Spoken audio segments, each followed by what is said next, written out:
Come on.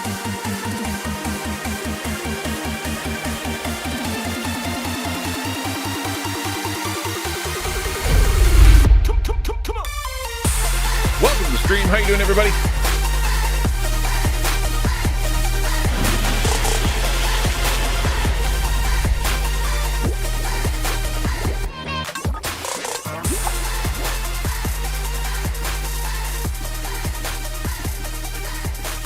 Well, hello there. It is raining. Yeah, no kidding. Well, that's cool, man. Blue hat wearing pig. I think it's crazy that you get Resident Evil 4. Or so the remake, I assume, is what you mean, right? Like the newest, whatever the newest one is. And it's already modded, like for Mario. That's crazy. I know there's some crazy Skyrim stuff, and there's some crazy like Dark Souls stuff. So if you could, yeah, Mario would be cool. Is it like Zombie Mario, or are you Mario? Like, what's the actual like modded part? Or do you get to hop on platforms and hit people with mushrooms? Hey Nene, good to see you. Hi Crush. Yo Pops. Hello Sis Pineapple. Thank you for coming. And hello Dragon Chovy. And always hello to Ukulele. Thank you for coming. How are you all? How was your Monday? Have you recovered from Monday? Has there been a I know some people just Monday, right? You know, it's Monday and you're like, yeah, Monday, that's why it all went wrong. But now it's Tuesday, which is a whole, nobody ever complains about Tuesday. I've never heard a single complaint about Tuesday. So it must be a good day. How's your Tuesday going so far? Hey, I'm here feeling well enough to work. Are you really? Oh, good. That's good. You must, all those naps must have kicked in.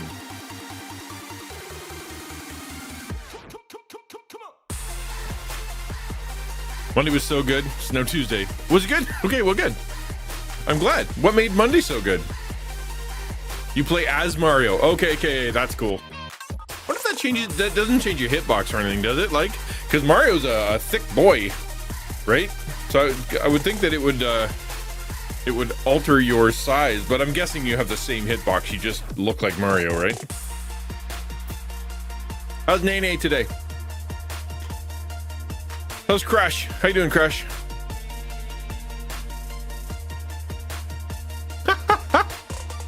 I've never seen that emote. That North Hill emote? I've never seen that before. That is such a bold emote. I love it.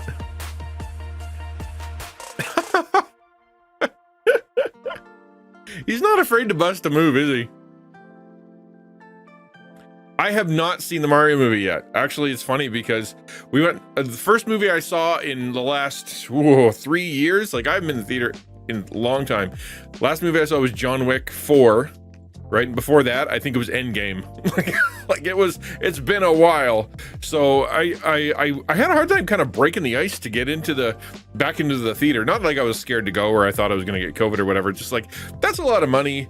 And I have a TV and, you know, there's lots to watch on Netflix. And like, it's like, what's the point of going? But the Mario movie sounds pretty cool. Not a Chris Pratt fan. Oh, interesting. Hot take from Blue Hat wearing Penguin. What makes you a not Chris Pratt fan? Hi, Jones. How you doing, man? How's your Tuesday? Get ready to send my dad out for a little 24 hours. Send your dad out, as in like to the hospital, or do you mean like for something fun? What are you doing with your dad, Dragon? Doing good, getting prepped for a week-long trip to Florida. Oh, that's oh, is it nice? Is that nice?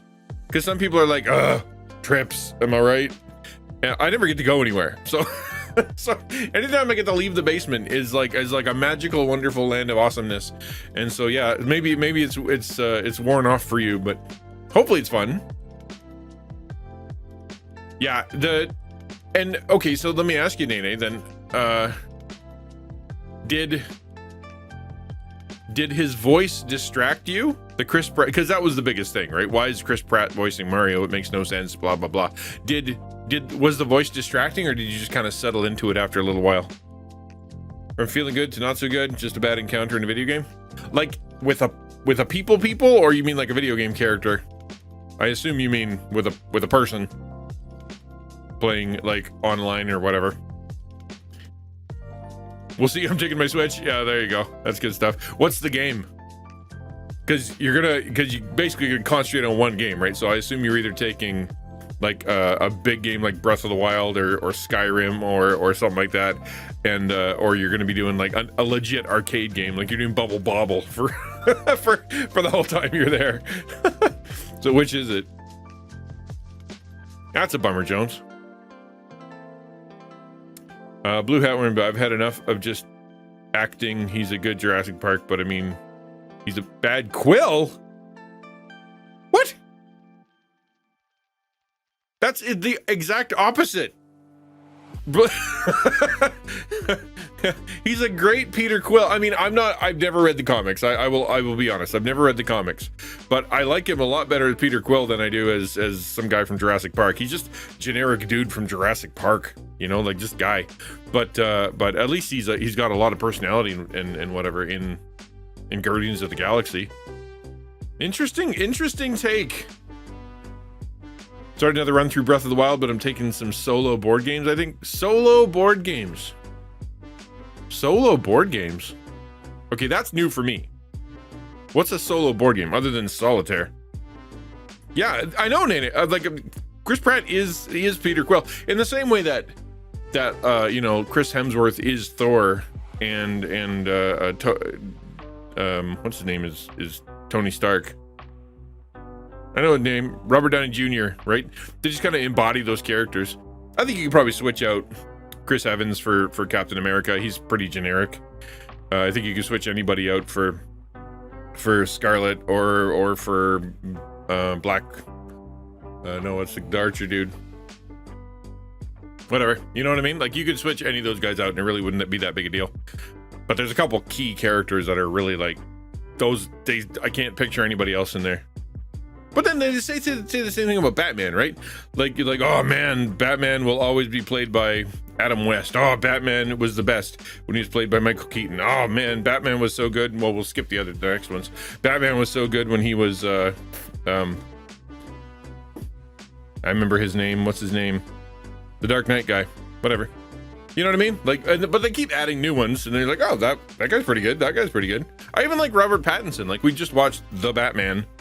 And that was a good show. I like that one. It was gritty and it was kind of interesting because it had more of a not quite Batman centric story. He was just kind of part of it, it was a much more. It wasn't quite gritty. I don't think that was the right term. It just was more detective-y, more film noir. That's why I'm sticking to single player. You can be the hero even if you have a bad day. Yeah, okay. What did Jones say? Being criticized by how I play. Which I'll give them. I wasn't doing stuff right, but neither was the other guy. Well, and yeah, people.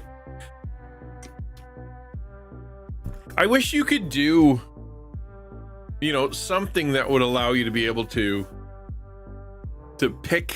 It'd be hard, right? Like, how do you, like, I only want nice people. How do I get the nice people option in my, it doesn't work that way, right?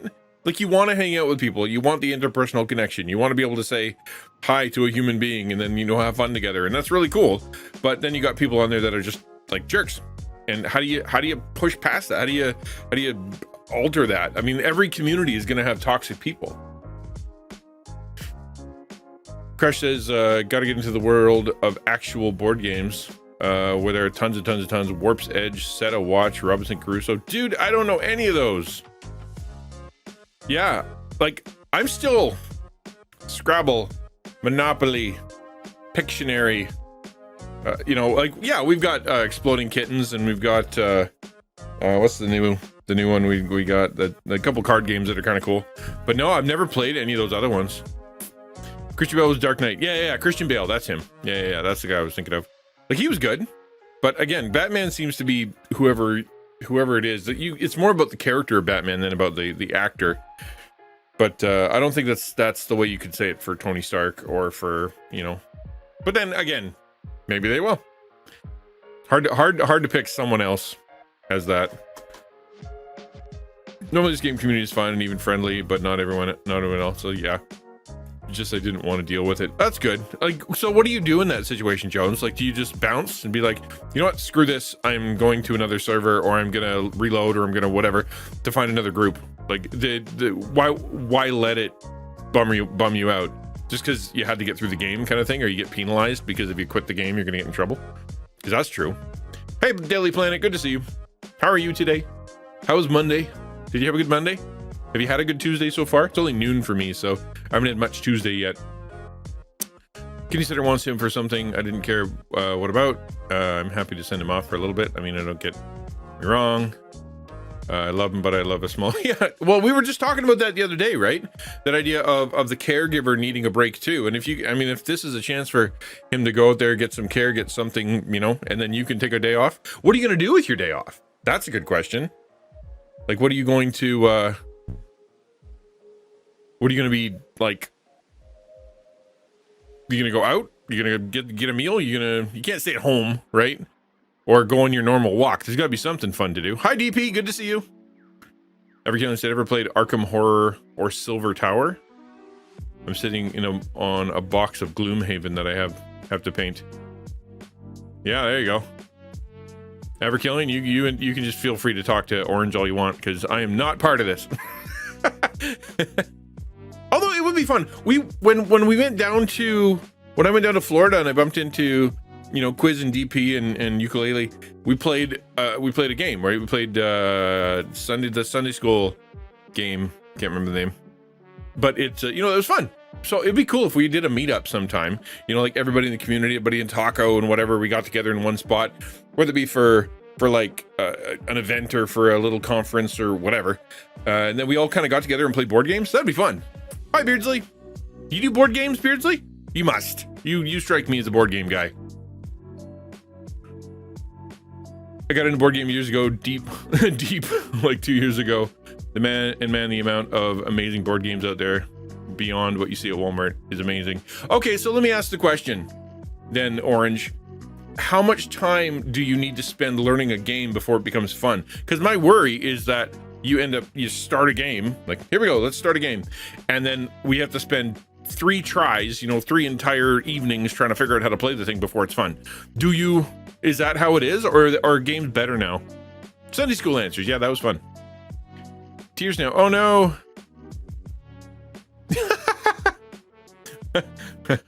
Tam, Avar-Killian, I'm going to leave you to comfort Tam. Hi, Ransom. Good to see you. Beardsley, yeah, board games. Yeah, you strike me as a board game guy. You got that look of somebody who wants to, who knows things I don't know. You know what I mean? Like a level of intelligence that I can't muster. Good Monopoly player? I lose. Okay, I'm famous for losing. I don't win games. I've said before that RNG hates me, and it does. It works on dice, it works on coin flips. My life is not compatible with random events. And so whenever I play a game, I always lose. Always. I'll play. I enjoy the game.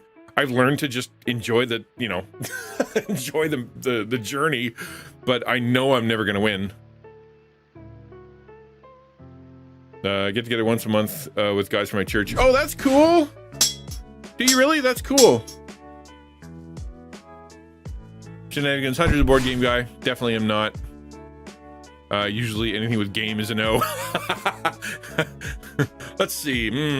Competitive. As isolating evening where I'm on the opposite side of the people that I'm trying to unite with. Nah, I'm good. Arkham Horror is like a board game? You just homebrew co-op rules, you have fun, 3 to 4 hours of gaming with friends. Oh, that's fun. That's cool. As long as it's not hard to get into, Yeah, Cards Against Humanity, Sunday School Answers. Yeah, it's fun. It's just funny. Actually, I heard a really good idea. Like we were talking, we kind of bounced around this idea of how do we do a conference for Taco, or how do we do a conference for all the people kind of connected around here. And I heard a great idea. And basically what it is we all go to like a good conference, like a real one. And that we show up 2 days before, right? We do our thing 2 days before, the big thing, and that way it's you come to the taco conference, we hang out together, we do something fun, we have some talking, we do some music or board games or whatever together, and then we all go to the good conference. I think that'd be a neat way to do it. I give us my games of Trouble, Battleship, Chinese Checkers. Chinese Checkers is fun. I don't like Life though, Tam. I've never been a fan of Life. I find that to be I disagree with the premise of the game fundamentally to the point where I don't really enjoy it. Yeah, I just think all of it is so not only reductionist but also like insulting to humanity. I don't like Life. RPs, chess, and Life. Yeah. Orange Crush says it depends on if you're good at learning. In my opinion, there are tons of YouTube videos out there, so I find it really easy. But we get together with a fam at least once a month. And some have a really hard time with the first playthrough. Yeah, I would think so, because each game has its own unique thing. I imagine once you get used to it, this game is like that, and then this part's like this, and so you'd be fine, be shorthand. But yeah. Actually, yeah, you get Jones says, get penalized for bouncing out of a game, even if people are jerks. Yeah, I didn't want to deal with something, take 20 minutes, 40. Yep. That's actually kind of crappy. I wonder if that's something worth telling the devs. These people, like, here's a problem, right? Like I'll play and it sucks and the people are mean and I'm having no fun, but you will penalize me if I don't sit there and take the abuse the whole time, right? There's got to be something we can do to change that. You can't be the only one dealing with that. The good games today are usually co-op board games. Co-op board games where you play as a group against the game. Oh, I've never played one. Ever. We should do that. That would be fun. 2 to 4 hours is tough. Tough game time. People, yeah. So it starts getting tough if we hit the 2-hour mark. I mean, 2 hours is plenty of time to play a game. And, then the chairs get hard. The stacks are gone. Everybody has to get up and go to the bathroom. People are, like, frustrated with the game. I think 2 hours is about max for a board game, unless you're a super hardcore board game player. Eat tacos for 2 days and then go to the conference food. Yeah, there you go. That's the stuff. You clearly, that's a great idea. Let someone else hold the conference. We just add our own meetup. Yeah, exactly. That's exactly right. That's exactly what I'm thinking. I didn't come up with that idea. I stole it from someone else, but yeah, I thought it was a good idea. Crush says, I'm planning on going to Gen Con in August. Really hoping to pick up a couple of possible board games right now. Oh, that's cool, man. You don't stream. Do you stream Orange Crush? I'd be very curious to see, it'd be kind of an interesting thing to actually see someone who likes games, kind of go through a game, be like, this is why I like this game. Not a review, but more like if you were introducing the game to a friend. You know what I mean? Apples to apples. Yeah, that's fun. Apples to apples fun. Apples to apples Bible edition is dumb, as most Bible editions are, but apples to apples is super fun. I'm doing well working through a talk for my students tomorrow night. Waiting on the Ethernet port to be installed in my house. Oh, wow. Like you're getting like something in the wall so you can go faster. What's your talk? In your house. Okay. Or office. What's your talk about? Okay. No, it's not a problem. I do have positive 9 out of 10 times. That's still a pretty low percentage. I'd like to see 99 out of 100. You know what I mean? Co-op, most of the games have like 40% win ratio, which is crazy. I have so much fun losing 60% of the time. Oh, wow. Wow, that's cool. As long as you have fun, that's what matters. That's what I say, that like my kids are into D&D, and they go, I think my son's part of 3 different campaigns, and he's got some people on the team that can be jerks, right? They just self-centered DMs who aren't there to make everybody have fun, but like power trip and stuff. And it's like, if you're not having fun, then the DM's not doing his job, right? Like, you're not there to power trip or to, be hardcore about the rules or be really angry about things or, make everybody mad by whatever. You're there to have fun. That's the idea. You're trying to get together. And if you miss the fun, you've missed the whole concept. Sometimes we'll start at noon, go to midnight. Do you really? Okay, wow. No, that's not us at all. Just I'm not in the right mind to begin with. When, you get that one guy. Yeah, I hear you, Jones. I would be the same way. My son was like that yesterday. He's like, this is not a good day. And I made bad decisions talking to people, and then I apologized for them. Yep.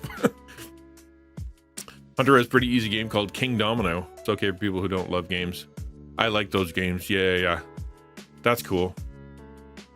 A lot of board games. People stream board games? I mean, I'm not surprised that people stream board games. I've never seen one. My talk is on wisdom from Proverbs. Been talking about friendships. Oh, that's cool. Start with Psalm 1. There you go. There's your tip. Start with Psalm 1. Like playing cards that get the dealer so flustered that you just grant me the point. There you go. I can totally see you doing that too. Fine, just take it. I remember my last chess game. I and my opponent were both new to the game. We were helping each other out, and one of us won by accident. It was great. I don't think I've ever won a chess game in my life. I am so bad at chess. I'm not good at strategic planning. I'm good at momentary, in the moment, knowing what to do. Maybe if I have experience with it, but like thinking 12 steps ahead, not my forte. We have friends who love board games so much he's designing his own. Oh, and a few months back, we played one of his. He didn't tell us until after we finished and won an award. Oh, that's so cool. We've designed 2 board games here at the house. One was based on, it was a school project, and it was for the Gold Rush, and it turned out really good. It was actually a really fun game. And the other one is one I designed about Tron. You know the Tron game where you get the Tron bikes and you have to like cut people off? That, but on paper. And it had 2 or 3 different like boosts you could do and ways that you can kind of fight each other and do like play the Worms game, but like 3 or 4 players in different colors playing. It was really, really popular at Awana. Like, we brought it in because I helped my son work on it for a project, and then he brought it in, and they just photocopied it for a year. People were like, "Can we play the Tron game before things start?" And they were just using up paper because it's just a fun, simple little game that you don't need a whole lot of like skill for, but it's still fun. As a GM for multiple pen and paper games, first rule: the players need to have fun. It must be fun. Yeah. Or what's the point? But not everybody thinks like that, right? People think the point is that you all listening to me, and I'm going to make my life, I don't know. It's just being a jerk. Board games that I used to play in college 35 years ago. Anything different? Anything unique? Double Pixel? Like, that people have never heard of or hasn't already been picked up? Like, what's your favorite obscure one that you would have done? Double Pixel. Pandemic? Doesn't that have a digital equivalent? Pandemic? Legacy version of the game when they talk about it nonstop. Makes me want to play it more. Well, if you get that game that just is so much fun to play. Yeah. By accident is the only way to win at chess. Mainly because I'm not good at it. Exactly.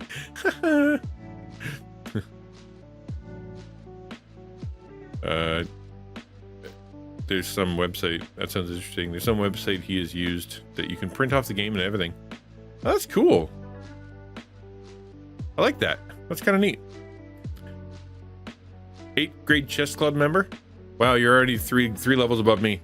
What is telephone Pictionary? Telephone Pictionary is fun. Yeah. What's that called? I can't remember what that's called, but you basically do that. You draw a picture, you hand it to the next person, and they guess Pictionary style.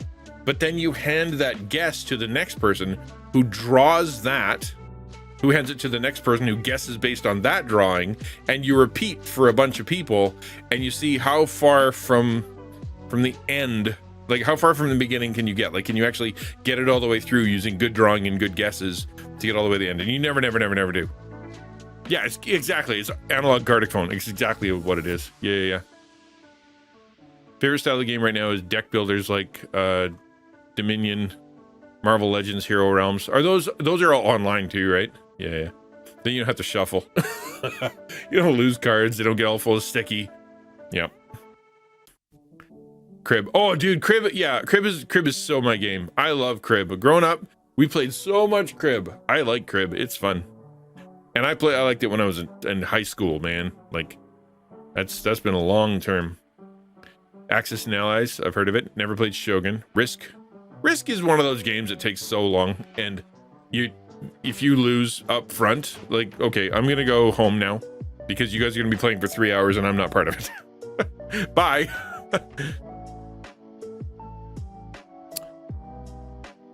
Shenanigans. Much of Super Fight? I've never even heard of Super Fight.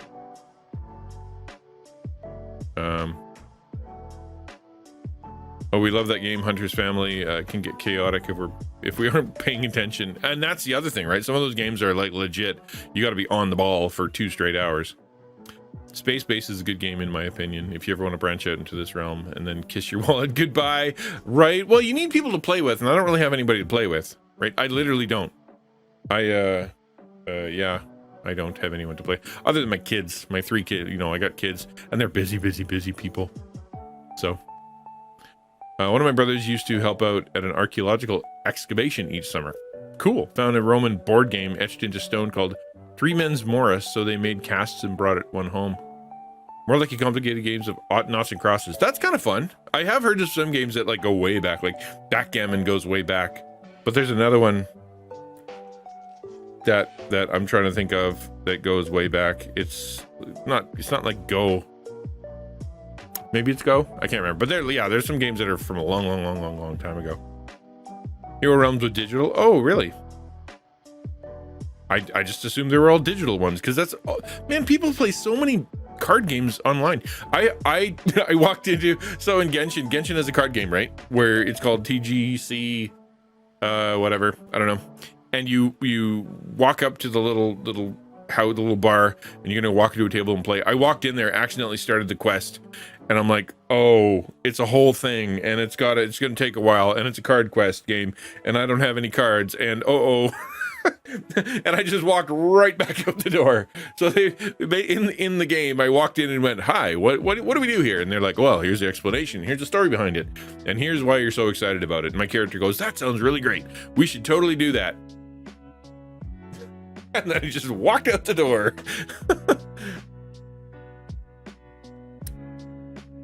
Tabletop simulator, yeah, and some of that's VR. There's a VR tabletop simulator, which I think is just absolutely wild. Sitting there with your your VR kit on, and you can actually play with people around the world looking at that. That's kind of cool. Roll20 is good. That's cool. I'm so happy to be able to calculate my score on my own. I remember listening to my grandparents, 15-2, 15-4, pair is 8, and a run for 3 more. Like, it sounded like just gibberish code that they were trying to say things that the kids weren't to understand. And I remember I listened to that for a long time as a kid until they taught me how to play. And then all of a sudden it started to make sense as I was learning. I'm like, oh, you guys aren't just gibberish people who speak in code for no reason. It makes sense.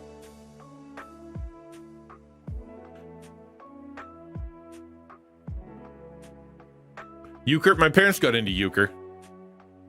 Most board games have been added. Yeah, my parents got into Euchre. Used to bring loads of bits, stone pottery home. Oh, that's fun. That's cool. My kiddos to play with me here, and if the game is light enough, which my son, he's 7. Yeah. Well, I mean, a 7-year-old boy, if they got a good head on their shoulders, they can take on a pretty cool game. Super fine. Basically, you get 6 cards, 3 black, 3 white. And the white cards are ability cards, and the black cards are character cards. You choose one and each draw another ability card and complete a random. And you have to argue. Why are you that way? To beat your opponent in a fight, but the ability cards can work against you. Might be super glued to it. That sounds kind of fun. I mean, it sounds like one of those, paper, rock, scissors, and then you start making things up. Paper, this is dynamite. No, this is a cave. No, this is a spaceship. And then all of a sudden you're like arguing why your spaceship can take on the dinosaur. Pinochle? Yeah. Yep. My parents retired, right? So over about a year ago, 2 years and a half ago, my parents retired. They moved to a retirement kind of place where a bunch of people their age hang out, and they've got friends from before, and they're having a blast, an absolute blast, like legit. Like, there's always someone to hang out with, people to go for dinner with, always people to go play card games with. My dad plays guitar, so he runs a band there. Like, there's just so much fun stuff to do. They're having an absolute blast. I'm so happy. Because for a long time, it was just like working home, and now they're actually able to enjoy some stuff. Go to the movies. The movie comes out, they just go. None of this waiting until the shift's over stuff. I also have to get past the mind blocks. Oh, and I used to love tile rummy. We have rummy. That, you mean that one that's got like the little stand with 2 levels, and you put the little like glass rummy tiles? I forgot how to play it. I keep telling my kids we should play that game. I remember it being fun. Not that I remember how it goes, but I remember enjoying the process at some point.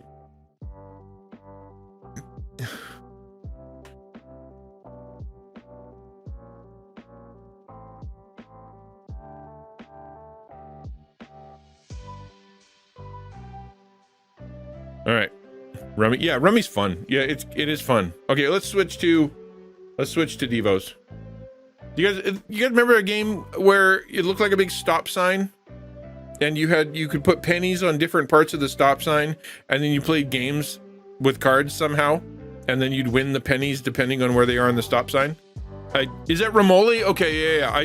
I remember loving that when I was a kid. My grandma used to keep a jar of pennies, and so we'd just give us a jar of pennies, and we'd be putting our stuff down there, and we'd put, play the game, whatever, and walk out with solid 25 cents. That was fun.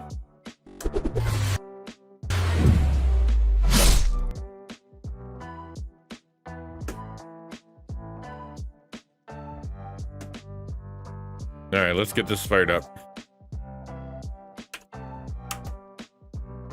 Christmas holidays with my parents are endless board games. Bananagrams, Rummy Cub, Sequence. I like Sequence. Sequence is fun. Yeah. Anything that means forming a bunch of combos. I like that. I know. Thank you for coming, North Hill. I was just thinking about you the other day, and I was looking at your, I don't know, you're probably gone already, but that icon, the emote that someone just used in my chat a little while ago, super creative. I really like that. Well done. And I've been appreciating your content and your heart lately. Keep up the good work, North Hill. You are appreciated. Orange Crush, they have a new board game called The Flood, which is about the flood, of course. I've looked into it a ton. Is it like Christian the Flood, or is that something else? I bet you're making pairs. My guess is you're making pairs, and it's memory. Just make the pairs, and then you put them into a boat. Yeah, toothpicks. Yeah, pennies make more noise. I'll tell you what. Let me pray. And I'll jump into judges. We're going to talk about Gideon a bit more. I think it's today's Taco Tuesday, and part of the thing about Taco Tuesday is that we talk about creator stuff, and it's almost always creator.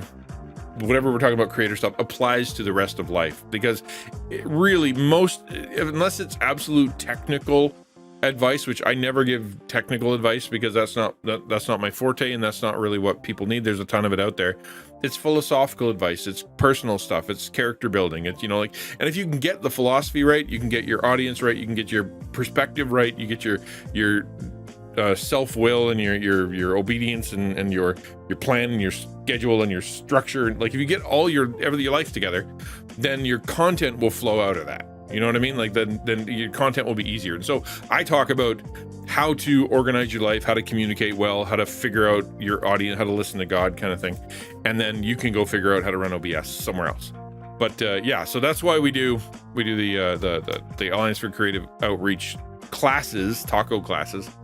But today we're going to be talking about something I think that will apply to everybody. I really do. So let me pray. Oh, my whole computer's resetting. Test 1, 2. Am I still there? Literally, what just happened? Oh, wow. Okay. All right. I don't know what just happened there. Kind of freaked me out. You were good? Yeah. Okay. We're good. Okay, good. So let me pray, and then we'll jump into, the whole background of my computers went. Okay. God, thank you for this day. Thank you for the people that have come to chat, and thank you for your love, your grace to us, your sustenance and your patience, your provision that keeps us through. Many of us feel a sense of calling, of desiring something big in our life, that you have something substantial for us to do. And yet we feel so wildly small in the face of what you're asking or what we feel like you're asking. And so sometimes it's paralytic to the point where we go and we disqualify ourselves with sin simply because we are afraid to start in obedience to where you want us to go.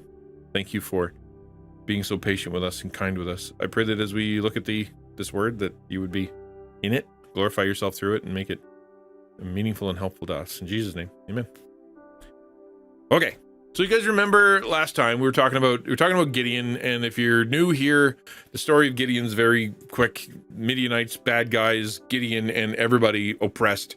They are running to the caves, hiding because Midian would come in and take all their stuff. God comes and finds Gideon hiding somewhere, and he goes and he says, "Okay, you're my guy." And Gideon's like, "Guy for what?" He's like, "You're gonna conquer the Midianites." And he's like, "Doubt it. What?"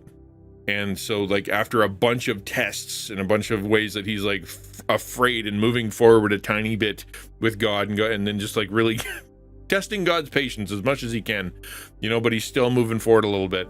He finally gets to the place where he moves forward and he gathers an army of 30,000, and God's like, that's too many. Brings it down to 300 men. So Gideon there, shaking in his boots, his army's gone. He's got 300 people, and the Midian army is huge. I mean, like huge. There's so many people there that it looks like just a sea of tents and a sea of animals and people, and he just doesn't know what's going to happen now. So he's kind of freaking out. So if you remember last time, he take 300 men, right? We took down the numbers. So here's what happened after he got the 300 men. And the camp of Midian was below him in the valley. So he's got 300 guys. He's looking down over the edge of the cliff there, and he's like, "That's a lot of people for me to try to take on with 300 men." Okay, so that same night the Lord said to him, "Arise, go down against the camp, for I have given it into your hand.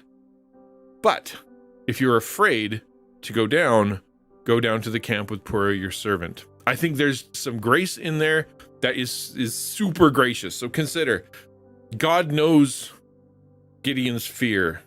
God gives him a task. We often think that God goes, "Hey, I want you to do this thing. Now go." And that, it's like here's something too big, too great, too much for you that's going to stress you out and make you upset and make you afraid and make you, come to the end of yourself and not know what you're doing, and you don't get any help and you don't get any gracious, and better go do it or God's going to be mad. That's kind of like how we see things. We have this sense of urgency, and we kind of see God as like a harsh boss, or we see him as like the landlord who, if we don't snap to, and if we're not perfectly, good at the job, all of a sudden people get it, God's upset with us. And that's not how it is. This is far more about how God is, and this is how God has kind of worked in my life. God, the night that he brought everybody down to the 300, he said, "Okay, I want you to go against the camp. Go." And he knew from what Gideon had already done, he knows everybody's heart, but we know that from what Gideon has already done, he's going to hesitate, because he's been hesitating the whole time. Go. I don't know about that. Are you sure? Can you show me? Here's a test. Can you show me again? Here's a test. Are you sure? What's happening? All the way along, he's hesitating. So he says, "For I have given it into your hand." And then God, instead of Gideon being the one to go, "Well, I'm kind of afraid. Can you show me a sign?" Right? The way that we just done it. God preempts that and goes, "Listen, I know you're kind of freaking out. And since you're doing that, just go down to the camp and bring a friend." That is super gracious, right? We often talk about Moses, who was afraid. And Moses was a guy, he's like, "Moses, go get my people, and you're my representative." And Moses is like making excuses like crazy. They're not going to listen to me, and I don't know how to talk, and I'm disqualified. You shouldn't pick me, and then God begrudgingly gives him Aaron. I think there's something else going on here, and sort of similar. Maybe it informs that story to say that, God said, "Go down there and take a friend. You don't have to be alone. Take your servant down there. Be down there, and it's okay to have someone with you, and it's okay to be afraid. It's okay to be nervous. It's okay to be unsure, and all that uncertainty inside of you. But the thing is, what Gideon did is he went to the camp, right? He took he's like, okay, I'll put on my water wings, and I'll make sure that I've got my armor on, and I'm going to take my little friend, and he's going to walk in front of me because he's my servant, and he gets hits first. And we walk slowly into camp. He didn't stop and say no. At no point did he stop and say no. Like the whole story, he's never like, no, I'm not doing that. He's always like, how? That's freaking me out. I don't know what to do. And God just babying him along ever so slightly, ever so slowly. And in this case, God's like, okay, just go. But feel free to do it, with all the protections and bubble wrap you want, right? And you shall hear what they say. Verse 11, and you shall hear what they say, and afterwards your hands shall be strengthened to go down against the camp. Yeah, well, the servant, right? So obviously it's like go and take Purah. Like, why pick Purah, right? So my guess is because we know that Gideon had a lot of servants. Like, he picked 10 to go and do the bull thing earlier, and so he's got a lot of servants. So God kind of went, take Purah. My guess is that Purah was like a friend. I don't know, this is not in scripture, but like, is he a friend? Is he faithful? Is he a good guy? Is he someone who's got, is just like a super buff dude? Like what made Purah so special? But obviously he was the right guy for the job. And so verse 11, right? You shall hear what they have to say, and afterwards your hand shall be strengthened to go down against camp. Just go down there and listen.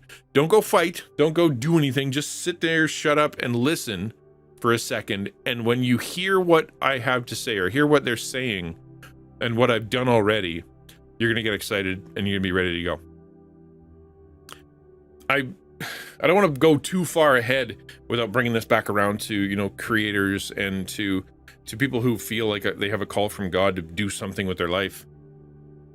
I don't know if you have that feeling. Like, you feel like you have a gift. You feel like God has called you to a mission. You feel like you have a purpose, something that is special, whether it be, I want to lead my friend to Jesus, or I want to conquer the sin in my life, or I want to find a way that I can share my heart or bring healing or help or hope or food or something like that to people that I care about. Whatever it is, you have this desire, right? On Twitch, I talk about, in the class, we talk about finding your audience and the one that you have permission to talk to.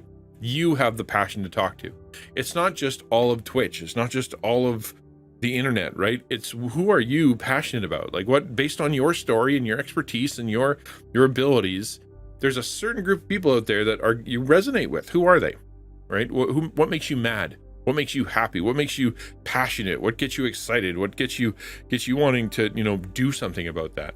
And we talk about that for a little while, and eventually, it comes around to, well, my passion is for, or what really gets me fired up is, this group of people, this literal group of people. I'm upset with people who are this, and I want them to change, or I have compassion for people who are this, and they need help. For me, it's Christians, ignorant Christians who feel like they're missing an answer, and they don't want to move forward, and they don't know how to obey, and they don't know, like, there's some kind of gap in their ability, a gap in their knowledge, or a gap in their obedience that causes them to be stuck in their faith. That's those people, whoever they are. That's my mission. I want to help them leap over whatever that hurdle is, bust through that wall, so they can keep going. I'm okay being just like a bit player in their life, so I can help them out, and then off they go to new and better things. That's my group, right? And so there's a lot of fear, right? What if they don't listen? What if my message is wrong? What if I don't pull this off? What if I don't have the money? What if I don't have the equipment? What if I don't get any partners? What if nobody believes me? What if, right? You've probably done that. If you're a streamer, if you're a content creator, if you have started a ministry, if you are bringing people into your home, if you want to go talk to that friend about Jesus, you're like, what if everything explodes and it's all worse, and I lose the friend, and I embarrass myself, and it never goes anywhere, and I miss the boat and whatnot. I think this is sort of the way that God helps people, and I know this is how it's been worked for me, right? God says, okay, I want you to just get started, just go do the little bit, right? Just get up and go to the camp, right? That's it. It wasn't go start the war, go do big thing, go make a big speech, go, start I just go to the camp. You're looking over the edge, you're like, this is too much, too big. We're going to do this small. We're going to do little. Just walk to the camp. Okay, that's all I'm going to ask you to do. Take one dude. You don't need to take the whole army. This isn't going to be a whole thing. Just take one dude and just go sit there, shut up, and listen. Right? For me, it was very much when I first started my channel, or when I first started preaching, when I first got into some of the more difficult parts of my life, it was, the task is immense, change this entire church or they'll shut down in 2 years, or reach all of Cleveland, or reach all of, the Ottawa area, take the church to the next level, solve this huge leadership crisis, reach all the Christian streamers and mentally ill and people on Twitch that are struggling with social anxiety, reach them all, right? The huge task, Gideon before me. It's too much. But God just goes, well, just do the little thing, right? What can you do this little bit? You start the channel, even though you don't know what you're doing. Or just do one sermon, even though you don't know what you're doing. Or just go to the meeting. Just sit in the meeting and listen. Ask the question or ask for help. Do one little thing. And that's where, this isn't the beginning of the story, but this is where the war started, was just him being willing to do the one little thing, move forward. The fear didn't paralyze him. It was a serious factor, but the little bit of movement, God was very gracious and kind towards, right? And then he went down and he sees, after this sort of litmus test of what, what's going to happen, he sees that God is at work, right? He sends Purah, he's going down there. Then he went down with Purah, his servants, to the outpost of the armed men who were in the camp, and the Midianites and the Amalekites and all the people of the east lay along the valley like locusts in abundance, and their camels were without number as sand that is on the seashore in abundance. Like, that's what we're talking about, right? He's like, man, there's a lot of people here that want to kill me. When Gideon came, behold, a man was telling a dream to his comrade. And he said, behold, I dreamed a dream, and behold, a cake of barley. That's, if you see behold, this guy's intense. It's like, dude, I just had a dream. Dude, you need to listen. No, listen. Okay, listen. You gotta listen, right? That's what he's doing. He's kind of freaking out. Behold, a cake of barley tumbled into the camp of Midian and came to a tent and struck it so that it fell flat and turned upside down, so that the tent lay flat. Right, so the cake of barley is like basically like poor people food. If you wanted a modern equivalent, it's a gas station, microwave gas station burger. so behold, I dreamed a dream, and a crappy, yucky looking gas station burger was rolling down the hill, and it smacked into our tank, and the tank flipped over and exploded. And that's got me freaked out, okay? Because, and he continues, the comrade answered, right? And his comrade answered, as in the other guy goes, yeah, that's no other than the sword of Gideon, the son of Joash, the man of Israel. God has given it into his hand, Midian and all the camp. That's right. That means we're dead. We're toast. If that gas station burger can take on a tank, then that means that this little group that we're so confident that we're going to take over, we're toast, right? So you can kind of feel that there's nervousness, because not only do they know Gideon, the son of Joash, the man of Israel, they know of the God of the Yahweh, they know of the God of Israel, like they know some stuff, right? And they're like, man, we've heard of this guy, we've heard of this God, we know what's happened in the past, we've only been in charge for like 8 years. And so, and you can kind of feel like there's some hesitancy, some fear. Makes me wonder if like he was the only one having this dream. Maybe there were more people having the dream, right? Just God freaking everybody out. As soon as God heard the telling of, or as soon as Gideon heard the telling of the dream and its interpretation, he worshipped, and he returned to the camp of Israel and said, "Rise, for the Lord has given the host of Midian into your hand." God gives the little bit of confirmation, right? In a very weird way. So you're on there, you start the thing, you start the conversation, you just go to the place you need to be, and you listen. You're just sitting there, you're listening, and you start to feel the sense of confirmation. You start to hear back the thing that you are concerned about, and it's starting to make sense in the context. Your heart is resonating with someone else's heart. Your conversation is resonating with someone else's thoughts. Their life, the things that they're going through, is stuff that you've experienced, or the life and the things that they're going through is stuff that you have actually, you can speak to, or their lack of knowledge is something that or their lack of self-control or lack of friends is something that you have compassion for. You start to feel and sense that I stepped out into this world, into this land, into this place that God wanted me to be, and I can hear it. I can hear that there are people who want me to be here, who need whatever God has put on my heart. And all of a sudden the confidence boosts, right?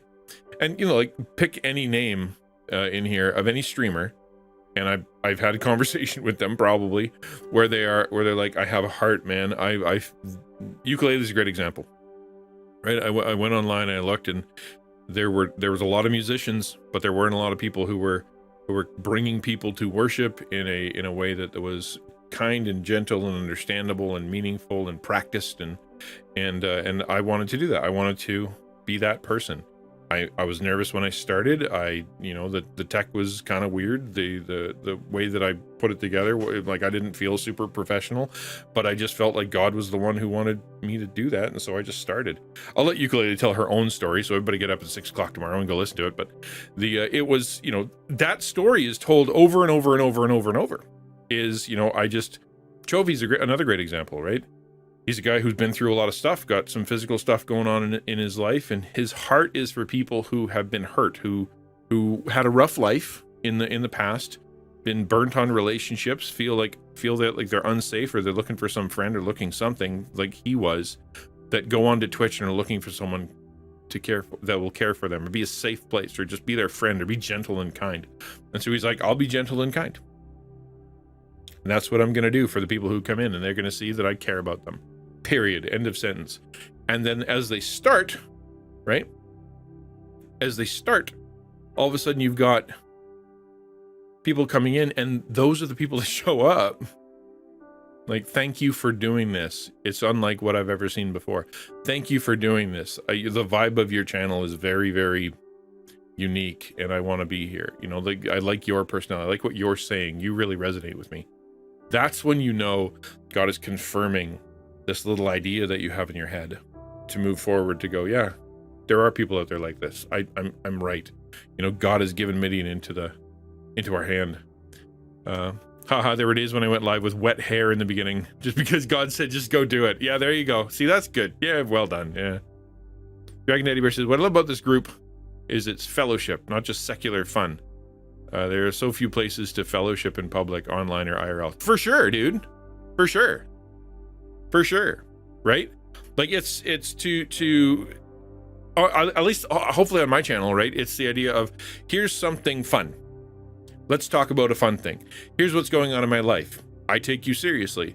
Here's something biblical. This kind of like, let's just have some exciting conversation or interesting conversation about Bible stuff that is meaningful to life. Well, that's part of my life too. Let's play a video game and talk about that. Like, here's just an environment where you, as Christians who are committed, who love content creation and video games, can be yourself and flow in and out, right? Flow in and out of all the things that you care about, whether it be, games or people or whatever. It's a fellowship. It definitely is. Yeah, it includes life and fun. Exactly. And Chovy really is caring. Chovy is, that's his number one thing. He's very good at that, right? I tell this to every single creator. Find that group. Find the group that you are passionate for. Don't just go online. Don't just go to bored people. Or Kishu is a great example of someone's like, I'm here for people who are at home and they want a family mom vibe. That's who they want. They come in and they see the energy of the children. They sense me. They understand that I care about them. They're okay with the distraction because they want the joy that comes with seeing children and all that craziness. That's what I want them to see. That's who I'm there for, right? It's not because if someone comes in and, you know, they're not part of that and they don't like that, that's okay with me. I'm not worried about that person. That's not who I'm here for. All right, keep going. As soon as Gideon heard the telling of the dream and its interpretation, he worshipped, right? That's the next step. Might I encourage you that if you are stepping forward, whether it be sharing your faith or starting that small group or joining a ministry or starting a channel or content creation or whatever it is, when you see that moment of, ooh, confirmation, this is exactly what I'm supposed to be doing, this is exactly, my heart is resonating and something's happening, that you don't double down the work and double down all the excitement and go tell everybody how great it is and how wonderful that it is that God is doing this thing for you. That's cool. That's not the first thing you should do, right? The first thing you do after a great stream, after a great small group, after that conversation, and you're sitting in the car by yourself, after whatever you've done that got to that little bit, you should return worship. God, thank you for that. You were the one who made that happen. You called me to it. You prepared me for it. You're the one who brought confirmation to me that I have purpose and that you're working with me. Thank you, God, for that. Right? Obviously, you don't stop there. Gideon still has to go conquer that army. Gideon still has to do some stuff. But don't forget the worship part, man. Like, so many people that I know, especially inexperienced Christians or people who are not mature, or even ones who are just so used to being Christian, they really do skip the worship part. It's praise God, and then they go on and do a thing. They don't stop and be like, you know what? I'm really going to be thankful here. It's a big deal. This is God has moved the universe to bring things together in such a way that I'm part of it. I should stop and acknowledge that, right? I'm finding the young kids that are kids, my kids' age. We're a Christian family having fun with whomever wants to have fun. There's a lot of family friendly for the youngest. That's true, and it's not like there's a barrier to keep them off. Exactly. Thank you for the lurk. What you said about God's handling of Gideon reminds me of training a cat one little bit at a time. I mean, you're not wrong. Yeah, no, exactly. Yep, you're not wrong. Okay, let's keep going. Arise, for the Lord has given the host of Midian into your hands. So he goes and he does the next thing, and he proclaims, and he like, this God is in this. I think this is where we're at as content creators, Christian content creators right now. We are declaring and returning to the camp of traditional church, returning to the camp of traditional denominations. We're returning to the camp of people who don't know online stuff, and we're like, and God is here too, and let us tell you the stories of how he's moving and what we've had and how our dream is what we dreamed and how it's coming true, right? I think that's where we're at. And so it's hard to do because, you know, like we've seen in like Moses, right? Go take the promised land. Everybody goes, no. Like, it's hard to do this, but these are 300 men who have been chosen, who've been vetted, who've been taken away. The ones who are afraid, the ones who do things wrong, the ones who are you know, who don't want to be there. They've all been gotten rid of. There's a very few amount of people that are like, yeah, we're on board. We know what we're doing. We care about the things you care about, and we're ready to go. That's a real small amount of people. As we're learning with the churches, as we're learning with denominations, I certainly have.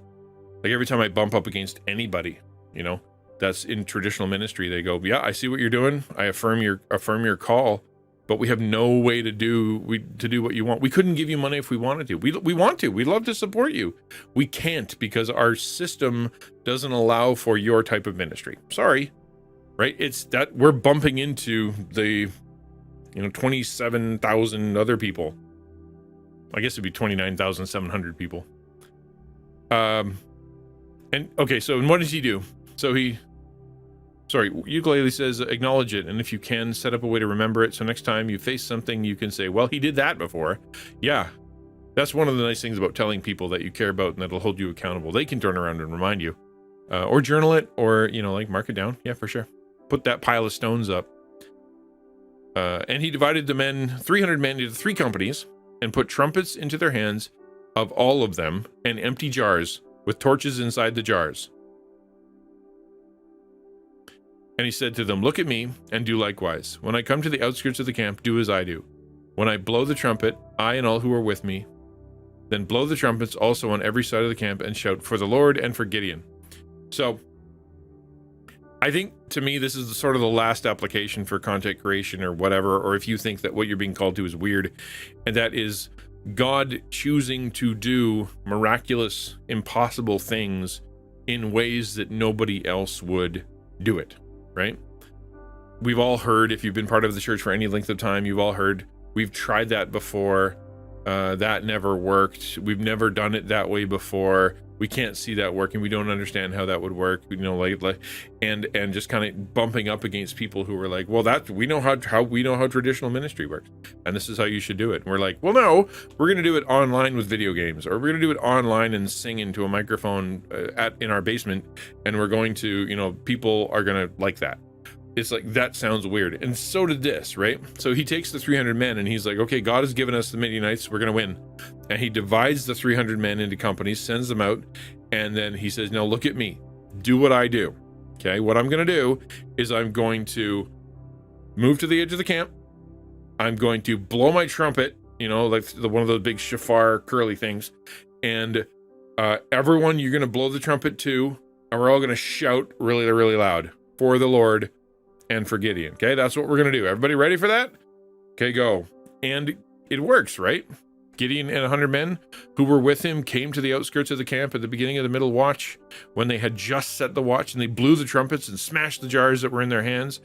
Then the three companies blew the trumpets and broke the jars, and they held their left hand to the torches and the right hands to the trumpets to blow, and they cried out, a sword for the Lord and for Gideon. And every man stood in place around the camp, and all the army ran, and they cried out and they fled. And when they blew the 300 trumpets, the Lord set every man's sword against his comrade and against all the army, and the army fled as far as Beth Shittah and towards Zerah, and as far as the border of Abel Meholah and Tabith. And the men of Israel were called out from Naphtali and Asher and from all of Manasseh, and they pursued after Midian. So what we see here is the plan goes into action. The very weird plan with very not many people part of it get into action, smashing pots and lighting torches and blowing into trumpets to defeat a vast army. Not a thing that people would have thought of. And then as they do this, it's working. All of a sudden, everything's happening. God is in it. It's like, then the Lord set. All of a sudden, all these things are happening that the Gideon had nothing to do with. He's just watching everybody kind of kill each other. Okay, that's cool. That's how that worked. Like, yeah, I don't know if Gideon knew what was going to happen. He just knew he was going to get to the edge and blow the trumpets. And he's like, okay, I don't know what's going to happen now, but let's see. And then all of a sudden, it's just kind of working. It's happening. But what happens next is that the army takes off. They're running down, and as soon as they see the success, as soon as they see this thing that's happening and that Gideon is working, all the people, all that 30,000 he had called before, the ones that he had come and then he had removed and said, you can leave now if you're too afraid or you don't know what you're doing. They're the ones who come. And the men of Israel were called out from Naphtali, said, okay, now come on down. Like, we got it going. Come and pursue. And they did. The ones who didn't know what was going to happen, the ones who weren't ready to go, the ones who had left, who were too scared, they came back after seeing the success of the 300, after seeing the weirdness of what they were doing, and they stepped into it, and they went, okay, if the weird people who barely knew what they were doing and were trying to fight with, you know, clay jars and trumpets and whatnot, were actually able to see victory, maybe us who knows what we're doing can do that too, and they step in, right? And they did. I think obviously the application is pretty obvious. Hi, Chronicle. And that is, if you are looking to do something, seek God, right? Recognize he's okay with you being afraid. Recognize he's gracious to you in your nervousness. Hey, Aristotle. He's willing to use you even in that state, slowly, but make sure that you're consistently trying to move forward, and make sure that you're listening along the way. And don't be afraid if it's going to be weird. Make sure that you know who your audience is. Make sure you know who the people is. Make sure you're ready to go and listen for that confirmation. Listen for what God is doing. And make sure that you know that he's in it. And then step out in faith and do the little teeny tiny weird looking obscure job that you have no idea what's going on, but you know that's what you're supposed to do. The conversation you didn't want to have, that you weren't sure how it was going to go, the ministry you wanted to start that nobody ever thought of before, the channel, the content creation that everybody else said was pointless and why would you do that, you know, or the small group that you want to attend, or the addiction you want to break, or whatever it is, all these things that you're like, I don't know how this is going to work. And then when you do that and you hear the confirmation, just go do the weird thing. Go try. And you'll see that people, when they see your success and they see God in what you're doing, after you've worshiped, after you've given him praise, suddenly all those people that were naysayers and against you and confused, they'll come around. I believe that's going to happen in content creation online, in Christian content creation, is that we, in the next little while, thanks to some of the big guys that are out there, and thanks to people like us, we're going to see the church come around and be like, oh, so online content creation and reaching people that way is just as valid as global missions, is just as valid as sports ministries, is just as valid as a youth group, is just as valid as a drop-in center. It's the same validity. It's just on a different scale, different place. So yeah, we're going to give confirmation. We're going to give support that way. We're going to see it. The rest of the army will come down, but we have to be the ones who are the 300, or we have to be the ones who are Gideon, who are out there doing the weird thing, taking the risk, sneaking into camp, seeking God. That's our job. Let me close in prayer, and then I will, and then we can talk about the question of the day. God, there are so many people that are listening that have a heart for you and have a desire to serve and be part of your plan. They are struggling with sin and temptation and fear. They're struggling with inadequacy, with loss. They're struggling with mental health issues or stress issues or money issues, things that they look at and they're like, this can't happen. It's impossible. The weirdness of it. They've been told it's not going to work. They've been told it's impossible, that their plan is no good. The people that they care about aren't going to, it's not going to happen.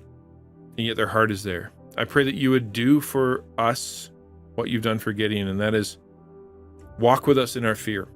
Give us that confirmation that you're in it. Give us that slow step towards understanding. Help us hear that you're the success. The what's going to happen is because you're in it, and then help us to worship you through it. And God, give us the courage to stand there and do the weird thing, do the thing that nobody else would do the thing that we feel called to, but is very difficult and very weird. And help us to see that you will do the work. And Lord, we who are working so hard on this, I pray that you would work in the traditional churches and in the established organizations of denominations and whatnot that have the resources, that have the accountability, that have the what we need, that we lack. Give them the sight to see that we, the 300, are doing well, and that things are happening and you are in it, so that they can come join the fight. You're good, your love endures. We trust you. Give us the courage in our fear to move forward at your pace. Amen.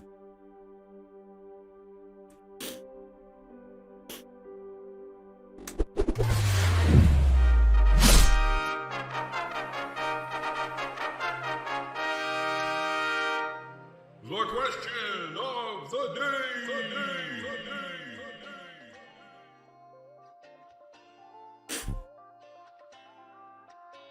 And look where Gideon is now, all over the world in scriptures.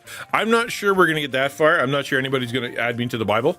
Be nice if they did, warrior. But I'm not sure we're going to get there. I don't know what you mean. One sec.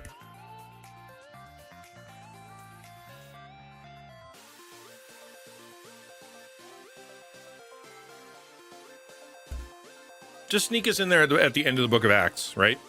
And then 2,000 years happened and the internet was invented. Let's continue on from there. So the question of the day today is, what do you want to accomplish but you feel too inadequate for? Right? What is it? Well, I tried to give a bunch of examples, everything from sharing your faith with your friend to conquering an addiction to starting a channel to being in part of a small group or whatever it is you want to. What do you want to accomplish? What is before you that you feel your heart is pulled towards, whatever it is, but you feel too inadequate for? You don't have the skills, you don't have the money, you don't have the ability, you don't have the clout, you don't have the the influence? Like, what do you feel like you want to accomplish, but you just don't feel like you have the stuff to do it? What do you feel like, but you don't have the stuff to do it?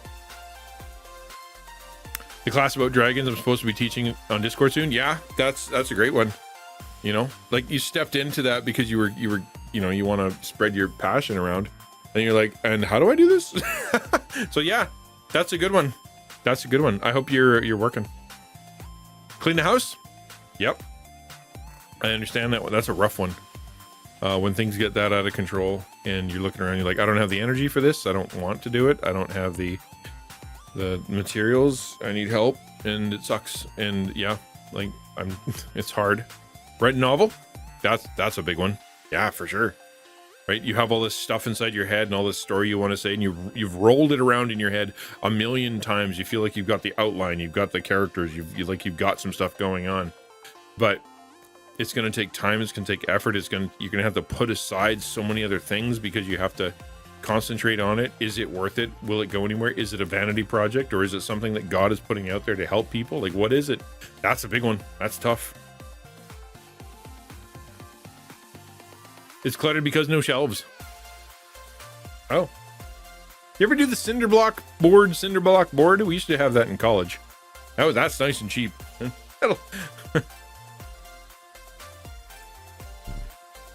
I'm working as I can. Well, like I said, bud, if you need help or if you want any kind of tips, let me know. Happy to help. I can't help you write a novel and I can't clean your house, but at least I can kind of help with that. Can I ask Ransom do you have it in your head? Do you have that novel idea and what it is? We won't steal it. We promise. Boards are not cheap. Yeah, that's true. Cheap boards are cheap though, as long as you don't need them to be flat or straight or yeah, I know. Oh, I mean, if it's anything like where I live, every day on the side of the road, like we have something called free cycle and or free giveaway, and if you go to that Facebook page, there's always like a million things that people are giving away that you just drag home. The hard part is you need to have a car, you need a truck, or a way to get it there. That's the hard part. You pretty much read my mind. I've got an epic space opera rattling around my brain, but don't have the time, resources to put it to paper. Yeah, I know how you feel. I've had that in the past too. Not a novel. I'm not a fiction guy. I've had a few fiction ideas. You know, I think that would work. Mostly adaptations of what smarter people have done. But yeah, things I want to do that I can't get out there. Well, Jones says, I like the idea of trying to create a retro video game. Oh, that'd be cool. Do you have, I mean, I know you're a smart guy that uses computers and knows tech and stuff. Do you know a programming language? Like, is that something you have in your kit, Jones? I'm still trying to work on the personal aspect of seeing how I got this increase in the first place. Yeah. Keep it personal. DJ says, question of the day. Being an actual hardworking human being, there's a lot that comes to it. I mean, the world is designed to be against you, right? It's the world entropy of the universe is designed to make everything harder. The sin in the world and the way that everything is put together just seems to work against someone who wants to have consistency, that wants to have some kind of rhythm. It's hard when you can't find that rhythm, especially if you're someone who has a learning disorder or someone who's been through some mental health stuff or whatever. Like, you just let me have 3 days in a row that is consistent, and I don't have my brain fall out of my head, or if I don't have my heart explode, or if I can get up, like, just give me a day, give me a year where I can do a thing, just consistently. Then I feel like I'll get my feet underneath me. It's hard. It is. You're not wrong. It really is. Just tried butter on toast. You were wrong. It was what?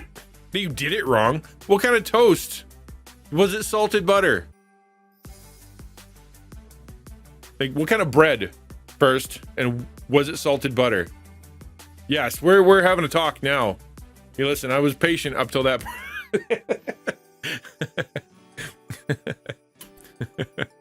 That's right, you are excommunicated. That's right. I mean, Jones, you got a good point, right?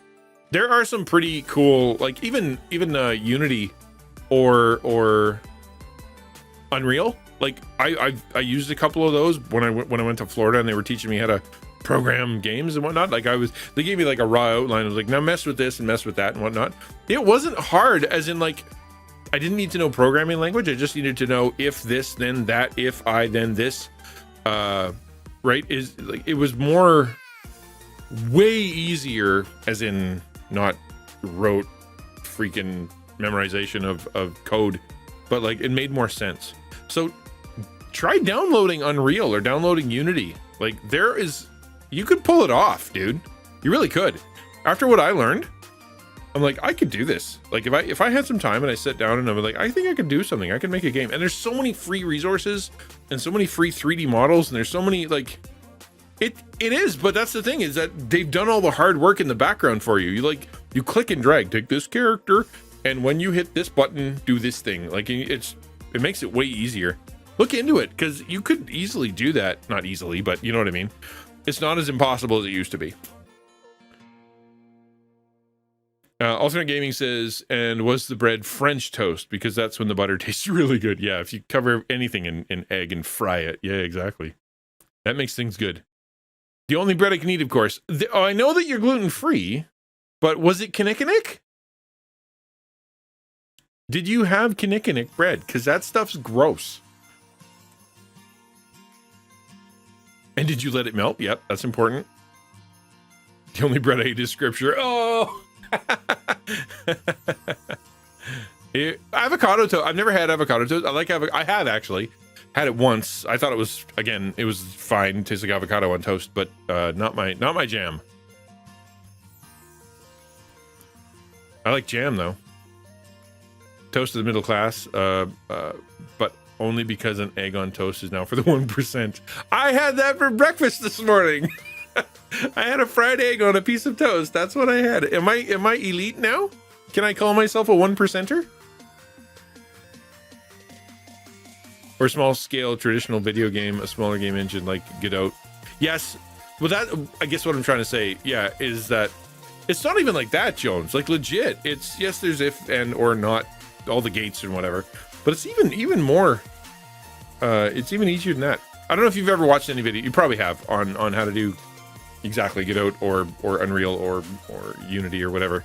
But go watch a general one. I bet you could pull it off. Probably within a month, you'd have a game that you could demo, right? Nothing special, like it would, like after a month, but you'd have a game someone else could play. I think I need more toast. Be right back. Haha! Haha! Did she answer the question? Is it, I can't eat kinnikinnick. Okay, it was Char. Okay, all right. I mean, okay. Was it salted butter though? You need the salted butter. You can't do that regular stuff that tastes like Play-Doh, or not Play-Doh. Tastes like what? I don't know, whipped cream. Like it doesn't have taste. Christian eating eggs and breakfast is like. I have Costco. We go to Costco. We get a flat of eggs. Right? Yeah, it's like twice as much as it used to be. Holy mackerel. And then my kids don't eat a lot of eggs, right? They don't do eggs as much as I do. I like eggs. So they last a lot longer. If we were trying to do omelets, or we were trying to do like real egg stuff, baking cakes and making French toast and whatnot, yeah, that would start to get expensive. But I think I fry an egg. I fry 2 eggs and that's all I do. C# is what Unity uses. We are looking for programmers for CGs. Yeah, Head First C is a book that I used to learn C, and it teaches you how to make 4 games.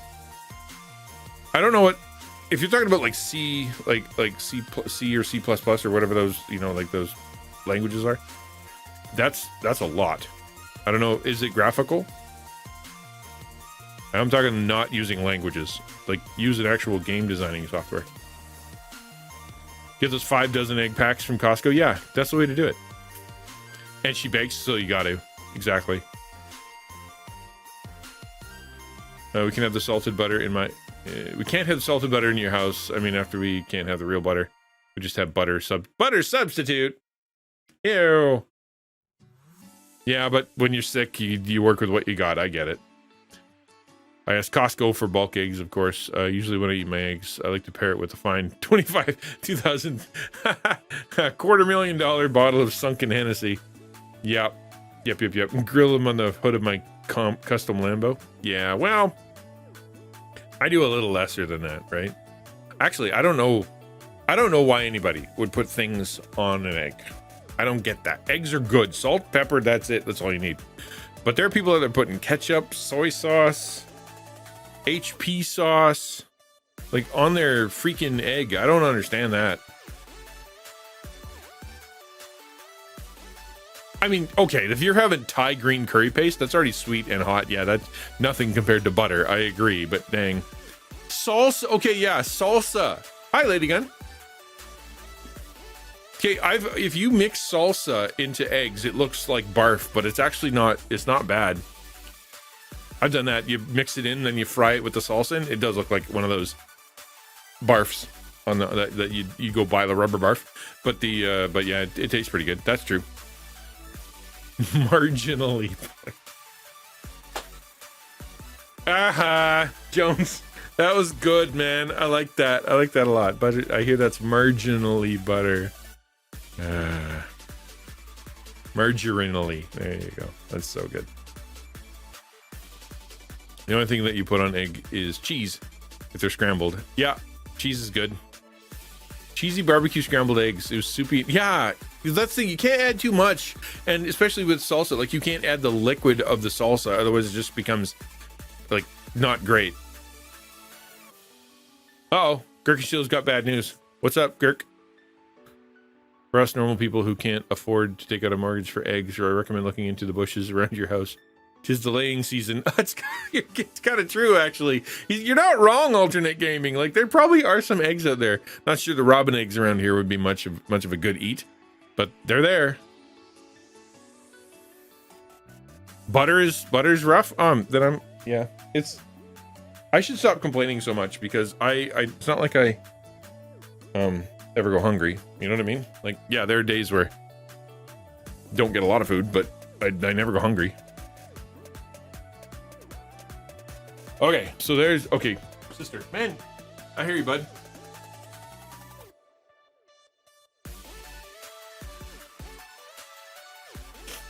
Instead of salsa, kimchi. Kimchi? Kimchi. I know what that word is. Hold on one sec, Gurk.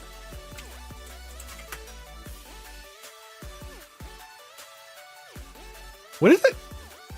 Korean term kimchi refers to fermented vegetables. Okay. Okay, I'll take your word for it. Greg says, my sister went to the X last night and got assaulted when she was trying to leave. He broke her arm. Now he's in jail. This is pressing charges. I told her this would happen and she knew it would happen, but she still had to go through it. Aw, man. That sucks. So I assume that you knew this guy was no good and that she knew this guy was no good, but because of her not great at making good decisions right now, problems, she ended up getting herself in trouble. That sucks. At least I'm glad it was just her arm, and I'm glad the guy's in jail. I hope they take it seriously and they don't disqualify her testimony because of whatever, right? Like, that's actually one of the struggles for people who have mental health issues, is that, you know, they don't get trusted. So therefore, even when they're telling the truth, or even when they're doing something that, you know they're supposed to be doing or whatever, they don't get the credit for it. And we suffer families with chickens who are laying a lot, so we get free eggs sometimes. Oh, that's cool. You ever get the double yolk? People called me a liar, but I got eggs from a farmer friend, and all 12 had double yolk. I took 8 of the yolks one day. I don't make stuff.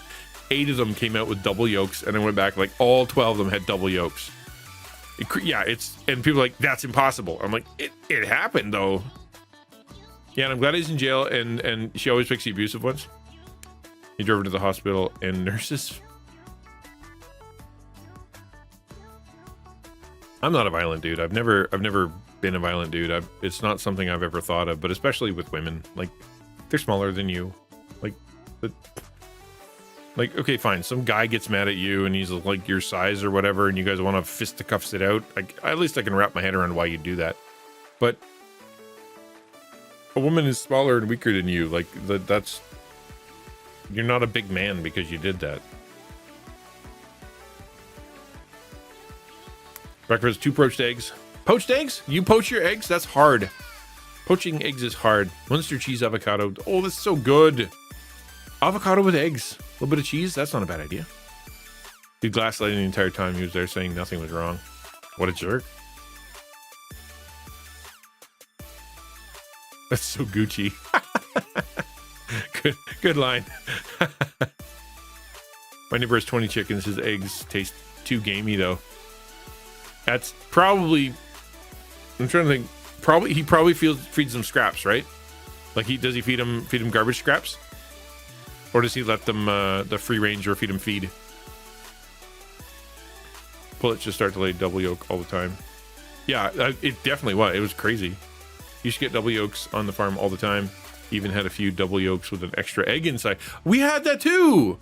There's a big freaking egg, and there was an egg in the egg. I'd never seen that before. Had a few that were like they had an embryo. That was gross.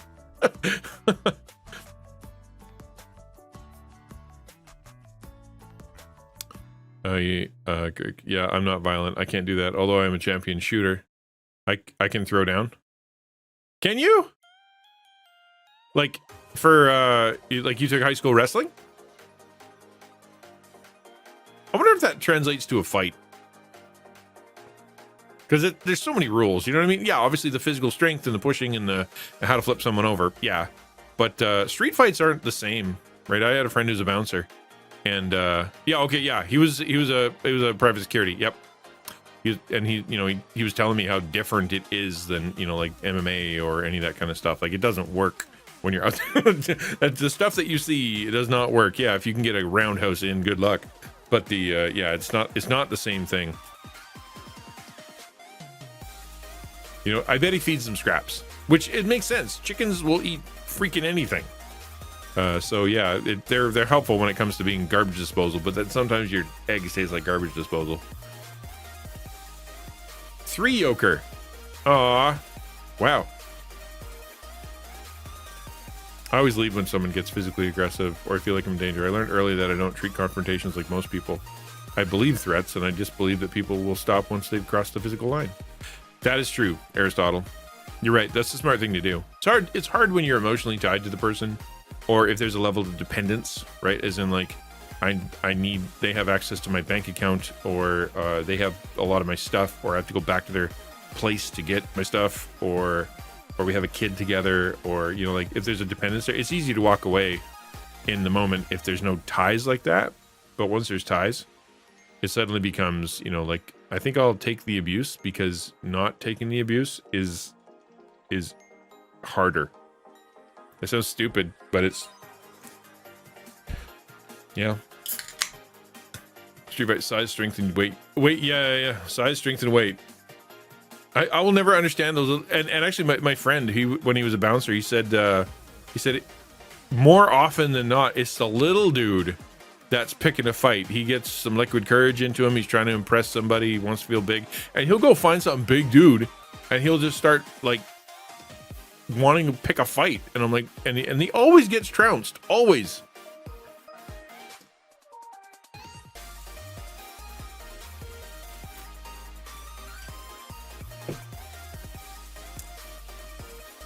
You have a fighting instinct, and I'm always armed. Are you really? I didn't know that.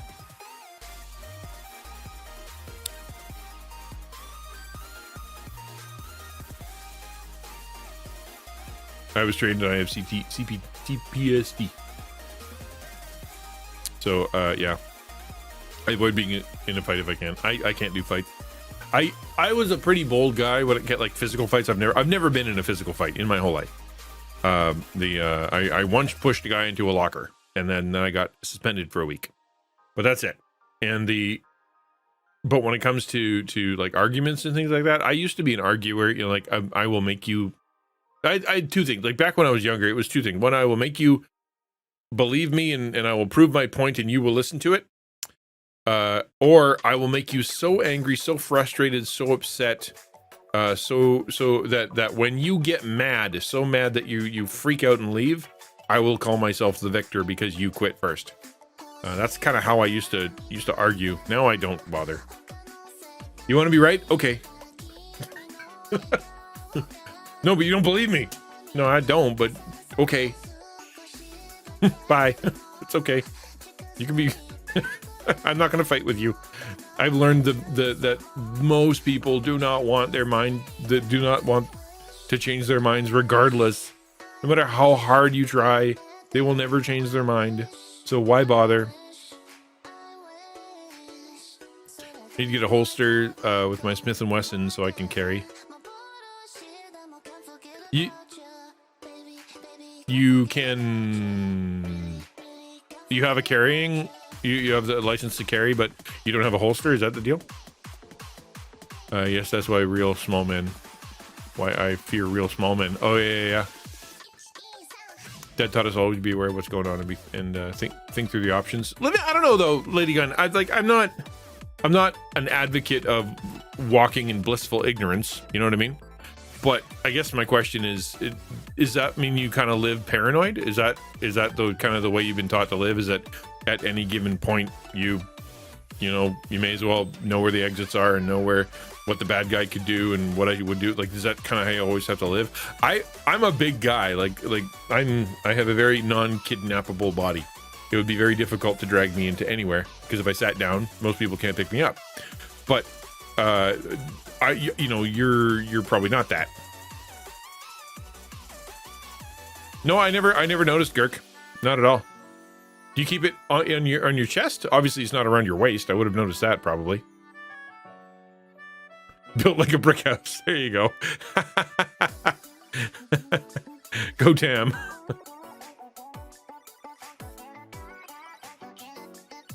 Hello, peoples will take two. Hi, River. Take two, wake up at 8 a.m. Didn't happen. Oh, I hear you, man. Take your time. Take one victory per week. That's cool.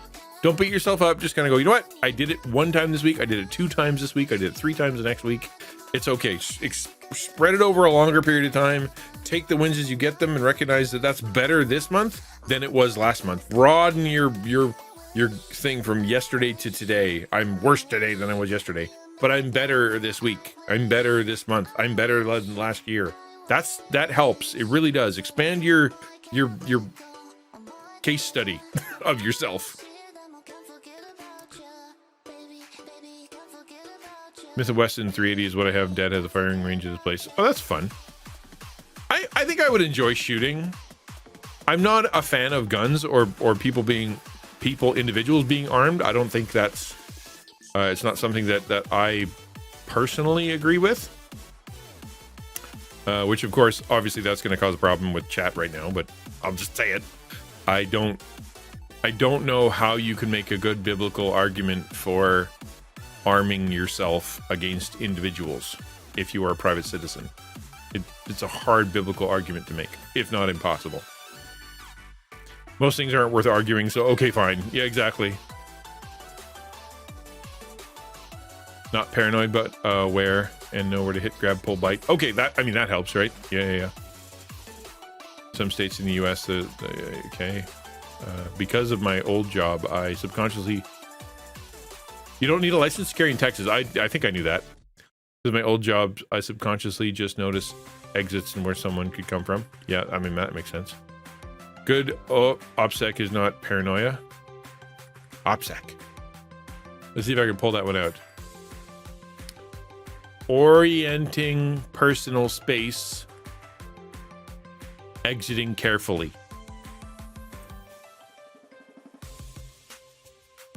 Do it. Ha! Fire extinguisher. No. I don't know how to do CPR. I don't know how to do any first aid stuff. I'm the worst individual in the world in a crisis. I will counsel and pray for you. Above my groin, in the middle below my belly button. Really? Weird. I'm packed with donuts. Yeah, I hear that. See, we're hard to kidnap. With all my health issues right now, I'm super weak. I do carry a push blade to use your grab if needed. Really? That's interesting, lady. You have that history. It must be a storied one. It's not something that I've personally experienced. Like, obviously, well, I was bullied, but it was like psychological bullying most of the time, right? It wasn't like I only got beat up once, and I only got like arrested, like getting rocks thrown at me and stuff, and but most of it was just people being really mean. Operational security. Oh, okay. Definitely not beating myself up on this. Yeah, good. I'm glad. Not awake enough to. I couldn't make a good argument if I wanted to. I hear that. Girk says, for me, I think it's something that God uses people to achieve his ends, and if he wants me to protect someone or myself, then I'll be that person. But I also agree with a lot of pacifist thoughts. Hard to cause Americanism is not Christianity, but I do want the option to defend people if I can. I think that's the only I guess that's the only argument you can make is the defense of others. You can maybe make that biblically. Defense of self, you can't. Like, as in, like, I'm going to pull out a gun and defend myself. That's not a Christian thing. But the I want to be there to defend someone else, I think so. But then if you look at the way scripture is oriented towards when it comes to the sword, you know, the punishment of people through violent means, or being able to, you know, like kill people because of the judicial law and whatever, that's given to the government, not to individual citizens, right? And so I don't know. I'm just like, when it comes to the biblical argument for having a personal firearm so you can shoot somebody who comes up and wants to fight with you, or attacks you or whatever, I don't see it in the scripture when it comes to individual stuff. Maybe you can say to defend my land, my home, my whatever, you know, like, okay, kinda, yeah, but not individually. Knives are scary, and guns, if people have knives, it freaks me out. I'd rather be shot. Really? Okay. I've also found that I can talk someone into a corner and win when I'm mad. Yeah, we got to be careful with that though, right? Though you get me hollering and I'm ashamed of myself. If I get mad, I get quieter. You'll know I'm mad when my words start coming out slower and I start talking a lot quieter. And once I'm at this level, I'm really, really upset. Right? If that's where my tone goes, then I'm really mad. I don't yell. It's hard. I mean, it's not like I haven't yelled. that's There really isn't a story. I wasn't bullied. I was never assaulted. My dad and brothers never let me play with guns. So I had knives and bow. Okay. I mean, good. I hear. Okay. All right. There you go. Interesting culture. Yeah, I never grew up that way. I'm in Canada, and I grew up in Alberta, where things are, you know, very, very safe. And I grew up on a foothill where there was no problems, and like it's just, there was no reason. Aristotle said, I believe I could make a simple argument for carrying a weapon. Lamech would be the first example how God's vengeance was carried out on Cain, sevenfold and over time by any who attack another man. The man's wrath should be carried out to the seventh degree and instantly. Truly outlines of self-defense. You're going like pre-Mosaic law into the very beginning of Genesis on the application of one man who was perhaps the third man to ever live. There, I don't think that's a great argument, especially since you are neither Cain nor Lamech. He was also not the very moral dude, so getting your morality from him probably isn't a great idea. Yeah, no, I don't think that's a good one. I see where I think I kind of see where you're going, but I don't think that argument is good. I think throughout church history, we have seen great men on both sides, pacifist and soldier type. Soldiers, no, soldiers can shoot, man. I'm not talking, go ahead, be a soldier, be a police officer, you know, be a fireman, ambulance, be someone who's authorized, be a post office guy, right? If you're authorized by the government to carry a firearm so that you can use physical and lethal force in order to enforce the law and keep the people safe, totally biblical. Knock yourself out. I'm talking about individuals, like private citizens. But if you want to kill me, they can go. Yeah, they go hard. However, I think they're getting their jollies. They're gonna. Yeah, exactly. I agree, Tam. Yeah, it's hard. I think it's weak and a strong issue thing. Honestly, okay. Our government giving us the right, though, too, also is another aspect of argument. Obviously, if it was against the law, I would say no, not doing that at all. Government permission to do things is not a reason that you can do it. Government gives you permission to get divorced. My government gives you permission to commit suicide. My government gives you permission to do drugs. My government gives you permission to gamble your life away. To get yourself into massive debt. You can commit adultery. All of those things are permitted by the government. Does not mean that they are moral or good, and that it's an argument for why you can do them. The people at church who are armed and ready to defend the people in congregation, we may be sheep, but we have our sheepdogs. I think that you can actually get around to, because if your job in, like, as an usher, or your job in that community or whatever is that you are there because you're keeping the community safe in case something happens, okay, I can see making that point. But there are way too many people who show up to church with a gun in their pocket, and it is not because they feel like they are the hand of God, or that because they feel like they are there to do that. You know what I mean? It's because they got personality issues, or they got, really bad theology. I wouldn't want to just hand anybody a gun in a church and be like, you're the hand of God now. Defend us. Murder and killing are very different. Yep. Murder is biblically wrong. Killing isn't. I would see protecting others as like killing like in my military. Just a thought, though. Abortion is murder. That's against God's laws. Well, that it is, exactly. But again, are you military? Right? If you're in the military, or if you're a police officer, or if you're a deputy, or if you're whatever, then yeah, that's different. That's authorized. But if you're not authorized, right? Dad's side is Viking side with no military service that I'm aware of. Mom's a Quaker. Okay. Yeah, it's a long way back to be able to find somebody who's in a war. Having concealed carry is a government issued license for that, though. I'm literally authorized. Yeah, I'm not saying you're not authorized. I'm saying that being authorized to do it by the government is not a reason to do it biblically. In the South, there seems to be more guns than people. There are definitely a lot of guns in the States. That does sound true. Shigatsu, hi. So here's my thought on abortion. The Bible doesn't say that life begins at conception, but at breath.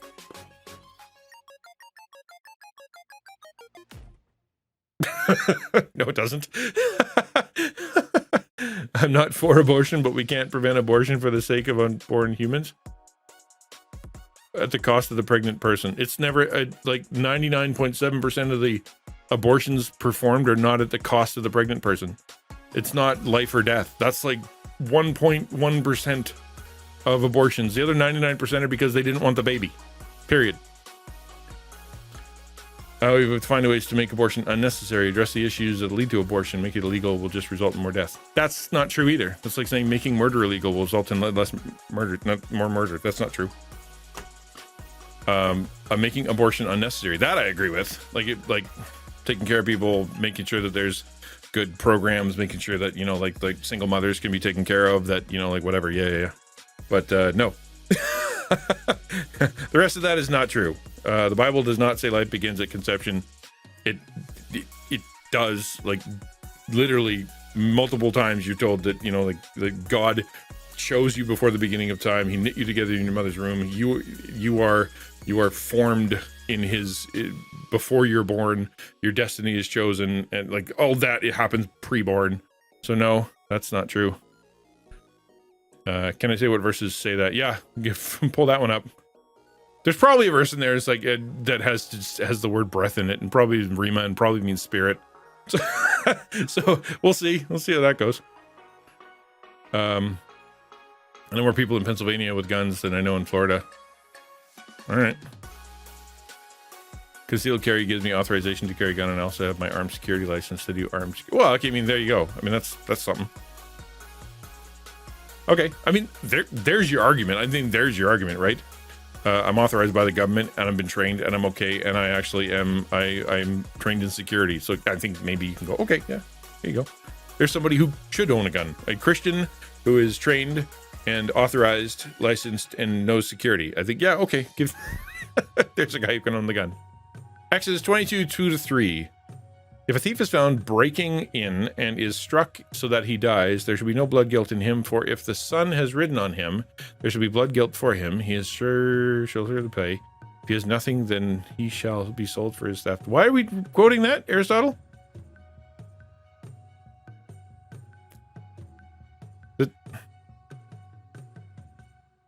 I mean, that's the, if the argument is basically if you kill somebody who's breaking into your house and then it's okay, you're not going to be.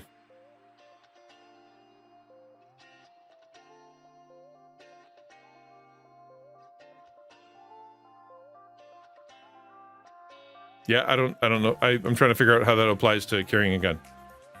Self-defense is a soldier type thing. You are armed for a specific purpose, that is to maintain your God-given life. Also, if I don't fight, who protects my family? And if I get killed because I don't fight, then what will do that to my family? Those God-given my responsibility. In a way, if I'm a soldier for my family and loved ones, like parents are a form of government over the kids. Parents are a form of government over the kids. But how do you reckon turn the other cheek, walk another mile, give your cloak as well, do good to those who are evil to you, only return good, do not seek revenge, or do not commit violence against people who are violent. Always give them grace. Like how do you reconcile all that, right? If this person who is your enemy, who is violent against you, who is stealing from you, who is forcing you to walk a mile, who has struck you on the cheek, that person, right? You've been told how to deal with that person, and shooting them is not it.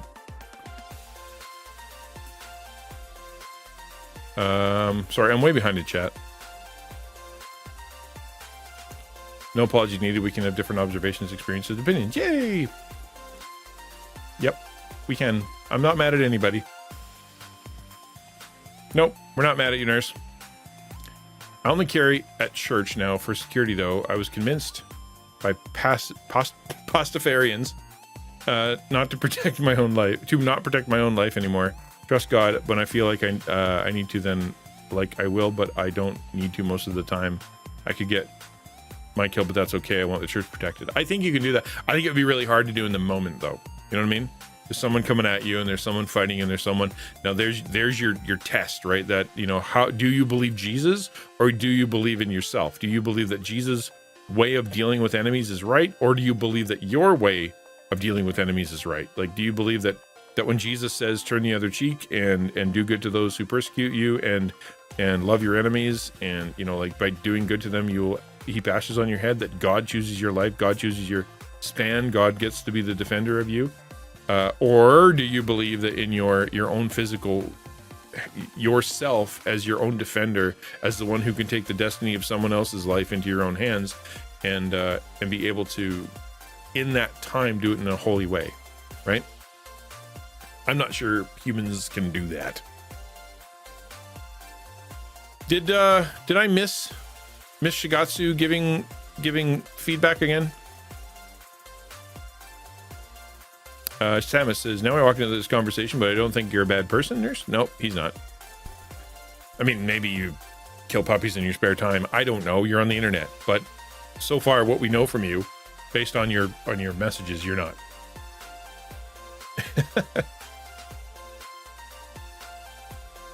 Exodus adds to the self-defense of Lamech so much that even if someone intends to steal and might do violence, it's fine to kill him. If he doesn't die by sunrise, then he should be sold to pay for his crime. Okay, but no, it doesn't say it's fine to kill him. That's not what it says. If he dies in the act of, or if he is killed in the act of, that's not the same as feel free to go kill people. That is not the same thing, right? And the whole sold to pay for his crime thing is showing it's not a capital punishment, right? That's kind of the point.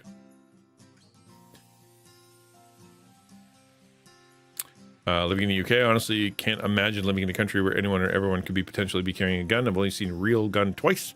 Yeah, but I mean, you guys have other problems over there, like acid attacks, knife attacks, like groups wandering and killing and raping. Like the violence is still occurring. Like, sure, there's no gun, but some horrible stuff is happening. I can't imagine people carrying acid around. I can't process that thought, people that would throw acid on another person, but it's a legitimate issue in some places. Tam says, has anyone got an old email account that I don't use anymore that I can use for an online game that I wanted my data deleted from, but which won't let me delete the account? Just make your own email. You can make as many as you want, dude. Just do like any, do another Gmail, do another Hotmail. You can do whatever you want. There's lots. Everybody has, and actually, here's another thing. If you have Gmail, Tam, and you put a plus and then another word at the end, like say plus video game, the website sees that as a different email, but you will get the email in your original Gmail account. That plus allows you to organize and categorize your emails,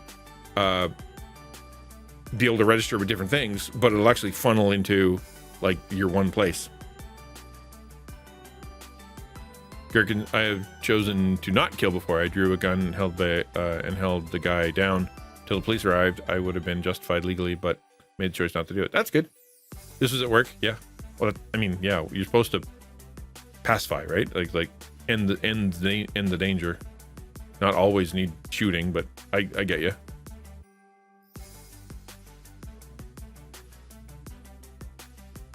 Yeah, nobody should be exactly. Illegal guns are illegal. It's actually how defensive gun use works the vast majority of the time. Yep. Tragically, yes, we have them here too in Germany. Of course, we normal citizens are not even allowed to carry knives. Yeah, it's so weird. Even unused email accounts are sources of danger? No, I did not know that. I'm not nefarious enough to know what to do with one. The acid attacks aren't that common. There's a bit of a thing a couple years back. It seemed to be favored by people from the Middle East at the time. Yeah, but no guns, right? But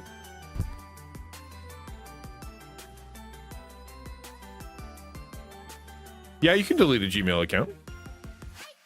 Why not? But that's okay. Just do the plus thing. It's easier. Knife crime's an issue mostly among young people, though it's not common in my city. At certain places that seem worse. But I just got lectured by my protection program.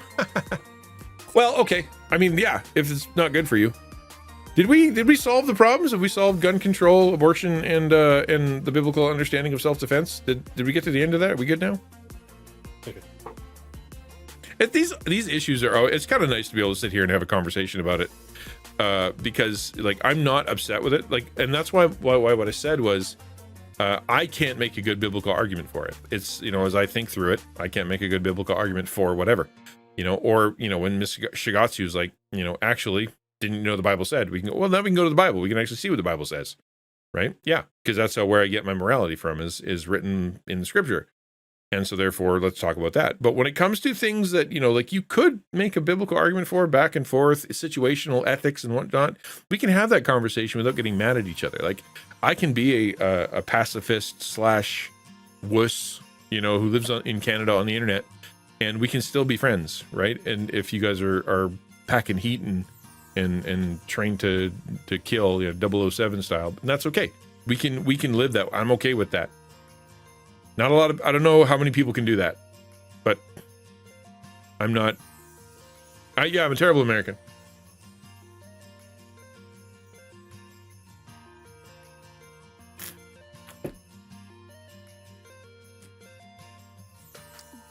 Aristotle said, now there was no blacksmith to be found in all the land of Israel, for the Philistines said, lest the Hebrews make themselves swords and spears. Yes, like for the weapons of war, to take back their land from the people who were taking over their land, which is a government thing, right? Yeah, that's a soldier thing, not an individual thing. So, nope, still not there, Aristotle. Keep trying, though.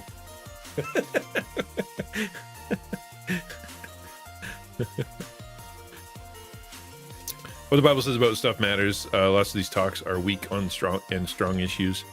Yeah, and that's, and that's the thing. When I go, this is what I think is true, I will default towards the pacifist side, the let God take care of it and I'll take the bullet, right? Whereas other people are like, well, I look into it and I see all the same stuff as you, and I'm going to fall on the I don't know what the opposite is of pacifist. The on the side of caring and responsibly or whatever. And it's and that's okay. It's when you go past that, right? And you've got people that are like, everybody on the planet should think the way I think, or on this side, God equals guns, right? God gave us guns and God gave us what, blah, blah, blah, like that whole thing. That's all just kookiness. We shouldn't do that. Aristotle, when the Philistines were oppressing Israel, they banned the use of their weapons in order to oppress them without fear. Yes, that's bad. I agree. And I totally get that the right to bear arms in the United States is to be able to prevent you from being oppressed by your government. That's what it's for, right? It is not to open carry in a Walmart while you're going to buy yogurt. That's not the same thing. It's designed and put in there because of, Britain and abuses and all kinds of stuff. It just has nothing to do with what we're talking about. And we are Canadian, yeah. Canadians also live in America. Yeah, I mean, we're technically, we're like the 51st state, but you're our Mexico. So what does that say?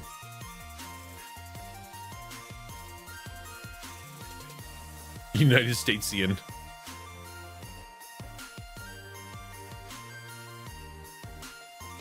Canadians are all American, not all Americans are Canadian. Obviously, you need a gun blessed by a priest and bullets dipped in holy water. I mean, yeah. Then you're pushing towards what's that Keanu Reeves movie? Constantine. Yeah. Then yeah. then you're pushing towards becoming Constantine. You're Mexico. Does that mean you will try to make us pay for the wall? We don't need a wall, man. We're best buddies. Or at least our governments keep telling each other that. It's hilarious. Your president was here. He thought he was in China. We're such good friends. One of the most wonderful histories in the history of history. And I'm so thankful to be in China. I'm like, cool. I feel like going to someone's birthday party and singing the wrong name and being like, you're my best friend, and then singing the wrong name. It's just...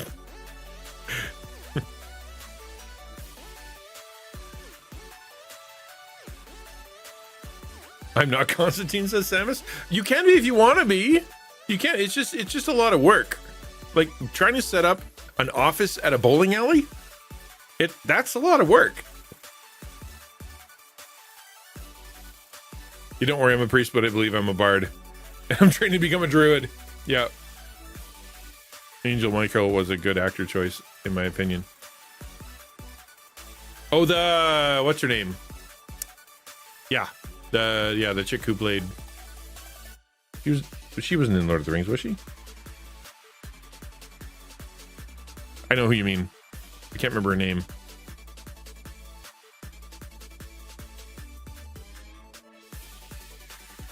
My Angel Michael will forever be John Travolta, though. So there.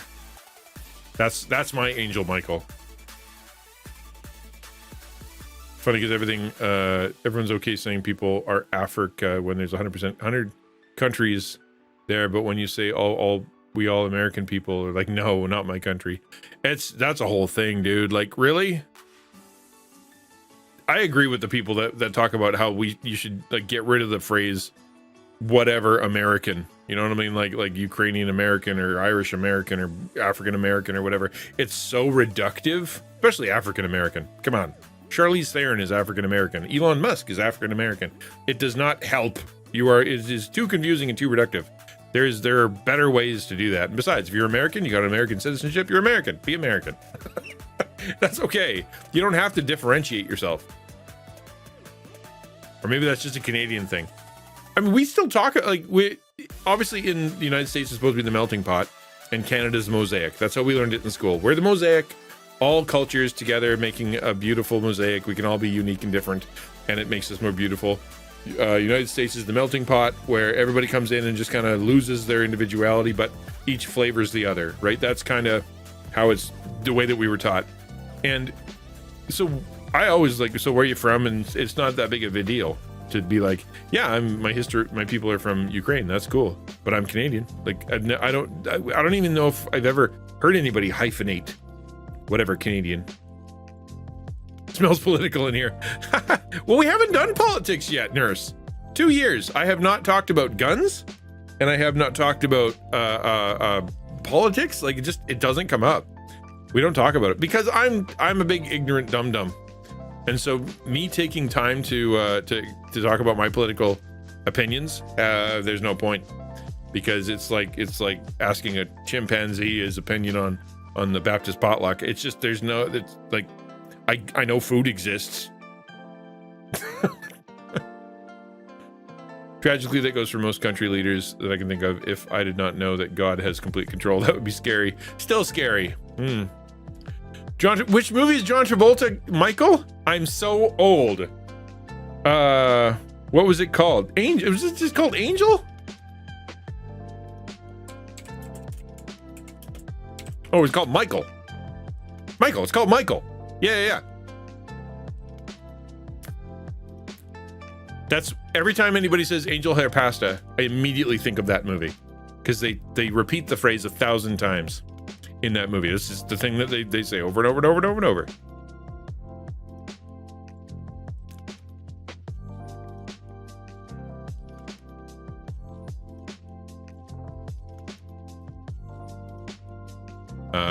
Gurky Steel says there's no shot you kill someone Nigerian or Congolian or Sudanese. Most people would just say African. Most people identify that as a continent. We say people in Europe or European. Most of our friends, yeah, it's true. I mean, again, that's really reductionist, right? It is, because someone who is from India and someone who's from Iran and someone who's from Pakistan and someone who's from like France or like, they're not the same. It's different. You ruined it in here? It's fine.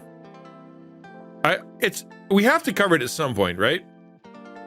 We have to cover it at some point, because it's part of everybody's life. Like, everybody has, there's an increase in violence. There's an increase in gang stuff, and there's an increase of all kinds of like craziness out there. There's arguments about whether or not there should even be police, and people actually believe there shouldn't be, which I think, how do you do that? That's insane. And so this is real. This is real legitimate stuff that people are dealing with all the time. I'll never understand defund the police. I will never understand that. Like, reform the police, sure. Let's kick out all the bad guys and put in the good guys, sure. But defund? What are you, nuts? Nehemiah, all right. From that day on, half my servants worked on construction and half held spears, shield, bows, coats of mail. Okay, but again, dude, you're talking about authorized people. So Nehemiah was in charge of the building and construction, and he was actually appointed by a government official. He was sent by the king to go and do that, to rebuild, and it's totally his job. Then he appointed people to not only be the bricklayers, but also the ones who were to defend the wall, right? So like, you guys are there, your soldiers and your bricklayers today, both. So defend your homes, because you're making your own homes and you need to defend it. They were still authorized by the government, right? Yeah. Well, they were building Jerusalem, and it was Persia, I think, at the time. So, yeah.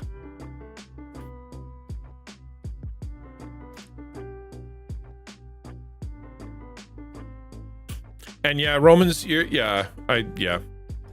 we should be kinder, I guess. But Romans, you talk, I think, what's his name? George Bush had a similar thing. Just people thought he was dumb because of, the sort of his jokes and the things that he did in public. But he's a really smart dude. Like, you look at his educational track record, and you look at his, what he'd accomplished in his life and his family background and stuff. He's not dumb, not by a long shot. It's just that it's easy to call someone anything if you only ever hear bits and pieces of what people decide they're going to report on you. Where all people, our blood is still red. What does it matter where you're from? Because culture matters. Culture matters and borders matter, Dragon. They really do. Not all cultures are the same. Not all cultures are equal in morality. Not all histories lead to the same place. Borders they help people to be able to defend their land, because there are bad guys in the world. We need borders, we need cultures, and we need to understand history It matters. It really does matter.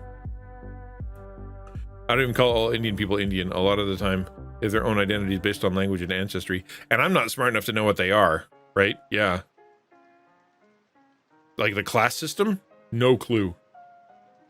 Technically, those men were not representatives of the government, and the land they were building was... Oh, no, I already answered that. Nehemiah was allowed to go back and build, but he was sent with the authority... Yeah, he was. He was sent with the authority. That was the whole point. He went and asked the king, and the king went, cool, here you go, and here's some stuff, and here's some people to go with you. Right? Yes. You know which Prince of Persia was? Jake Gyllenhaal. I don't know, man. Jake Gyllenhaal coming out in Prince of Persia, and that movie, John Carpenter? The one where he was when he was on Mars. Those two, didn't they come out at a similar time? And they were just poorly timed. They're both decent movies. They just weren't, like, given a fair shake. Biden gaffes her a million times every time he's on camera. It is something. It is pretty remarkable. I don't know. You can't claim dementia, and you can't claim whatever. Like, you'd think that if the person was truly had dementia and there was real problems there, as opposed to being someone who just flubs a lot. I flub a lot, you know. It's just I don't have to speak on a public in international levels, right? It's only you. Let's see how many people are listening right now. 29 people, right? All cultural identity is important, and knowing it helps you relate to others. Yeah, exactly. And convey the gospel.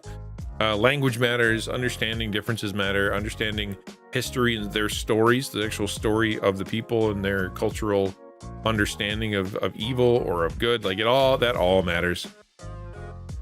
John Carter. Yeah. Okay, bye, Nurse Nerd. Have a good one.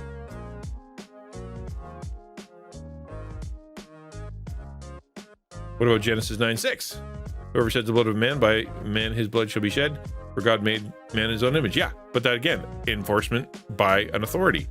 Who is the one who's been told to shed the blood? As in, it's the community, right?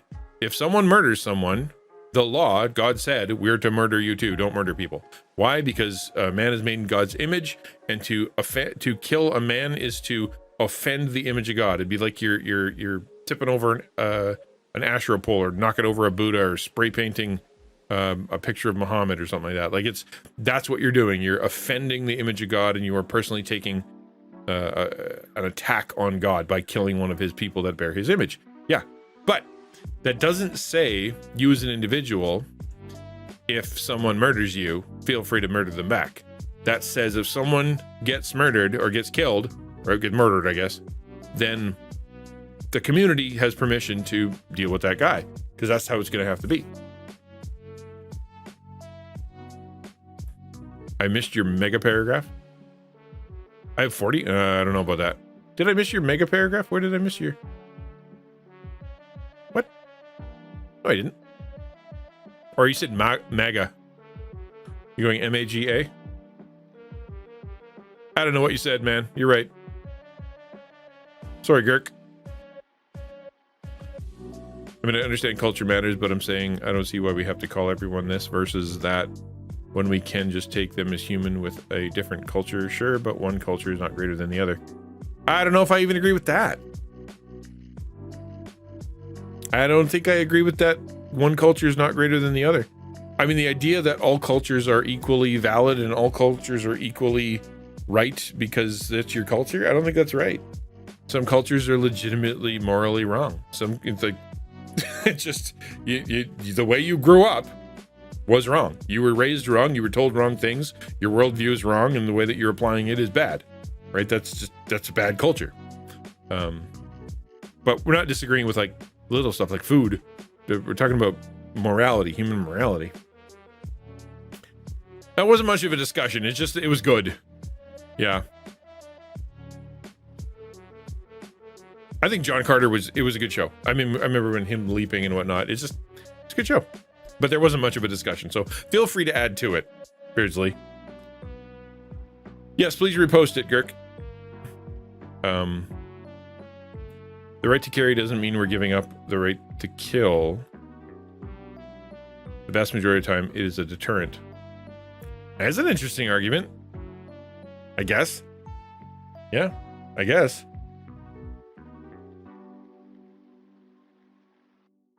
Is it like a bear bell when you go walking in the woods? Like the reason you have the bear bell is because then it keeps the bears away because the bears hear you and they don't attack you. Is a gun like a bear bell? Pretty intense bear bell. You have opinions on John Carter? Go for it, man. I do not know that I think cannibal cultures are good compared to Canadian. Yeah. Well, all cultures compared to Canadian. So we shouldn't compare to Canada. It'd be like, that's like, I wish I could say that, like, without joking, that Canadian culture is superior in a lot of different ways because of the way we are, kind of thing. I think we have a good sense of personal boundaries. I think we have a good sense of freedom. I think we are more appreciative of diversity because we've been having it enforced since we were born, that there are 2 different cultures and 2 different languages and multiple things are happening and lots of different people have come to our land. Like, I think it's built into that. But I would also say that the way culture is now, the far more liberal, far more, you know, pro-drugs, pro-abortion, suicide, like all that stuff that's been built in, anti-religion, you know, like that kind of stuff. It's very much part of our culture now, very much, and that's not good.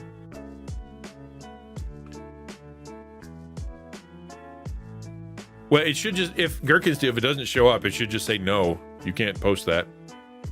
That's not even my argument. That's what they teach in the concealed carry classes, that you should plan to not have to use it. Well, if it's concealed carry, then nobody knows you have it. That doesn't make sense. I guess unless you pull it out and go like this and be like, hey, I have a gun. That's a deterrent, I guess. Yeah, okay. So I had a relapse in port that I'm dealing with, and I think that it would help those to share. I've been clean a long time, but while house sitting my grandma and I watched The Outlaw King, there's a full nude sex scene she wouldn't let me skip, which triggers me because obviously I saw stuff, and yeah, I had a moment of weakness. However, I have turned from it and repented. Now I'm doing good. One mistake doesn't define me, just like one successes doesn't. Yes. So, and again, that comes back to you're not, you're not condemned, right? You're not condemned because of your sin. You recognize that it was evil. You don't like it in yourself, and you repented. All done. Poof. You're done. And again, it's taking the broad approach, right? This year, am I better than last year? This month, am I better than last month? This week, am I better than last week? Kind of thing. Because that way, it's the average. Like, God is really working in my life. Yes, we all dip. Paul himself, right? He's like, man, I wish I could just be good all the time, but I can't. My body, just works against me, and I hate that. The Bible is very clear that, like, for men and women who have sexual desires, that not being around your wife, not being together is going to affect your prayer life. It's going to affect your temptation life. It's going to cause problems, right? It literally, like, if you have this issue, go talk to your wife, go talk to your husband, go do the thing so that we're good to go, so you can get back to worshiping and prayer and service. That's what it's for, right? So if you're far away and you're distant and whatnot, and you got someone that's laying temptation in your lap, and you're by yourself and there's nowhere else to go, then yeah, that's going to be tough. It's going to be tough. The question is, based on what you know now, Gherkage Deal, about how you accessed it, is there a way that you can remove access from where you are?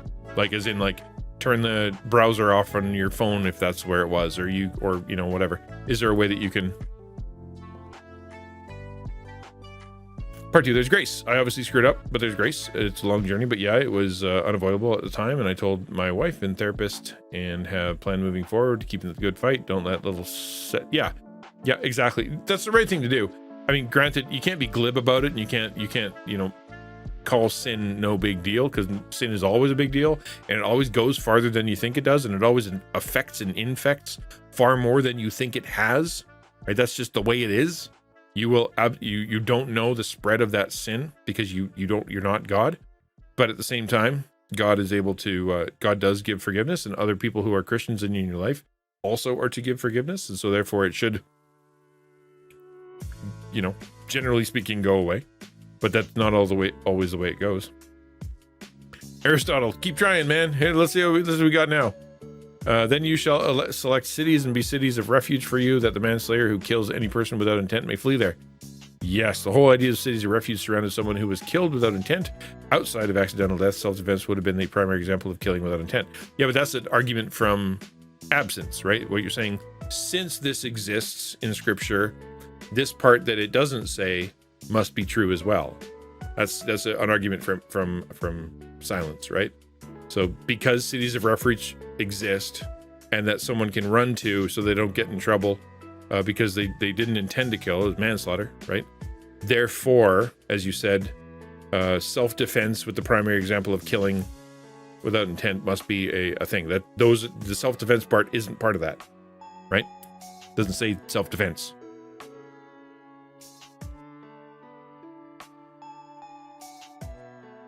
Maybe it does in broader context, but I don't see the word self-defense in there. Because it could be you know, dropped a log on their head.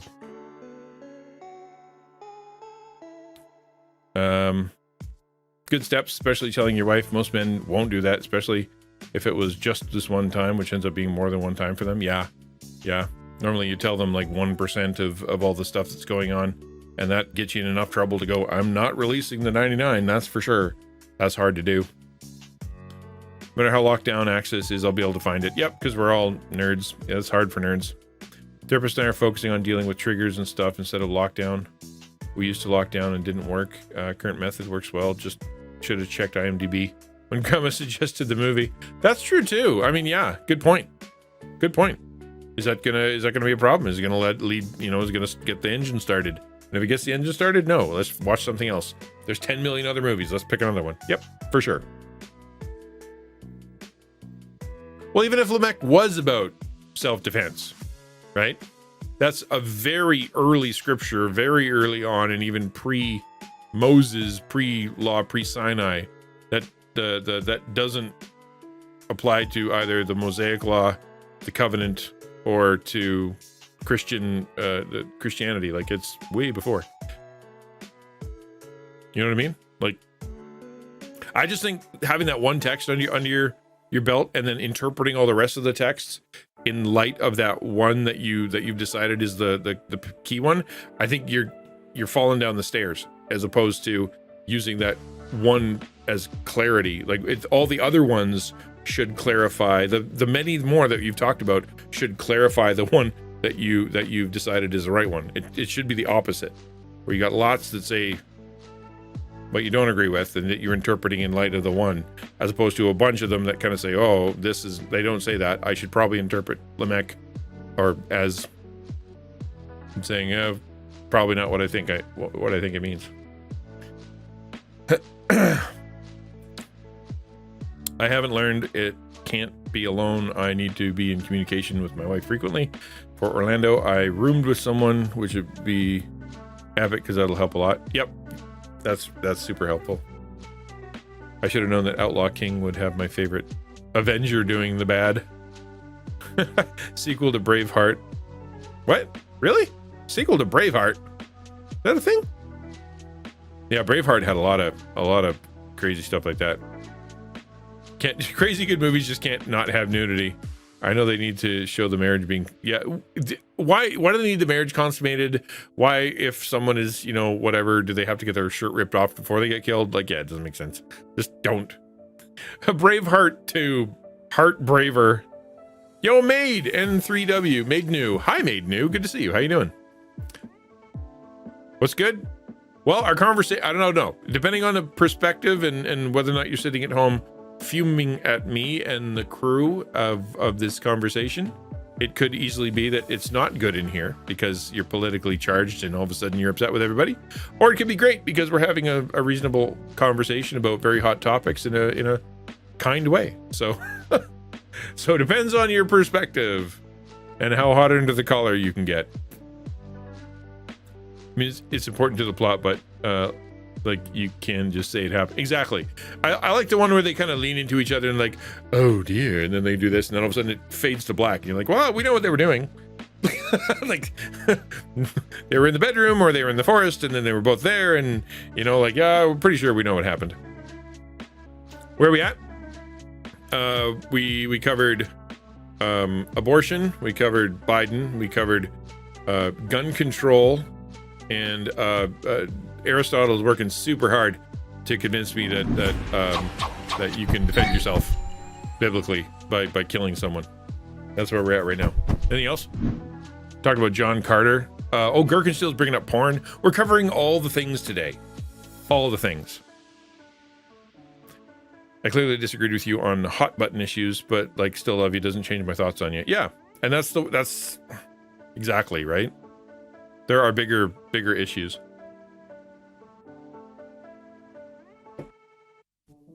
Open carry, like gun stuff, open carry, gun control, all the rest of that stuff. That's all, to me, that's all open hand stuff, right? Some people take that as like freaking gospel truth, but like abortion, to me, that's closed hand. There's no argument for murdering babies that you can that you can make. That's a good one. You know what I mean? Like it can't happen. Romans 14. Not quarrel over opinions, non-self. Exactly, right? Yeah. Can I read all of Numbers 35, 9 to 34? No. No, I'm not invested that much.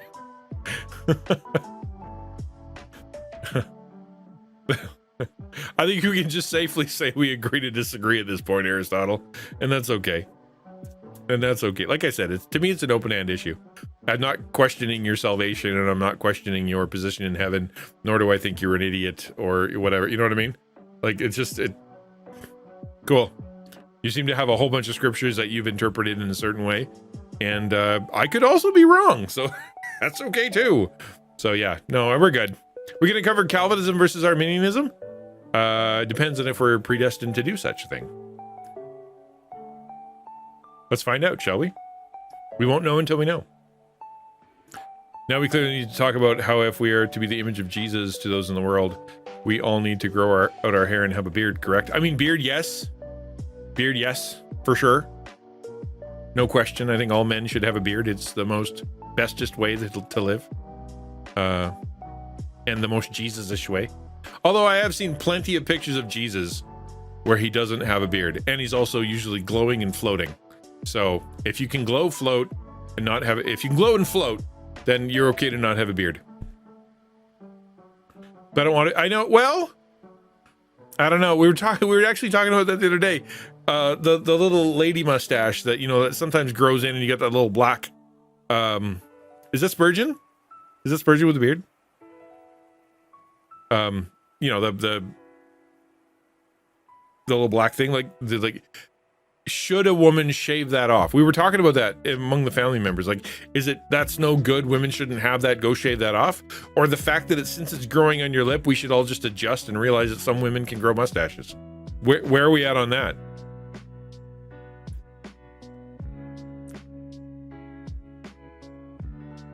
Well, take a break then, Tam. It's okay. Take a break. You're not going to get hacked in the next hour.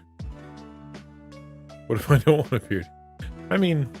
But do you want your man to have a beard? That's the question. That's what's important. Big sad. Aw, that's too bad. Made new. I couldn't grow this until I was probably in my 30s. Probably, yeah, in my 30s, before I could actually put together a beard that would look like a beard. Those are heresy portraits, obviously. I can float in water. Does that count? No. What? What did I miss? Cause you're a boy? Cause you're a boy? Is that the joke? Yeah. I'd go for a dwarf beard. Dwarf ladies wear jewels and beads, and that's cute. Yeah. But what about the mustache? Is that what should we opinion? I don't know, Charlie, the Hitler? Yeah, I don't know. The woman who grows like the little tiny patch just above, like that 14-year-old boy mustache. Get hairs on your neck and chin. They're uncomfortable. They go. Okay. On your chinny chin. But I did go to seminary with Spurgeon's great grandson. Did you really? Well, there you go. Is he in the States? Or are you in Europe? Or England or whatever? I mean, grow it if you like and don't if you don't. Women all make all sorts of changes in appearance, and so do men based on what they like. Yeah, I mean, yeah. Like, that's the question, though. Is that how much of society should we impose upon individuals because we've decided how we think they should look, right? I think there is a certain thing to be said about that. We see that in scripture, right? Based on the culture, you shouldn't wear this. Based on the culture, you should consider this when eating. Based on the culture, you should consider this when where you go and who you're going to connect to and whatever. The culture does matter around you, and therefore take it into consideration when making decisions morally and when you're around other people, for sure. How much of that do we impose on people when it comes to external,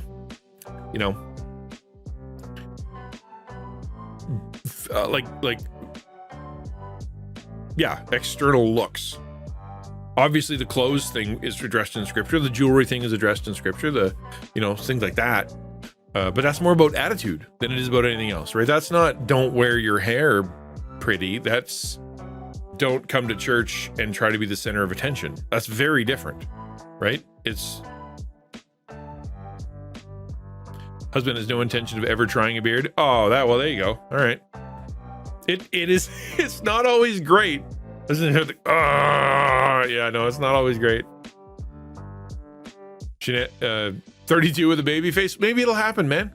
Maybe it'll happen. Made new.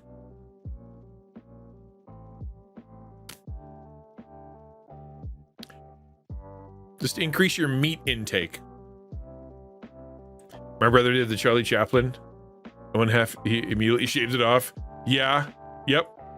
You don't want to do. Yep. That's a dangerously close thing to do.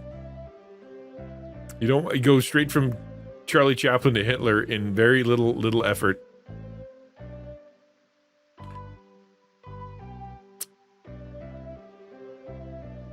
If we can't look exactly like Jesus and act like Jesus, and I guess we fall short of God's glory and therefore need to insert gospel message here. Yeah, and then chapter verse kicks in. I wish I could get rid of that. That thing right there isn't my favorite thing to do. I don't like that version of the gospel. I don't think it's helpful. But you know what? All the rest of chapter verse seems to be. U.S. culture largely doesn't accept women not having legs, pits. Yeah, shaved. I don't think lady stashes are going to fly. But is that right? That's, you know what I mean? That's the question. Should we be altering church culture to say, ladies, let fly. Why shave? It'll be fine. We shouldn't care about such things. We have bigger fish to fry. Or is it, we should all kind of conform in that area to be more like the culture because it would be a distraction and weird to do otherwise. That's a tough decision. My wife's so self-conscious about body hair that when I don't notice it, regardless, most women care more than we do. Well, it depends if it grows in like really light and clear and like, white or whatever, then yeah, that's different. But if you've got a big old black furry, Chewbacca legs, and then yeah, I can see that looking down and going like, I don't want that. I don't want questions. I'd like to request a return to when fat chicks were the epitome of beauty, please. Yeah, let's go back to Renaissance. Yeah, exactly. Well, can then we go back to where fat guys equals wealth, please? So that you're the epitome of beauty if you're fat, and I get to be the epitome of wealth and prestige if I'm gigantic. Then we're good, right? Yeah, if you got the right hat, Jones, you got to get the right hat. That's the important part. And men are trying to impress other men more than they're trying to impress women. That's why they go to the gym. That's why they buy the car. They say it's to pick up chicks. It's not. It's to impress their dude friends. Come on. Beard symmetry is pretty tough. And that's true. Yeah, you're absolutely right. It is. Like when I was making my chin pointy this week, and I'm like, uh-oh. Like, I don't think I'm gonna have a chin in a minute if I don't stop. Well, I mean, it's his normal clothes. Nobody would know my brother was Chaplin. He did it for one night in his getup. Being a young white male, he could easily, yes. Isn't that funny? Because of a mustache, suddenly you're Nazi. That's just terrible. Hey guys, you know what? I think it's time for me to take a little break. It is now 2:30, which is usually an hour past when I take a break. I'm going to take a little one. I'm going to go out, take a little walk, get some fresh air, get a food into me, and I'm going to come back and we're going to play some of that Scarlet Nexus, which is a game. It's anime. If you like anime, you'll like this game. It's pretty intense, some pretty crazy stuff going on in there. Now is a great time to go check out my links, YouTube and coffee, especially coffee, and go see what's going on there. And also, if you like what's going on and you've been enjoying the conversation today, you thought it was reasonable and well, kind of put together, especially for hot topics, why don't you contact some friends or tell your church or tell people that I exist so that I can get some more support, we can get some more viewers in here and whatnot. That's on you guys, because I can't tell anybody. Nobody listens to me. They only listen to you. All right, I'm gonna take a quick break. I'll be back soon. Feel free to lurk though if you don't want to see the game or you don't want to, whatever. Just stick around and mute the tab, and then it gives me the numbers anyway. I'll be right back.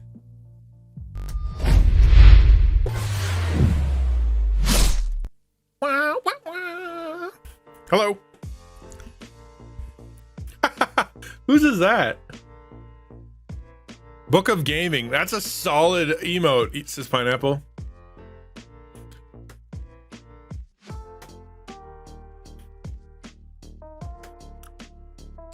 Citizen Fortress, you might want to get checked for narcolepsy. If you had 4 naps, or actually also go get your iron checked, your hemoglobin, you might have some health issues. Because all I did was make a piece of toast. Thank you for the lurk. Yeah, I worked really hard to get really good hold music. That's all VGR, man. If you want good video game music, like that was all VGR, except for Spider Dance. That was GameChops. But I love VGR. He's just a good artist. Assuming it's a boy.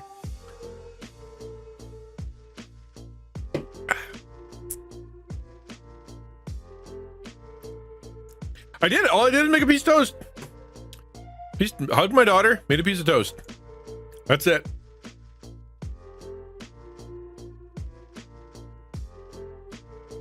All right, let's take a look. So if you're new, and I don't think Citizen Fortress has seen this game yet. Bob in my head. Yeah, it's a good beat. Yeah. Coconut Mall's good. But the best song I have on here, where is it? Is where'd it go? Super Smash Bros. Ultimate Theme. That's the good stuff right there.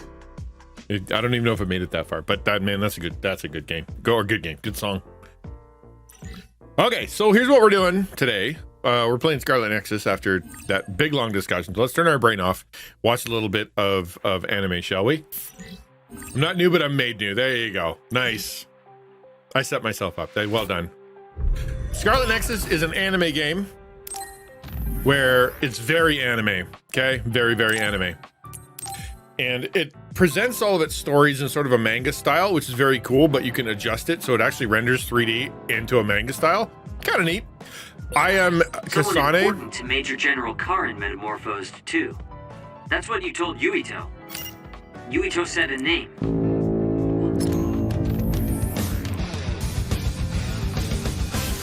Hello? Epitome's coming in. What? How you doing, my man? What's going on with you?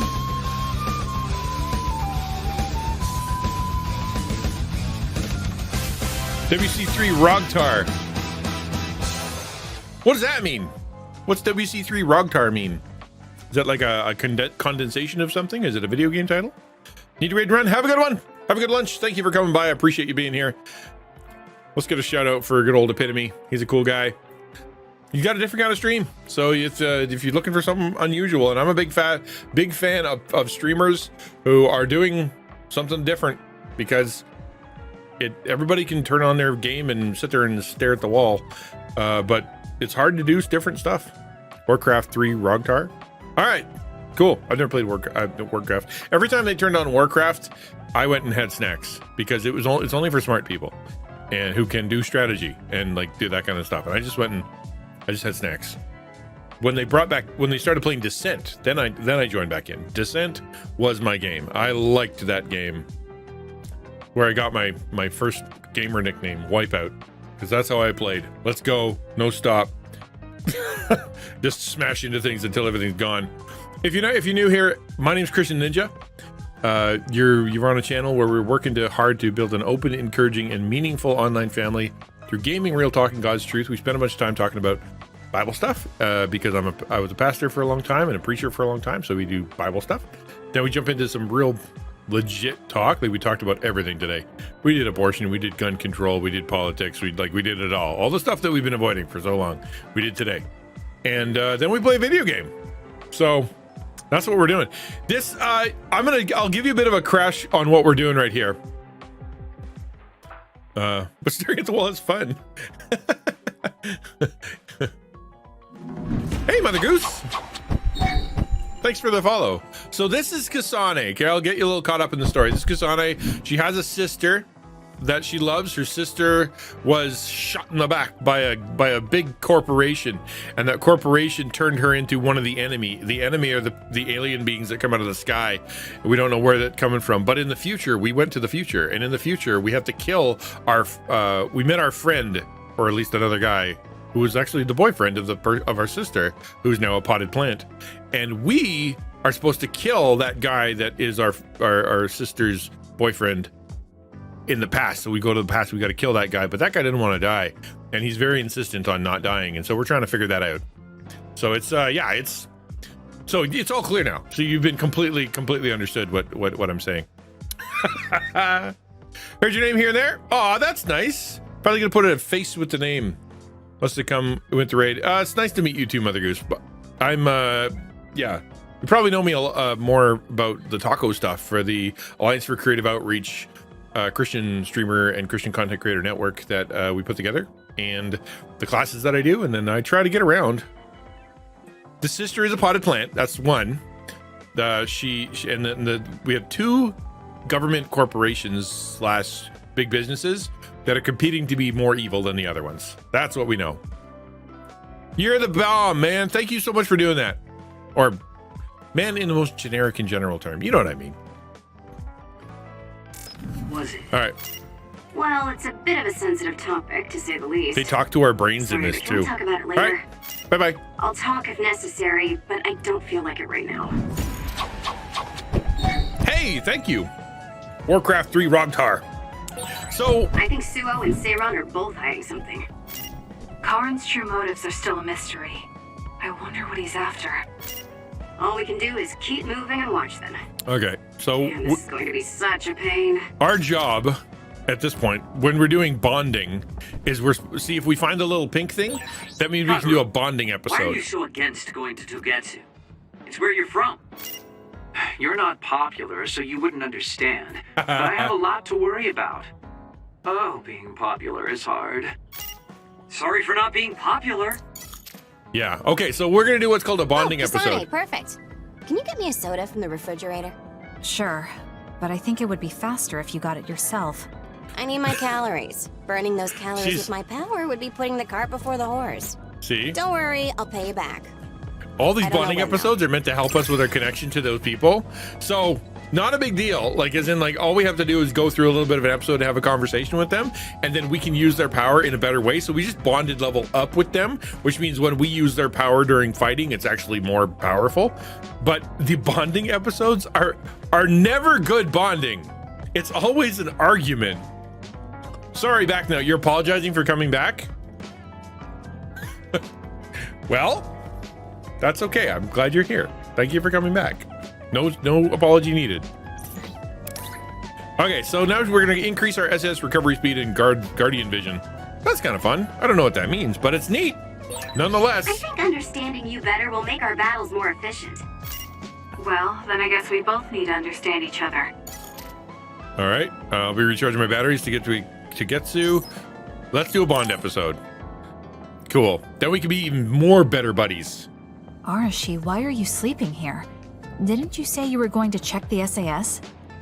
Arashi is currently in maintenance. Please wait until services resume. I need to Skipping steal that out on line. work?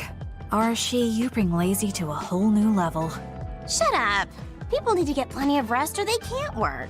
Exactly. Plenty of rest. Oh, look at the time. It's almost time to eat. Where's River? No You wonder need to be I'm so listening to hungry. this. What a stupid alert system. Wow, so you can't even be bothered feeling hungry? Well, I was going out to eat. If you're hungry, then how about joining me? Eat out? Listen, Rookie, the city is full of danger. Listen, You can find Rookie. yourself surrounded by civilians or hounded by the crows. Fans in the press. Must be tough being famous. Basically, you're saying, It's a pain. I thought so. We don't need to go Yeah, out. we've all We got have the same our problem around rations. here. It gives I us can't the go out. minimum essential nutrients we need. Isn't that wonderful? You care about efficiency that much? Of course. And these rations can be eaten right away. It's my treat. Want to join me? It seems like you're absolutely against going outdoors. Okay, let's What eat was here that then. word I learned yesterday from ukulele? The ration thing? Prepped food? This soda Pre-prepped hits food? the spot. There is no better beverage in the mean- world. Glad to hear it. By the way, do these rations taste a little too salty to you? You think so? Hey, I'd Gurk. understand if it were heavily seasoned, but I'm just getting a MREs, strong that's taste it. of salt. It's not very balanced. That's Your surprising. ration isn't well I balanced. thought you were more like me and Who didn't could've really seen that care coming? about taste that much. Now that you mention it, I don't think I used to care. I bet it's because of Naomi's cooking. My taste probably changed without me noticing. She likes to cook too. Handmade hair clip, homemade cooking. She sounds like quite the homemaker. She's great. She liked that was doing it great. since we were little. But now she's a And potted I plant. always helped with so. the taste testing. I see. That's why these rations are not to your liking. It's not that I don't like them. I just said it's not very balanced. It could just be that my palate is more refined now than it was before. Good grief, are you really bragging to me about your sister right now? Yeah. How are you two so close when you're not even related by blood? Because my Yeah. sister was so kind. There's no way I would have survived in that house without her. That's true. Did something happen with your family? Like immediately. So just to give you a little bit backstory on that, if you weren't paying attention, she's adopted. She was adopted into a rich family. Actually, the rich family is one that owns one of the bad guy facilities, is doing bad guy stuff. And the moment her sister turned into a potted plant, she got an email like within like 5 minutes being like, "You're no longer our daughter. We hate you." Like it was not a cool situation. So that's why she's sort of grumpy. Actually, one of her main characteristics as a character really is that's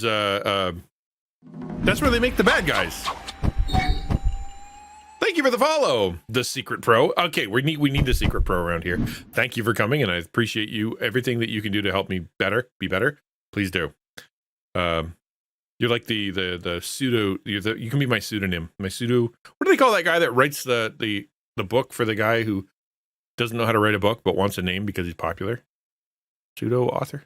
Anyway, she's grumpy. She's basically like she doesn't know. Ghostwriter. That's the word. Thank you. You can be my ghost player, the Secret Pro. I'll just sit here with my hands and fiddle with a controller, and you take over. Anyway, she's grumpy because she had a bad life. But the only thing good about her life was Naomi, who I said before is a potted plant. I can't give you a percentage. We have found out. We visited both. Like we're trying to kill what's his name, the guy that we're supposed to kill, and we have been to the factory. We've seen all the severed heads that they're feeding the brains to the potted plants. And now we're supposed to go to a city. But I don't remember why. It's been a weekend. I'm doing a guess. bonding episode now. Don't get me wrong. I'm very grateful they took me in. But I my should talk parents legally don't see against- me as There you go. family. Not My Naomi, commentary though. would be terrible. She's always been there for me, protecting me. And that's why I wanted to do everything in my power to protect her no matter what. I don't know Naomi that well. We only got to fight together a short time. And this might come off as rude, but that hair clip and Naomi's cooking you hold so dear, It's going to be rude. just don't understand their worth. However, hearing you tell me about them has helped me to get to know Naomi. You really found yourself a good sister. In the future, here's the thing about these characters. They don't understand human emotions. I think part of their whole thing is like they weren't raised well, so they don't really understand each other or interacting and whatnot because they're always just battling. I think they really did write that into the characters really, really well. There might be chapter numbers. Okay, then you'll see it in a minute because I'm literally about to start the adventure once again after this bonding episode. We keeping a dank podcast? No joke, man. I mean, I've podcasted for 10 years. I had one extraordinarily good podcast for 3 of them. So the other 7, But yeah, that was pretty fun. And it always had other people on it. When I was doing it myself, it was all right. But with them, it was so good. Yes, I did. Oof, 8K. Thank you for the food. I'm scared I'm going to get a build like that. Okay, we've gone through the chore of eating. Time to resume services. Seems No, like you're well- ready to go back to work. Okay, sorry, I'm keep interrupting myself, but I stopped doing them. What I was doing before is I was taking the YouTube videos and I was making them into podcasts, and then I'm not even editing those anymore. I don't have time for it, and I didn't think releasing a 5-hour stream as an audio, calling it a podcast, was a really good idea. You need context, you need to be able to know what's going on, so that didn't make any sense. So I'm just like, you know what, I can't do the podcast anymore. But I did it for a long time. I wrote a lot of episodes for myself, just basically like doing the news and doing commentary and things that were on my mind. Before that, we did carnivore theology. Carnivore theology was one where I had a very, very smart man and a teacher who taught special ed students and whatnot, very unique dude, and me. I was also allowed to be there, and I wrote skits. I wrote from milk to meat from the Hebrews passage, and I wrote skits and whatnot. It's very creative. You can actually go listen to it. Give me a second. I will give you the actual. I can give you the actual link, because actually they're worth listening to. Some of them anyway.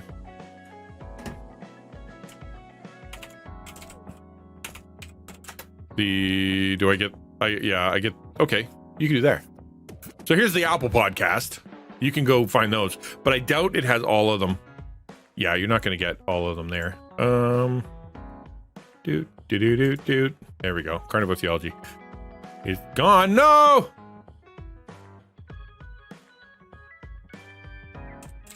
I have all of them somewhere. There they are. There, all the episodes are right here. We did a bunch. Like, we did Harry Potter, we did Thoughts and Prayers, we did Virtue Signaling. Like, we did a lot of really fun stuff. And then I got creative and I used sound effects. It was a lot of fun. A lot of work in the old editing department. You're debating how I want to do content? Hey, dude, let's talk. Before I forget, you can pay me back for the rations by helping me out with a little job later. What? Oh, just hearing you talk about Naomi, I sense that you're someone who has a strong sense of duty. When someone protects you, you protect them back. In other words, since I treated you to a meal today, you'd want to pay me back. Or else it wouldn't sit right with you. I'm really just doing it for your sake. I'll let you know what you have to do later. Now, I've got to go. Oh, that's so unfair. Yeah. Arashi! This must be what she had in mind the whole time when she said she'd treat me. She really got me. Nobody is better at slacking off than she is. Okay, but she's not evil. She's just gonna make you do the dishes. Relax. I got a brain message. Let's read it. Out of harm's way. You get yourself into trouble a lot more than I thought you would, Kasane. You need to learn how to avoid that stuff. That being said, I do have the annoying job of running PR, which I hate but continue to do. It's an example of what happens when you don't stay out of things. You do a good job hating it so much. You're totally a different person when you do PR. I admire it a little. That's just experience. You'd be able to be all chipper in front of the cameras too if you've been doing it since you were a kid. You are a kid, Arashi. What are you, like 14? Virtue signaling means expressing certain fashionable ideas. Sorry. I keep hearing that word. What is virtue signaling? Signaling, as in, yeah, okay, there you go. Expressing certain fashionable ideas, not because you necessarily believe in them, but because you want them to be seen as one of the good guys. Yes. Also to the fact that you want attention, right? As in, like, legitimately, look, this is one of my morals, and I believe that, you know, like, so in other words, you don't support gay marriage, or you don't support the abortion cause, or you don't support pro-life, or you don't, whatever it is. You just want to piggyback on the outrage or piggyback on the popularity of it. Like it'd be like the dude who is trying to date the girls at whatever, you know, event that they're protesting at, because he wants to be seen as someone who is sensitive and knows what he's doing, but really he's just there to meet chicks. He's virtue signaling. Yeah, well, it's hypocritical, Citizen Fortress, standing up and basically saying, you know, like, I joined the popular crowd, or I joined that crowd because, and just I want everybody to know, is the opposite of what Jesus says about serving others, right? Jesus says, do your service, do your giving, but don't let anybody know. Go serve, don't let your left hand know what your right hand is doing. Virtue signaling is exactly the opposite to that, which is tell everybody how much you do and how much you care and how much wonderful you are and all the things, and generally don't do anything.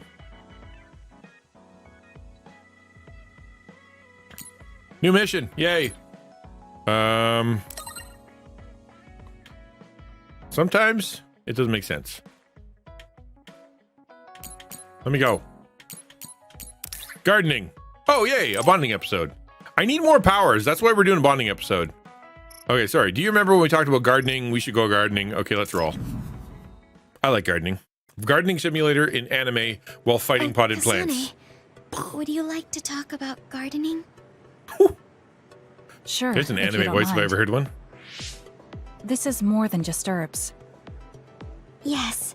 It's I herbs like growing plants because with an H. it's fun hearing their different voices. You don't literally mean a plant's voice, right?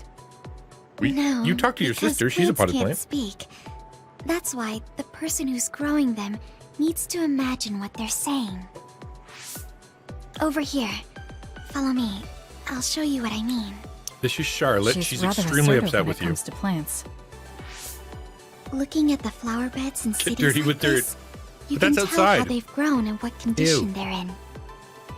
This flower may look like it's growing healthy, but if you look carefully, you can see the bottom leaves are changing colors. It's sick. What's wrong with your eyeballs? However, the branches and roots are fine, so I think it will recover if you snip off the sick leaves and give it medicine. Oh, these are all healthy, but there is a lot of water building up here, which could cause the roots to decay. You should exchange the soil for some with I better hope you're all water paying attention. drainage. This is critical information for this game. We need to know this in order to beat the bad guy. I'm sorry. I was blabbering again. No, I'm impressed. Not only are you knowledgeable, you're perceptive enough to notice so much from their appearance. Usually, yeah. Oh, I'm sorry. Now they're blue now. It's not just from their appearance. I'm using my clairvoyance to see below the dirt. Oh, I you can use your tell powers. everything you normally can't see, from the condition of the roots to the quality of the soil. So it's kind of like cheating. You are a terrible cheater. Well, I don't think I would call that cheating. You're just putting your power to use. Besides, your knowledge and gardening experience determine the condition of the plant, not your power. This is two androids talking Thank about you.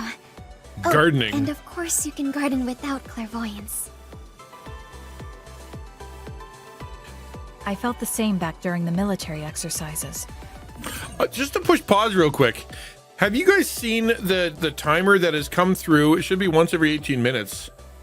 That told you guys you could do a you could start your own contest. Did anybody see that? I don't remember seeing it.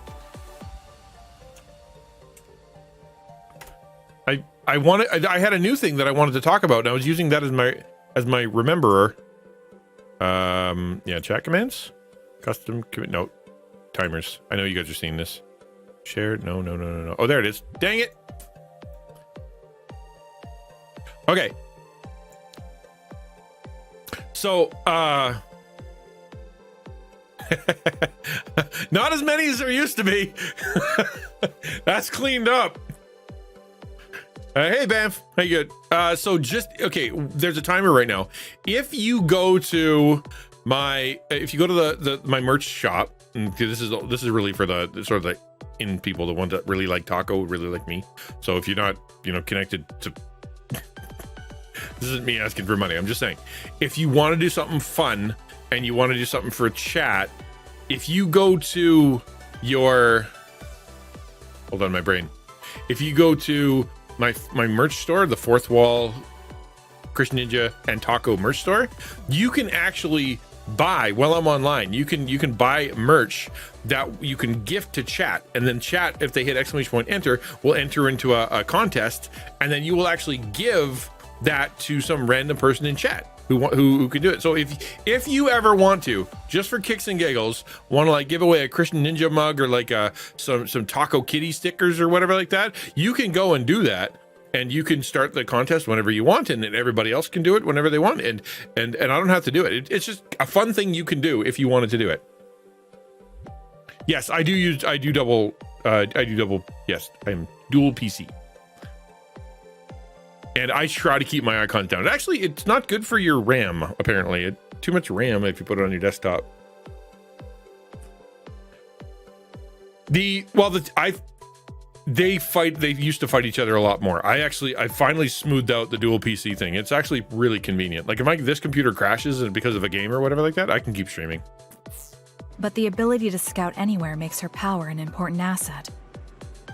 On top of that, she understands her power and has learned to use it well. She would be an outstanding team member.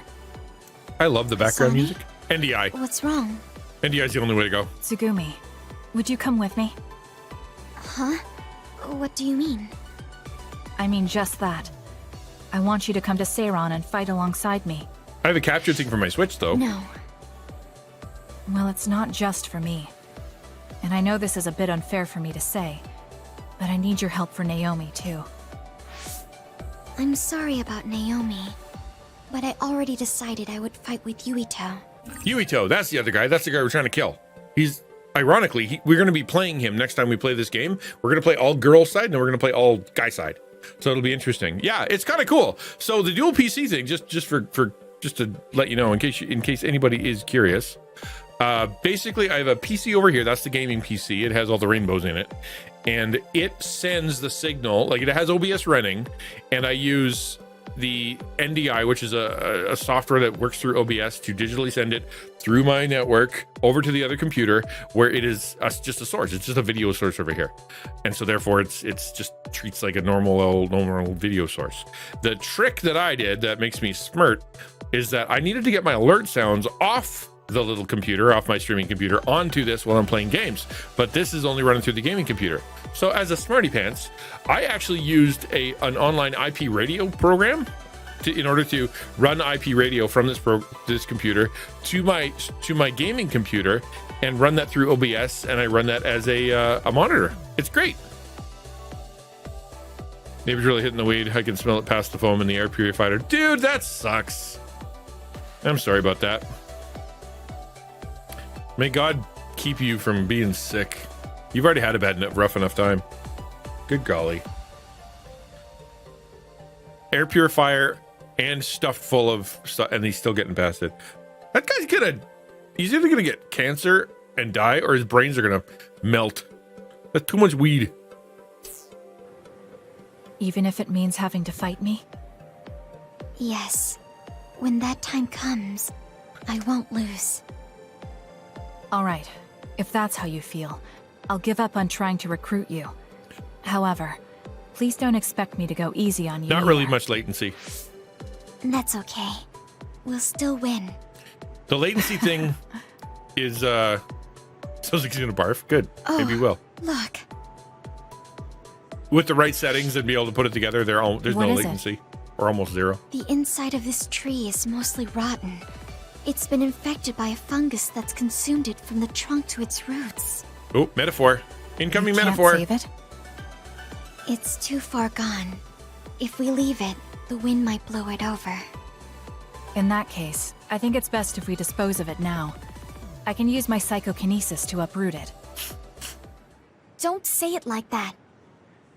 It could lead to an accident if it suddenly fell over. The tree is dying anyway. We should deal with it. Uh-oh. This tree is alive, too.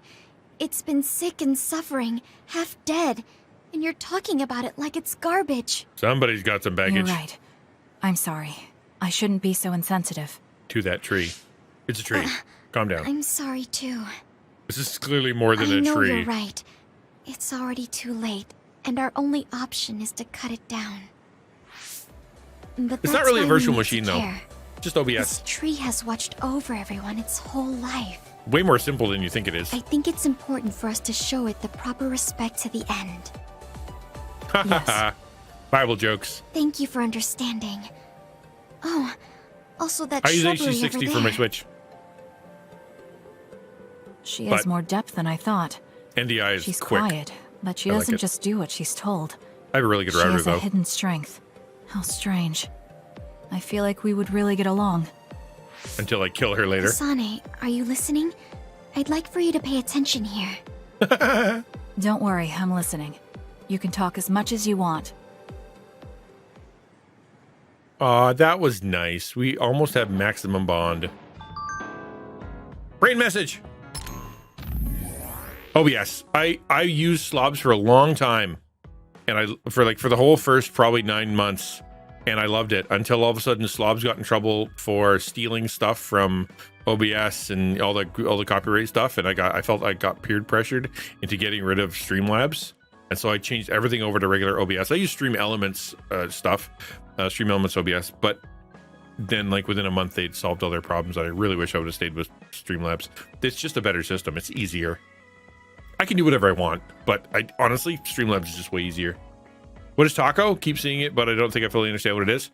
Okay, so Taco, in case you didn't know, is the Alliance for Creative Outreach, which is a streamer network where we take various Christian content creators, train them up, hook them together in a network, hold them accountable to the way they want to be held accountable, give them a creator liaison and a chaplain to be able to take care of them, and a group that supports them, give them a Minecraft server if they want to be able to build content, and to be able to, and we do an event once a month to make sure that we promote and help each other. It's a way that Christian content creators can take care of each other. Yeah. Latest version of OBS, because it is now. I'm on the latest now, but yeah, it didn't for like a few months, but it's good now. Although Slobs did, if Gherkinshiel's still here, Gherkinshiel had a hard time with an update, so who knows?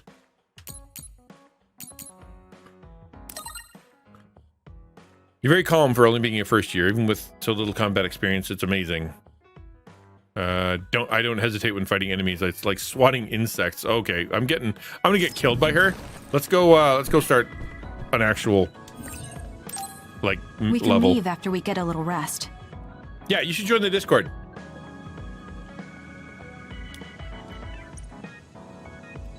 Hey, Come meet Kasane, people. Are we positively, absolutely going to Togetsu? Of course we are. I don't even remember why we're At the very going. least, we should be able to learn something about the cargo sent to the research facility. I understand that you have bad memories of that place. This time we can make good memories of it. Or is there some other reason you don't want to go to Togetsu? Are you sure? If that's the case, nobody would blame you for staying behind. Do you want to stay behind with me? Fine. Just don't blame me if it sucks. I did warn you. We're prepared for the consequences. Kagero, show us the way. Yeah, it's gonna be full of Yes, enemies. ma'am. I'm gonna die. Phase 8. In case anybody was asking, whoever can't remember who that was, I'm on phase 8.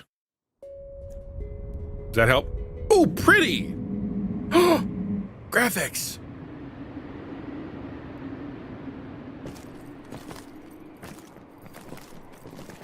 That looks real. I know they said it would be cold, but this is freezing. I heard that it snows all year round in some areas. Don't catch your death out there. Dude, yeah, come join. I least do a there's whole a training road. thing. It's great. What the hell do you Let's think work Togetsu together. was thinking building No a point in city reinventing in the a place wheel. like this? It's cold, it sucks, and it's a pain in the ass. I haven't even been this far on assignment before. Who's down for turning back? Everyone? Great. Let's blow this popsicle stand. Enough of that. We already decided we're going, so stop complaining. Listen, I you can think you're complain as going long to as you keep regret it. going. You seem awfully opposed to this. Are you hiding something about Togetsu from us? Yes. Not at all.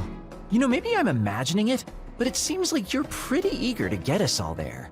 It's something we all decided. Didn't we, Kasane? Or did Yes, we? and you agreed in the end.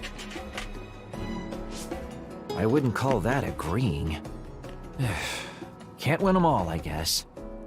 In any case, we need information, and that requires us to go to Togetsu. Now stop complaining. It's I have a language freezing. button. Hit the language button. You'll like it. It'll work better. Actually, let me No refresh it more before mentioning the it's broken. cold. There, now you can hit the language button. All right, let's go save. This poor guy, he gets stationed in the worst places.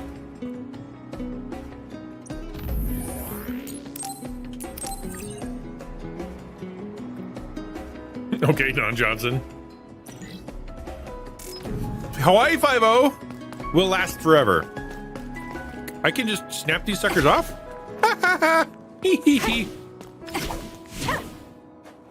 Alright, I can only knock one off, apparently. Oh no, I can move, I can like totally bust things down with my body. Let's go. Boom. Bang. Cool. Everything is bowling.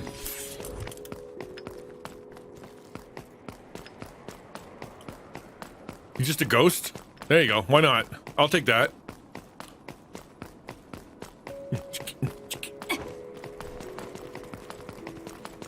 I bet I can't.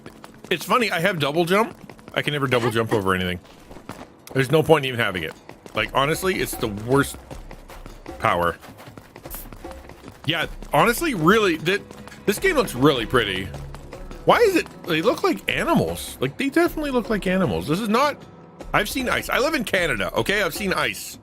I've never seen ice that has, like, I can't tell if that's an eyeball or a butthole or whatever it is, but none of the ice I've ever seen has done that. Maybe during the festival downtown when they do all the ice sculptures. But there's not a lot of, I don't know, holes. That other attacks with explosions. It's dangerous. Which to one? get close. Which one? Oh. Oh, look, he's upset. If And your body catches fire, it's gonna keep hurting you. Who could have saw Be that careful. coming? It's down. Let's finish it. Useless. It's over. Did I win? And there's more of them. Of course there is. Need to get better. I'm terrible at this. I'm using it. Let's do hyper velocity. Then I can just smack into things. You owe me. Focus on it. This. Rip out his light bulb. Oh, yeah.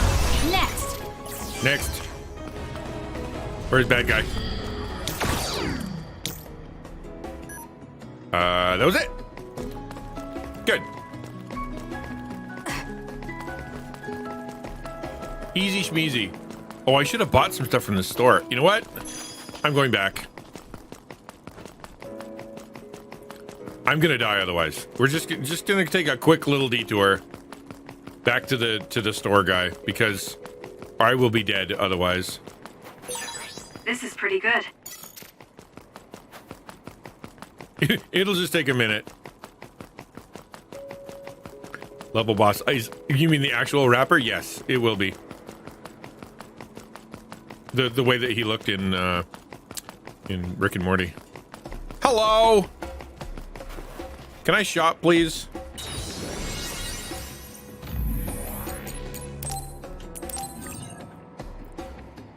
You're gonna hate those? Yeah, I know. Anytime there's a bomb that comes at you, they're just the worst. I don't care what game, like old school, new school. I need jelly. Gimme jelly. Max jelly. I'll take one max jelly. Maybe, yeah, that's enough max jellies. We'll do medium jellies. And we're gonna do light jelly. That's all I need right now. Never saw Rick. It's not worth it. And think about Rick and Morty. Like I was. No. No, stop it. Yes. Thing about Rick and Morty is that it's got a lot of clever. It's got some interesting ideas. It's got things that you're like, oh, that's kind of cool. I think that's a funny way to put things. What an interesting commentary on society. What a clever joke. But it's all covered in a healthy dose of gross, right? So it's not worth it.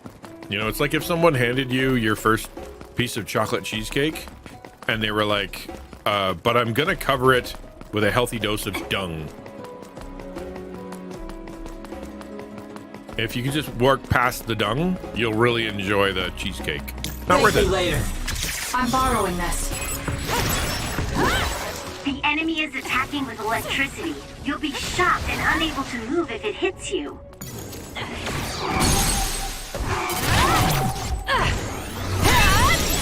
Yeah. Nice job.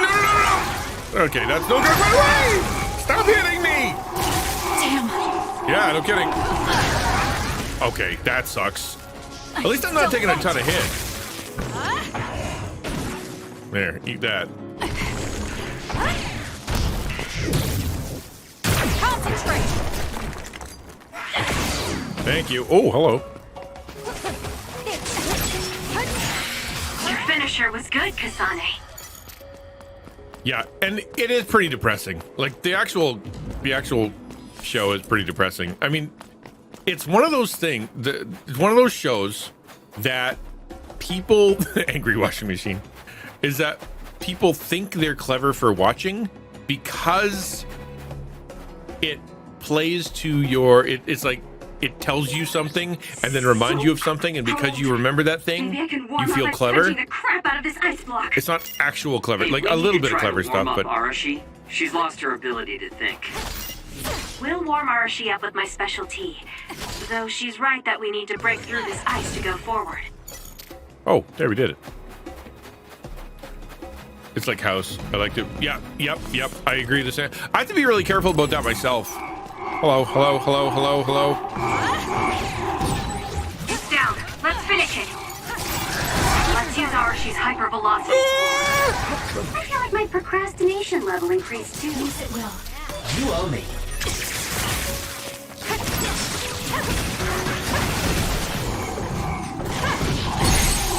Go, Kasane! Got it. Checkmate.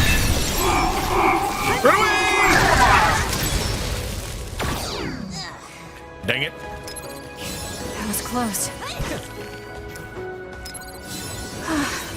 Okay. In case you know some of the bonds.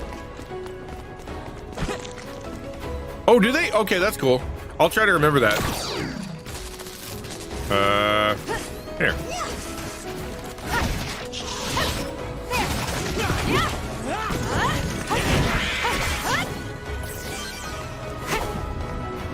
Uh-oh, right away! Oh, he's ugly. Look at him go. Isn't he fun? No way.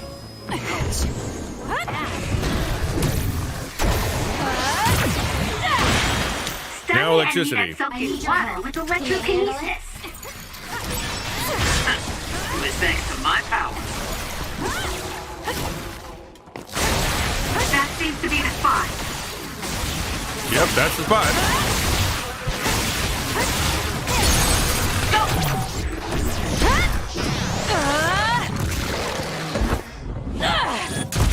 Whoa, I haven't seen that one yet. Next. That was cool.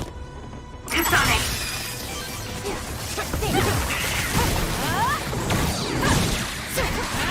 It's over.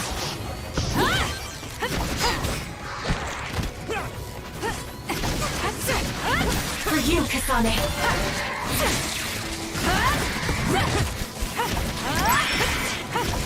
No way. Just 1 second. Thank me later. Use it well. I like doing that. Keep your It guard makes up. me feel like it's really cool to be able to like use It doesn't people's matter powers how that way. many there are. Very cool. It kind of, I mean, not that every game is Genshin Impact, but it's definitely Genshin Impact vibes when it's like you have to use the right Is this really element. the place? I don't think there's a city out here. There's no mistake. Togetsu is at the peak of Hino Mountain. It's mostly deserted because of the harsh environment. The people of Togetsu leave the world behind and live for the teachings. I love the world, though. Just save $1,000 of my taxes by adding how much I paid for gas, how much I drove to work. They're gonna make me do $1,099 if everything counts. Yeah, I mean, I'm all about the deductions, but I tell you what, I'm also now officially all about an accountant.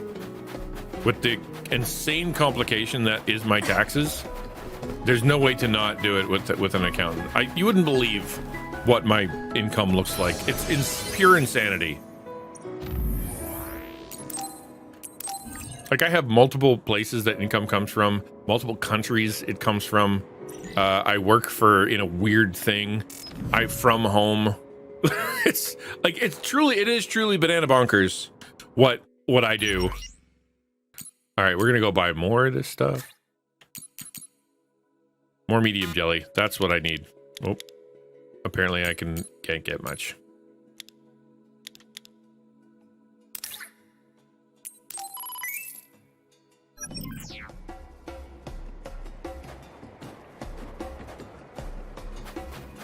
They want, I've heard about things like, you know, if you get registered and all the rest of that stuff for various, you know, being an LLC or whatever, but it's not worth it apparently. My accountant actually says this. Not yet. You owe me. Work hard.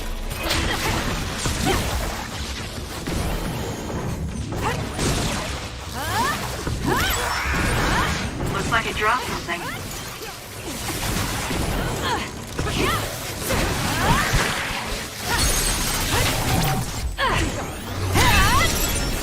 The government of Canada, you should see there per month per kilometer government. It's crazy numbers. You can make a lot of cash driving. Probably double. They probably give you double what you pay or what you spend. Well done, Kasane. Keep that up. Tax month. Oh, how do you guys do it? Am I not supposed to be here? What did I do wrong? Where do you want me?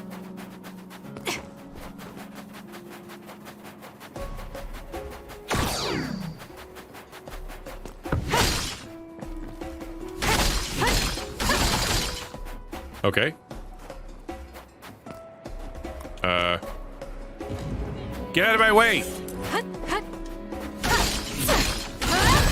Good. We managed to break it. We'll be able to go forward now. Well, we get that too, but then it's like the government doesn't know how to do math, so they end up... Let's go full metal jacket here. Just for kicks and giggles. Kasane, it's time to do this.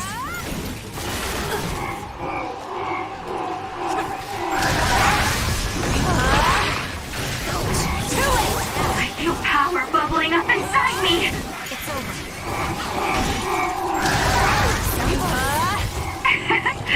My head feels clear. Keep your guard up. Go! I feel power bubbling up inside me. Okay, less power, less bubbling. Otherwise my brain explodes. And it's not good when it does I'll that. do this, Gideon. No way. It's over.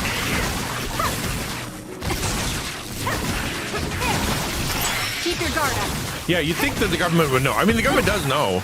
That's what bugs me. They know the number. It's over. They're just like they're This isn't good enough. like, okay, we know the It's number. over already? But do you know the number?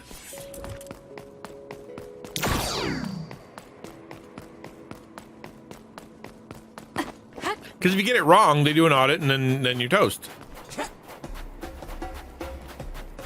I agree. I don't think we do have to do taxes. We shouldn't have to. They have a pretty good handle on what we're supposed to do. But for some reason, they keep it around for, I don't know, and you know, you got all these ding-dongs out there that whenever they hear, wait, am I supposed to go that way? I am supposed to go that way. That whenever they get their tax return back, they're all so excited because they think they've got extra bonus money. And it's money that they gave the government to hold on to for a little while, and they get it back. It's their money. You're getting your own money back. Pieces of ice shaped like pillars or statues. What are they? You see them a lot in snowy areas where others are. No one knows how they're formed yet, though. Oh, I'm sorry. Is it? Ah, man. Okay, I'll fix it.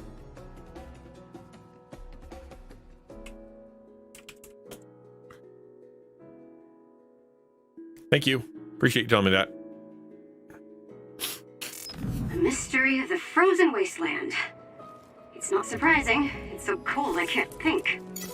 Yeah, I got it. I nailed it one year because as when I was a pastor for a long time and doing the same exact wage for my entire life, it was starting to be a lot easier to do your taxes.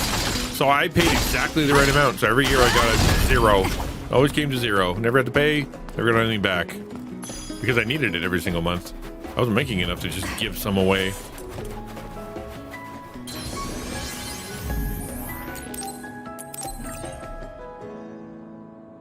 Answer the, oh, hey, Gert. Next question on the stream title. I do feel not good enough to launch the chaplain ministry worldwide at all. Gonna have something the Lord does through me. Just the idea of it is daunting. It is daunting. That's huge. Anything on a global scale is obviously daunting. And anything that is that works with people's souls is immediately daunting. Like it's not a small thing that you're doing, right? Obviously. We want some jelly. We're gonna do medium jelly again.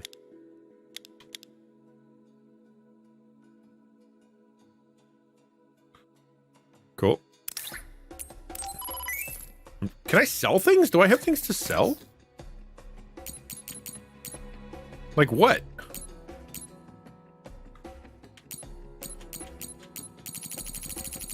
I got all kinds of crap to sell. Holy mackerel, really? I could sell my battle record? Why would I want to do that? Okay, I mean, I could probably make $1 million right now. Let's keep that on the back burner, shall we? That's for 9,000? I can sell the charm for 9,000. That would be mean, though. It's my sister's charm. Honestly, that would be evil.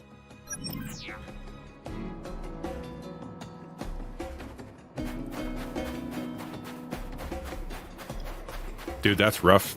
Citizen Fortress. That's rough. What's your normal job? Like, what's your jobbity job? I didn't really have time to research Togetsu before we left. I don't know much about it either, other than the fact that the Togetsu faith is headquartered there. How big is the city? Technically, it's not a city. It only has the So they facility caved for into the it. faith Oh, really? itself. Interesting. It's full of weirdos with creepy obsessions about the moon. Honestly, the place was a nightmare. I don't think you should be calling them weirdos. People are free to believe what they want. You might not have many good memories, but I think it's important for you to make an effort to understand them. But you work for a company, yeah. I assume. You gonna just do that freelance? Or do you do it freelance? The blizzard is kicking up. Haruka, what's the weather supposed to be like around here? Why are you all not wearing clothes? It should be clear and sunny according to the data. There aren't any readings of a blizzard. Kasani's properly dressed. Oh, I'm reading another. Closing in from the front. A big one. Be careful. Okay, let's see what's going on here.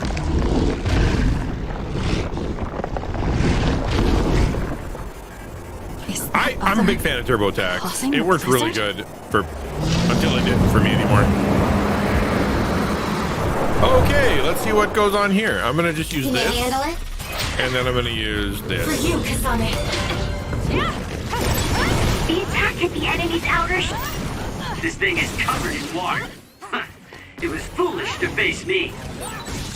Everything. My body won't move. This blizzard makes it even colder. We have to finish this soon. Whoa, run away! The other's body is covered in ice. We should break it. I'm in trouble. Whoa! I'm using it. Okay, we're just gonna kick his butt. It's hard to move when you're wet. That hyper velocity is what's Please, saving me. Haruka. All right, invisibility. Oh man, invisibility doesn't save me from nothing. Still fight. Can't find me. The enemy has lost us. Good. How about now? You owe me.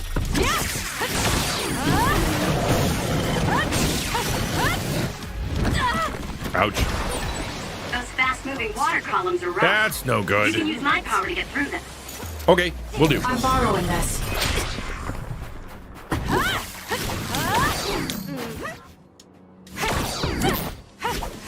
Is he going in the bottom? Oh, what? Okay, I'm in trouble now. Hello.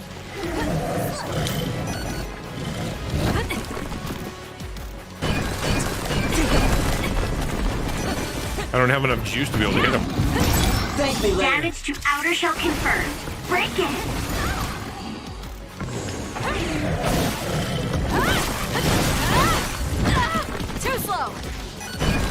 Where's my left? Oh, I'm dead. I'm dead.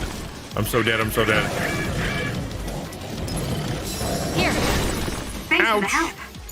I got knocked outside the play zone. I'm using it. Run away!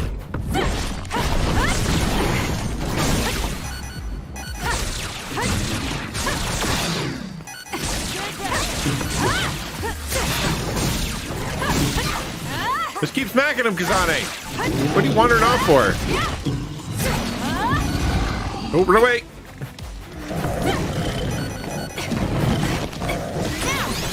I did it! Oh, crap. That was cool. I did a perfect dodge and forgot I did Damn. it. Work hard. You owe me.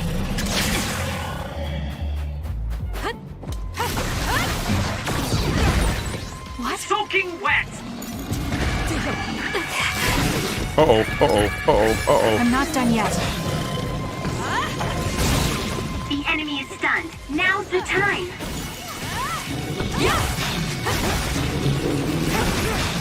Just die already! I'm in trouble, I'm in trouble, I'm in trouble. He's gonna come back. This sucks! Poor me! Okay, third level.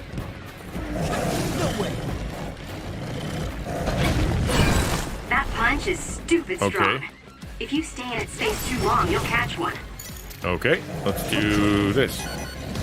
I'm borrowing this. I need your help. Hyper velocity for the win!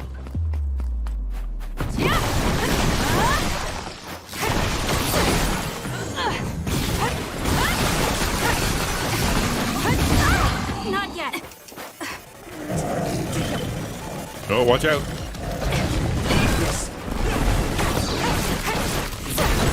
The enemy shell is broken. Kasane, now's the time to attack. I'm working on it. Give me a break. I gotta go around. That's the bad guy spot. Aw, man!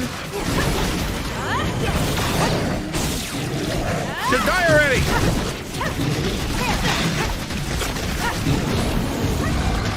Can you handle it?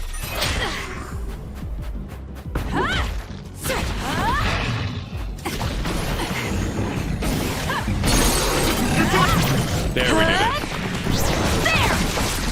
He is a plan. Hey, go! What? Oh, he's back! Stop being back! That's no good.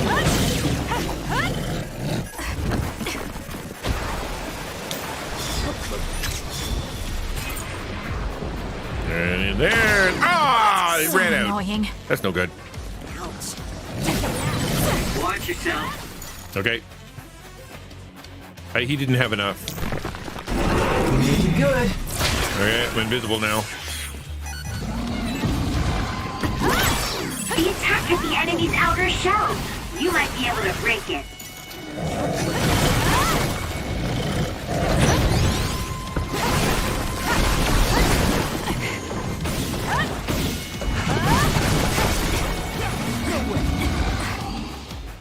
Dodging is fun. The shell is broken. Dodging is Attack important. Now. Work hard.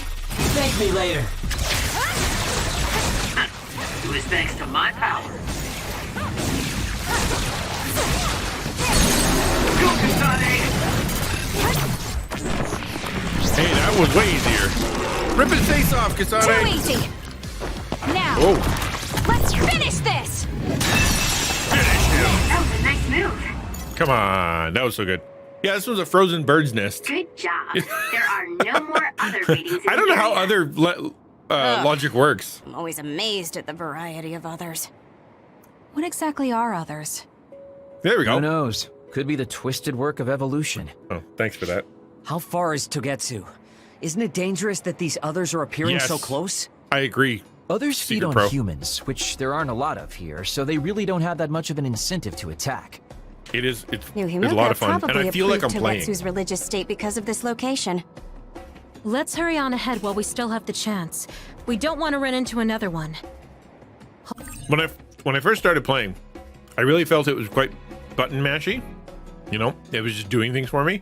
But as I learned to play and actually try to figure stuff out, I do feel a lot more like I'm making choices to win, as opposed to just, you know, button mashing and watching someone play. Also, I'm starting to freeze like Arashi. Put some Right. pants on then. Hey, Kagero, where are you going? What's over there? I thought I'd say hi to an old friend. I want to know if anything's changed since I was here last. Sorry I won't be able to show you around, but you guys should go on ahead. That I'll could catch be real up to you sketchy. soon. Don't Real worry, sketchy. I've come this far. I'm not going to turn around and leave now. Well, see ya. I can never take him seriously. I was hoping Kagero would stick around to introduce you, since no one knows you there. I'm not sure about that. It's fine. We'll just have to do it ourselves. I hope they let us inside. What is it, Kyoka?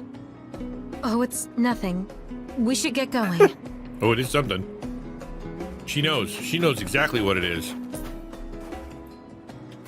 Where am I going?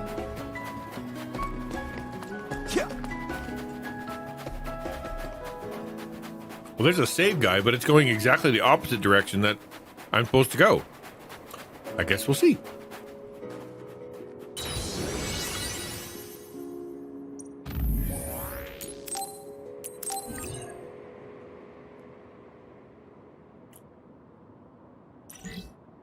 And I need to use your store, please.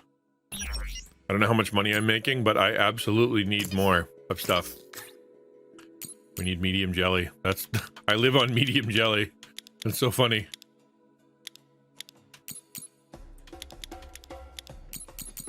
Not sure I need any max jelly. They don't even have any. There we go. That's good. Normalization tablet. I don't even use them. But may as well buy one. As long as you're at the candy store, you may as well get everything, right? Right? Am I supposed to go this way? This seems wrong. Like I'm gonna get myself killed now.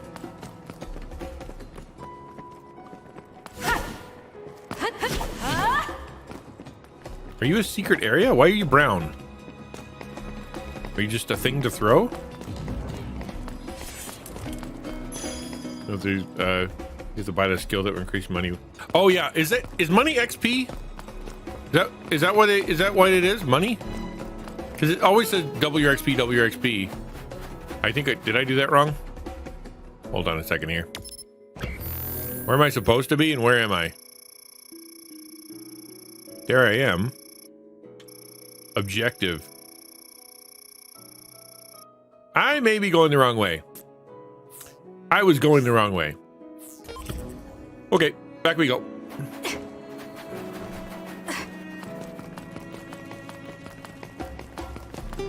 I don't remember going through this cave. At least I got a chance to save. Maybe that was like a secret area, and if I went down there, it would have been super duper fun. Who knows?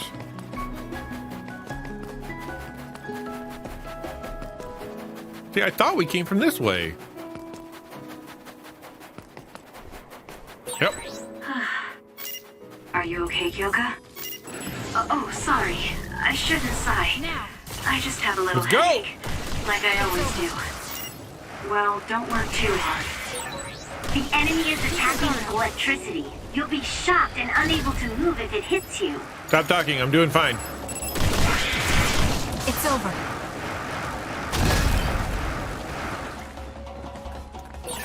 I found something. That was fun. I didn't expect a just Tony Hawk moment in the game, but I'm happy I did. Does not mean you'll pay the filing fee on your income tax account as an emergency and have to tap into our cash emergency fund. I mean, what's your time limit, Citizen Fortress? If you have time to go and make the money for it and you're using a sense of urgency in order to tap in, then no, that's not cool. But if this is the only day you can do it and you got to get it done today, then yeah, that's an emergency. Can you wait a couple days? Maybe God will provide in a different way, right? Today's the last day? Well, then that sounds emergency-ish to me, right? Then, yeah, then get her done.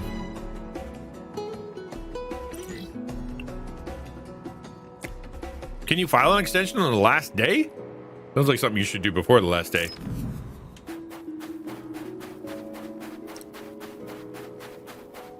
Ooh, look how big and shiny. If we Hello. use duplication correctly, Kasane, SAS! What? What's FAS? The shell is broken. Aim for its weak spot. Lend me your power. You owe me. More power. It's working. Focus on that spot. Hello? Okay, maybe don't run up to the guy and start shooting him. That's probably not the best idea. Where are you? Exploding others are a real pain. Keep They your sure distance are. or you'll get caught in the blast. Sometimes. Damn. Oh, I maybe just killed my guy.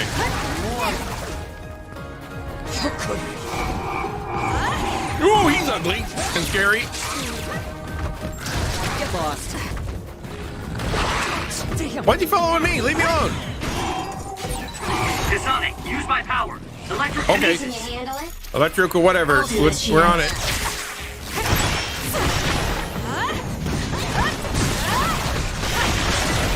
Good grief, I'm not looking to improve myself here. Ouch. Got me. Those guys are terrible. Kasane, the enemy is stunned and can't move. Use it well. Ouch. Your body Holy! catches fire. Get It's lost. going to hurt you. Be careful. I'm going to become stronger than I anyone hate else. that guy so much.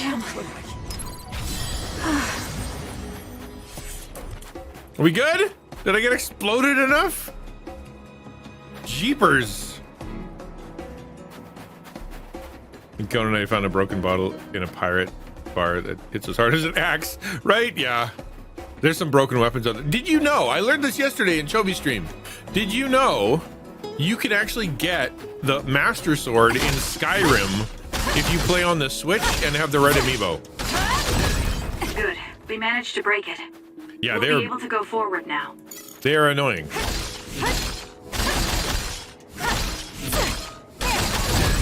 Good. We managed to break it. We'll be able to go forward now.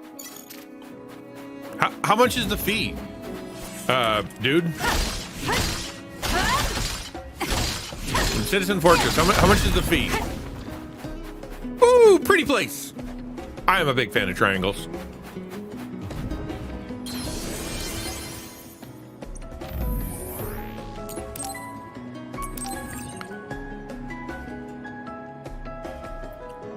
Did he leave? He's probably using the internet or something. Citizen Fortress, if you hear me, what is the fee? What do you need? All right, we're gonna, I think I need a couple max shellies. I don't know why, but it just feels like that's what I need right now. We'll be all loaded up. We're good to go. Let's enter the Cathedral of Triangles. The ultimate Trinitarian church.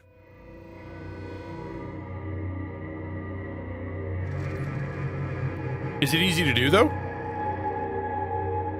Woo! I like this place. I don't like them, though. Unless they're... Lady Kasane, our treasure. What? You have finally returned. Pardon? What's going on? Why would I be your treasure? Also, yeah. That's quite a welcome they're giving you. No kidding. I don't know, it's still unsettling. They're like robots. Agreed. Gideon, don't be rude. I'm sure it's just their custom. Robot custom. Either way, this is a pretty excessive reception. You have any idea why they do this? The No. song gives it away. I've never been involved with the Togetsu faith in any way. You would understandably not remember. However, you are originally from Togetsu. I'm from here? Yes, you were born with an incredible power. This drew the interest of New Himuka, and they Can you abducted do it online? Like, submit online? I don't know what you're up to, but you're lying. My parents were killed by others when I was young. That's why the Randall family took me in. I understand your disbelief. However, those of us in Togetsu have not forgotten you for even a single day. Oh dear. We stood fast, having faith you would return to us one day. This is getting us nowhere. We came here to ask questions. Let's scratch the formalities. We want to know about the brains you've been trading to Seiron. Yeah. Yes, we must tell you the truth. Yeah, However, right? we will share it only with you. I am terribly sorry, but I must ask you to come with us alone. Well, they're gonna kill me. No. Whatever you tell me, I'm going to tell them anyway. So why don't you save us the time and just talk to us here? Yep. Hello. Kyoka? But your clothes are different, so it's not duplication. There's another fake Kyoko over here. What's going on? So many Kyokas. Let me go! What the hell? Oh, bye-bye. Clones? How is this happening? I'm so confused. What's going on? Kyoka, did you know? I'm sorry, Kasane. Oh, crap. Not one of them. Okay, there has been a lot of development in the last 15 seconds. Let's just take a second here to process it. Our boss, who is the purple-haired girl, has a bunch of clones that work for the cult in the Triangle Building. Which we are from the Triangle Building and are the prophesied return of the whatever. And now she, who was our boss and friend, is now injecting us. Or I heard a slurp sound. I want to assume she's retrieving something, but we shall see. I said already. I know, right? I knew you knew it was coming. Yeah. This feeling, I felt it before. It's called going to sleep. Good night, Kasane. May you have the most pleasant dreams. What is happening? I did not see any of this coming. Honestly, every single turn in this game I've been confused about. You're finally awake. Oh, good. Did you watch the anime Secret Pro? Like, did you actually watch the one that was on Crunchyroll? Kasane? Kasane! Who's calling my name? Bet it's your mom. It's gonna be your mom. Why are your memories in 8mm film? It's a puppy! Isn't that just the cutest thing you've ever seen? I think he's simply adorable. Basically. Wouldn't you agree? Well, it is an anime. Yeah. Like, you can go watch it. I feel so... But it was a game first. At the same time, technically. And warm. Do I know this woman? It's your mom, dummy. Maybe Kasane's... What's the woman? Good. I can't remember her name, the purple-haired girl. Maybe that's a reincarnation of her mother. The puppy. That's right. I remember. I think they work together, but I think you have to play the game first, is how it works. Because they came out in tandem. Together. Is what I friend. Secret Pro knows. They killed him. They killed him right in front of me. No change. Her power failed to trigger. Okay, so they gave her a puppy and then killed the puppy just so that make her upset. Sounds about right. Science, am I right? So I actually have all the in-game rewards from all of the anime stuff because the version I have is from the Windows Store, and I got it for like $40, and it was regular price like $130 because it came with every DLC imaginable. So I thought it was really, really cool to be able to do that. So I have some of those rewards, and that's why people are dressed weird. You probably noticed that mine are dressed weirder than what you probably played. Anime adds into the game. You can do both without the other. Okay, that's cool. I'm gonna watch it after. This is actually pretty intriguing. It seems the pet's death is not a sufficient enough shock. We should kill the mother. Please stop. Kasane is just a child. Do you think emotionally torturing her will actually save the future? The design children were created for that purpose. She is not a failure like you. Oof. We need the red strings to reset this mistaken universe and bring about the proper future. We don't need to reset anything. This world is fine the way it is. I don't know about that. It's Mother. So warm and kind. She always protected me. I have no idea. How could I have forgotten? No, I don't want to remember. This feeling. What is this? You're gonna kill your mom. And then you're gonna go spaz. She has been a complete failure. I had thought making her an attendant would at least prove somewhat useful. I guess enough time has passed. We'll use this next. Yep, they're gonna kill her mom. That's right. Here it comes. Notice how they're all women? Like what? Just women on women on women on women. Like there's not a single man scientist doing the stabbing. You What should does that feel mean? honored, you failure. Means You anime, will right? become the foundation of a new era. They killed Mother. Ooh, fancy knife. I'm sorry, Kasane. Please find happiness. That's right. That's the day I lost her. The one who raised me. My mother. I'm an artificially created psionic?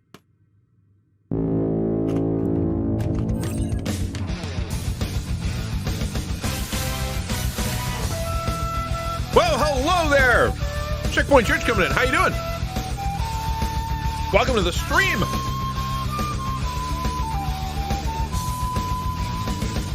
How's Checkpoint Church today? What were you up to? We got a sub that, or a non-sub that tried to copy-paste the sub emotes, and it didn't work. Go sub, Hunter fan mom. Welcome. Hi, good to see you. I'm glad you're here. If you don't know who I am, I'm XtianNinja, and we're playing a game right now called Scarlet Nexus, which is like a lot of anime, and then I get to play a video game every now and again in the middle of the anime, and then it goes back into more anime. So I'm fine with that because I really like anime. They have 1,372 followers, so more than me. So they're obviously more popular and better at this than I am. Playing Legend of Zelda: A Link to the Past. Are you still going through you're going through all the Zeldas right now, right? I think that's how you were doing it. You were planning on playing them all at like one after another? Varia Tuesdays. Oh, that's clever. Well done. You're playing Link to the Past. Nice. It was rough. Was that Jake going through them all? Okay.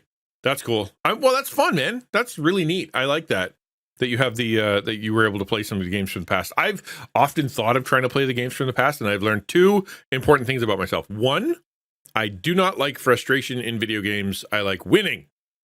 And the second thing is that old-timey games make me motion sick.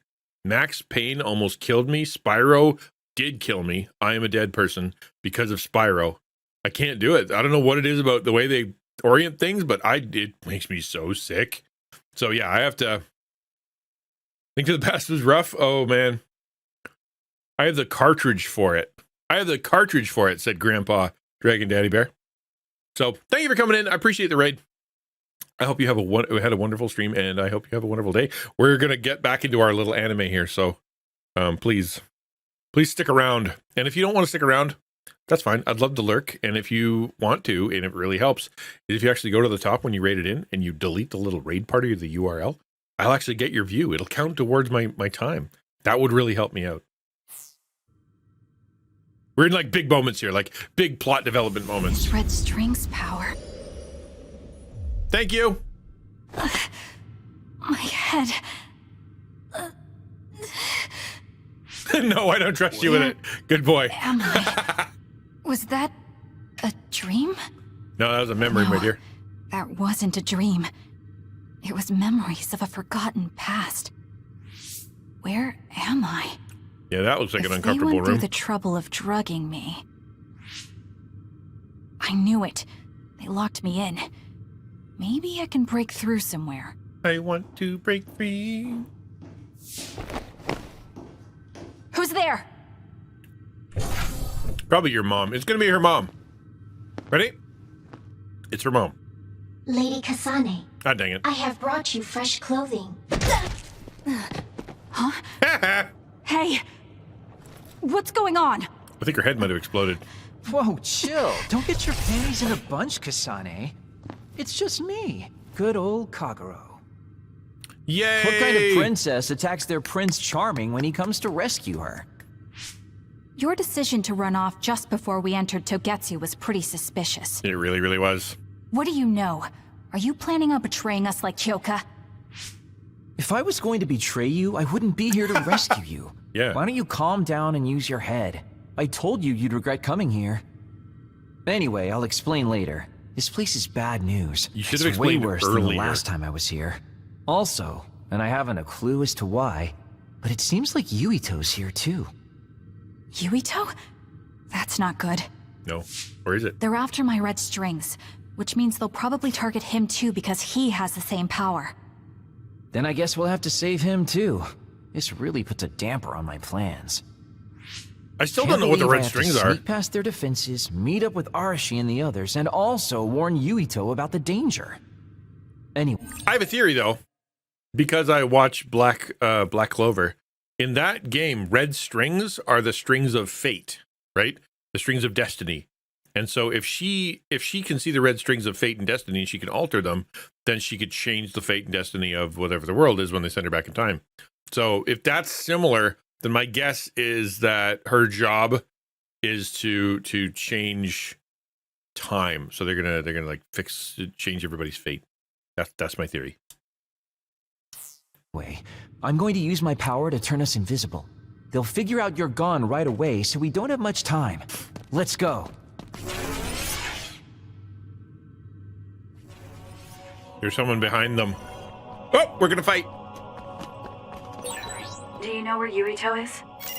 We'll know where you, Why are we walking? Arashi, and everyone else is if we use Babe. Babe?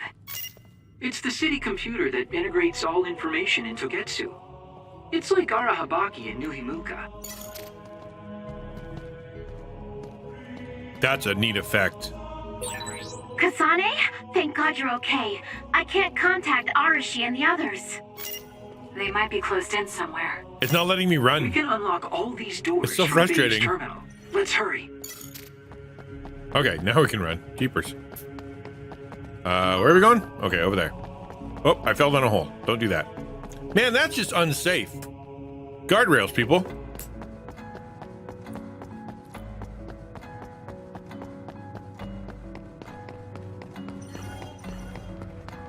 This place is really, really weird. Kasane, I found Yuito. You see that door? It leads to the city computer Babe. We should follow them inside. Yeah. Oopsies, it's locked. Oopsies. They won't be able to hear us from in there. We'll have to wait until they come out. Are you serious? Think about what they just did to you. He probably wouldn't be able to answer even if he could hear you. What do you mean? Babe is a super top secret facility. They're not just gonna go ahead and let some outsider in so easily. Babe. But if they used it as bait... Oh, I see. Those wily bastards. Yeah, I don't know what he... What is it? Yeah. Tell me. Thank you, please. I'm thinking that a computer belonging to the city would be fully capable of hijacking any mind that accesses it. That'd be the fastest way for them to get to Yuito's power. Then we have to break down this door right now. Okay. Whoa, wait a second. We'll be found too. That's probably the worst thing we could do. There's gotta be another way. I know. I might be able to force a brain talk connection from here. Okay. We should use cell phones instead Can of you hear me, telepathy. Yuito? Yuito! This feels like an SAS. Yuito, are your thoughts leaking? Are you trying to connect to Babe? What is... I can't... My body... I think he might be in the Is his brain bathroom. really being hijacked like Kagero said? Give him a minute. Stop! What you're doing is too dangerous. Cut the connection now! Can you hear me, Yuito? Kasane? It seems like they were trying to hijack my brain. Thanks for disconnecting me. He's Thumbs up. talking to his Can I kill team you while now? I'm still connected. I think he's safe now. Yuito, I forced myself in because I was nearby. Kasane! You're in Togetsu too? Wait, before that, thanks for saving me. Again. Instead of thanking me, why don't you help me? Arashi and the others have been captured. They have? They're being held in some room, but I don't know which one. Are you in Babe's terminal? I want you to try to unlock all the doors in Togetsu from there. Not my fault. My brain got I'll hijacked. try. Wait, if he unlocks everything, Yep. That sounds about right. Alarms? guess that was In a to be facility? expected. Full of prisoners? Kasane. What? Kasane? Arashi? Good. I can finally get through to you. Seems like you're okay. I'm glad you're okay too, Shiden. Perfect Let's rendezvous. emote. I know where you are, so just wait for me to get there. You are a good girl, I'm Tam. not some kind of Well lost done. child. You reward I'll take care of yourself. the lost little boy. Hurry up and get us.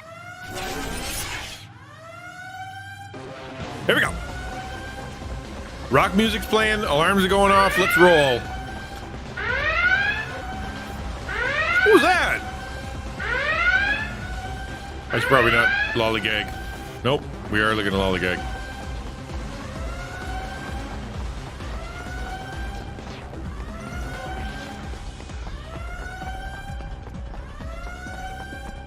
This way, probably. Yeah! First try!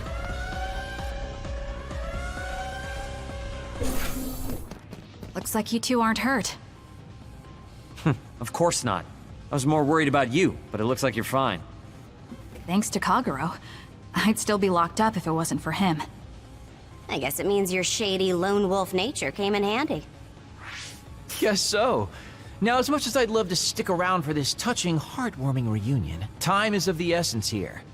How many people You're can right. you invisible? We should try to escape in all this confusion.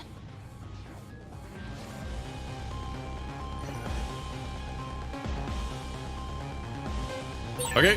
What's all that commotion anyway? Is that because of us? It's Yuito Platoon. I don't know what they're doing, but they're in Togetsu too.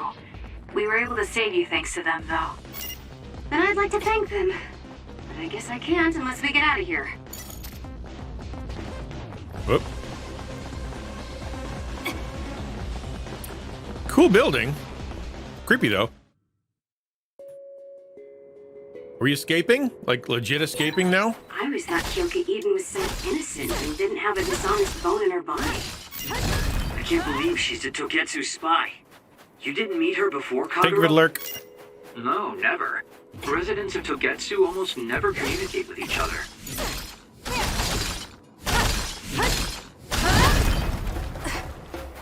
I should probably figure out a more efficient way to do this.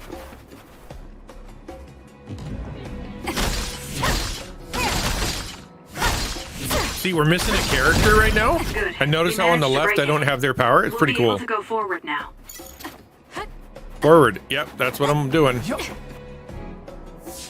Phew, looks like we made it out. Man, my invisibility power really saved the day.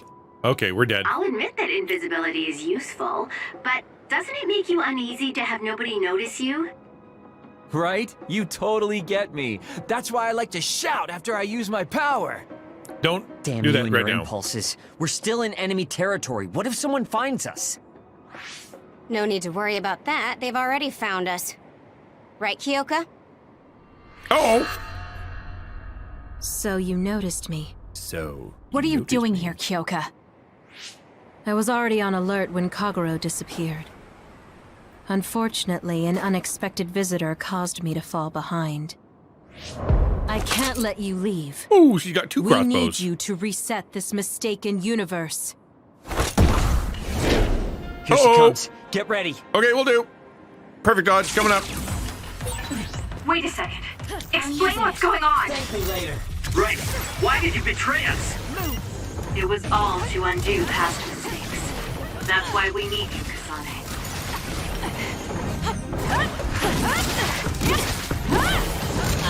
Too slow! Cool demeanor. Ow. Just like the Kyoka I met so long ago.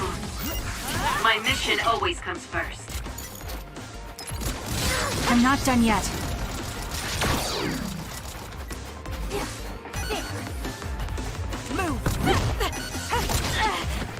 You're mine. Work hard. You got this, Kasane. Oh, what happened here?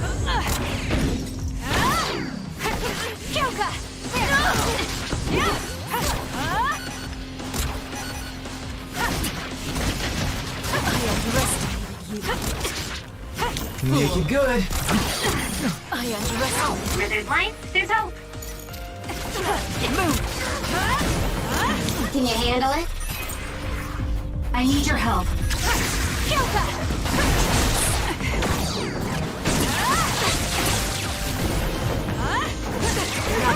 Please just die. See, I know we're not done. I'm gonna do this and then we're gonna have to do it again. Give up! I underestimated you.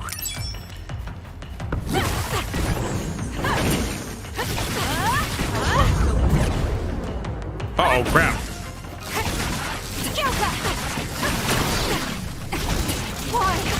I'm borrowing this.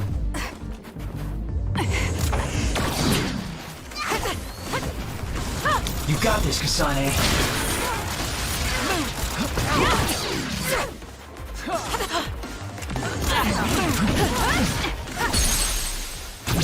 No! Please, Kyoka! Now we got her. Please snap out of it! I think she snapped into it. Or did they hack her brain? Maybe they hacked her brain. Kyoka! There's too much stress on her brain. Yeah, I know how that feels. Stop! This is not... I don't know these theories.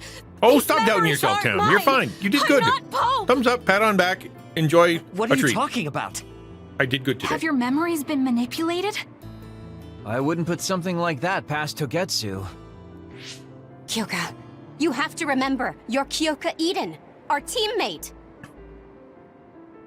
I'm not Our sure that's going to friend? work. If what I think happened really did, Kyoka's consciousness is the one that got tacked on after. Uh-oh. I don't know how much you know, but she's trying to fight whatever they did to her memory. If you can do something, help her. You want to help her even though she's a Togetsu spy? Oh, stuff it, Kagero. I want to get my teammate back. But she's a Yeah, spy. yeah. Kyoka. No. Major Kyoka. I'm losing sight of who I am as well. But so many memories are helping me piece myself together as Kasane Randall. One of those memories is you welcoming me into Kyoka Platoon. Oh, we're using emotions now. You're Kyoka Eden. You're the commander who made me who I am. Kasane! We're gonna raid out after this scene, so let's figure out who we're gonna do. I think Are if you her- okay? if her brain explodes, it's gonna be Sorry. weird. I'm sorry for all the trouble I've caused you. Are you? You gonna shoot me now? Kyoka, I'm so relieved. You're back. Not so fast. As much as I'd like that to be true, she could just be pretending. Flexi Arashi, Pop's cool. I thought you wanted to bring Kyoka back. Sorry, but I'm not an idealist posing as a realist like you. I'm skeptical precisely because I want her back. Yes. You're right to be skeptical. I really am a spy for Togetsu. You enjoying the Since stream? when? I'm glad. How long have you been deceiving us? This City's not a bad idea either. Since the beginning. I can use her I'm a clout Togetsu to spy grow, sent in to infiltrate Suwa. or I could give my clout away to We Flexi Pop. needed to awaken Kasane's power in order to fulfill Togetsu's agenda. My orders were to secretly protect Kasane, help her grow, and then lead her back to Togetsu once her Red String's power was awakened. Eagle Guard's great, I but our see. people don't do If just you're sit there and planning on watch Lost putting your Ark. espionage Gotta be a behind talk you, person. then I want you to tell me something. Who is Pope? Does it have to do with the way you acted? I have the memories of Dr. Hitoyo Pope, the neuroscience expert and founder of the Togetsu faith. Oh, wow. I used to be Dr. Pope herself a long time ago. But as I spent my years as Kyoka's memories began to build on each other, and they continued to grow stronger every day. It was only a matter of time before her personality took hold. See, that's what you get for Kasane, messing with brains. I didn't protect you because very I was confusing. ordered to by Togetsu. I loved you. Zach I picture? loved you and everyone else on the team. Honestly, I loved everything about my life as Kyoka Eden. I knew this day would come, but I prayed so hard that it wouldn't. I had always hoped that your red strings power would never awaken. Aw. Not that you would believe me. I believe Whether we you. believe you isn't important. You're holding your What elbow. do you want to do? That's what people do when What? they're to be believed. Arashi said you should only answer if you thought you're done being a spy. And you did. Are you done being Are you evil? planning on Are going you? back to Togetsu and spy for them again? Stop being evil. What is it that you want to do? You still haven't told us yet. I am one of the design children. A clone that was created to carry out my mission. So am I. That was all I was required to think about. Failure means death. That used to be everything to the old me. But now it's different. Now, I have something I want to do. I can't be sure how much I can hold back Pope's consciousness. There's no guarantee that I'll be able to suppress it. We'll just merge him. So, being with me might put everyone in danger. I know what I did is unforgivable, and that I'm in no position to ask you for anything, but Aw.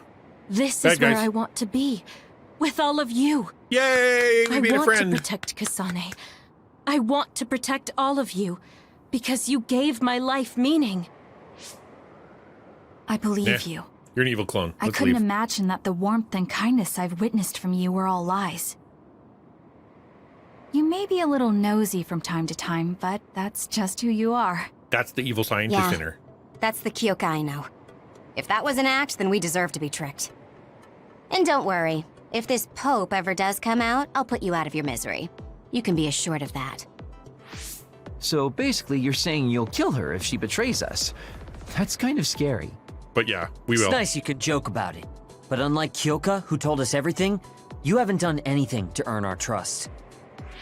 Ouch, that hurts. You know, I'm the one who saved Kasane. Look, we can talk about me once we get out of here. I'm guessing they'll send more people after us We're when they gonna go back to realize the hideout. Kyoka is missing. Let's go back to the hideout. That's true. Well, let's hurry then. Come on, Kyoka. You too.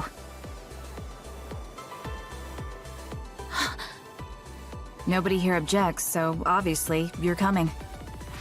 Thank you, all of you. Not the brightest move. I wonder why I'm so You know what I'm obsessed saying? with the term design children. Because you are one. I'll have to ask about it again later. Look, she's got the Konami cheat code on the back of her shirt. Okay, where's my saving Sorry I guy? made you worry too, Haruka. That's okay. All I could do was watch, but I'm glad you came back. Welcome home. Once we get to this, oh, look at that. That's crazy. That's a big facility. Unnecessary. Wasteful space.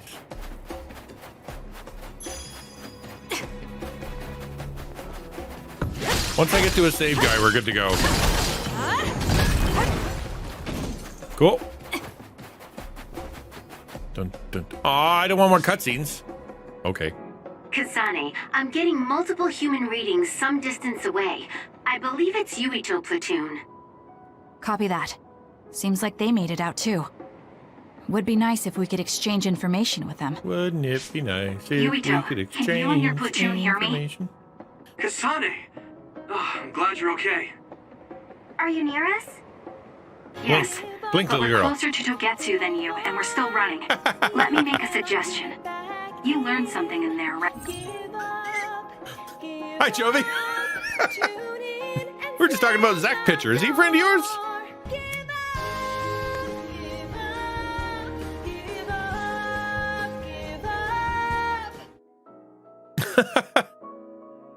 Basilisk RL is having a charity stream. Oh, that sounds good. Let's do I like charity. Right? Why don't we exchange intel? Follow And Nico God. Future. we have a Oh, lot to those are talk good about. ideas. Okay. Let's do I was Basilisk thinking the same RL. thing. Good. That settles it. We'll be waiting halfway up Hiano Mountain. Roger that. See you then. If we're exchanging information, what are we gonna tell them about Kyoka? I think we should tell them the truth. But not until we save I it. just feel we'll regret it later if we try to hide it. Besides, Did you really? Oh, that's cool. there's something about Togetsu I Man, haven't too been many able good to tell you yet. But let's wait until we meet up with Yuito and his team. I'd be lying if I said I wasn't curious to know what it is. But yeah, it'll be more efficient to hear it then. Well, let's head their way then. Give me a save guy.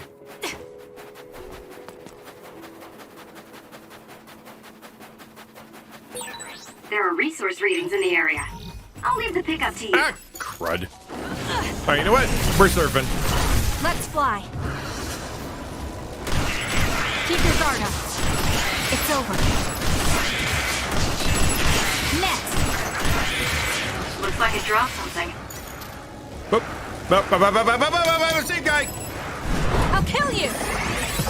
I found something. Save guy. I can't save. It's over. Come on. The enemy is attacking with electricity. You'll be shocked and unable Okay, to I'm move gonna if be it hits you. hit by a ram in the butt, That and then I'll other be. attacks with explosions. It's dangerous to get close. Ah, crud. I'll do this, Xian. Damage to outer shell confirmed. Break it.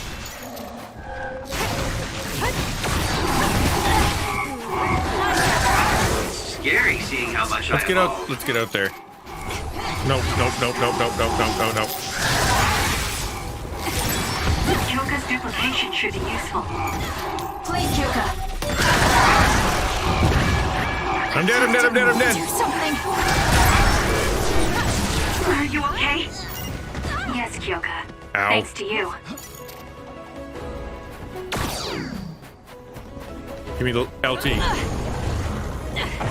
Hit him! There we go. Get off. Keep your guard up. Anybody else? Can I save now, please? Yay!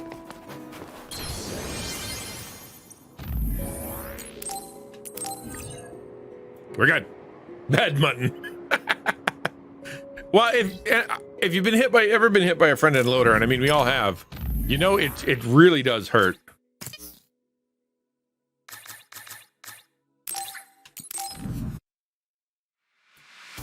Well, we're raiding out, so no, you're right. I should turn that into a channel reward so that you have to at least spend some points on it. 10,000.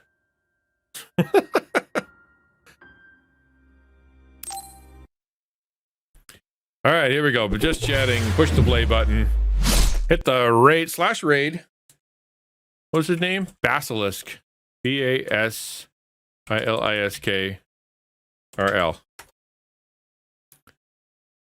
Oh, we're leaving on the hamster dance. That's fun. No, don't, dude. It's fine. It's fine. All right, let's head over there. Come say hello. Thanks for coming. I'll see you tomorrow. Tomorrow's Weird Wednesday, so come back for the weird pictures.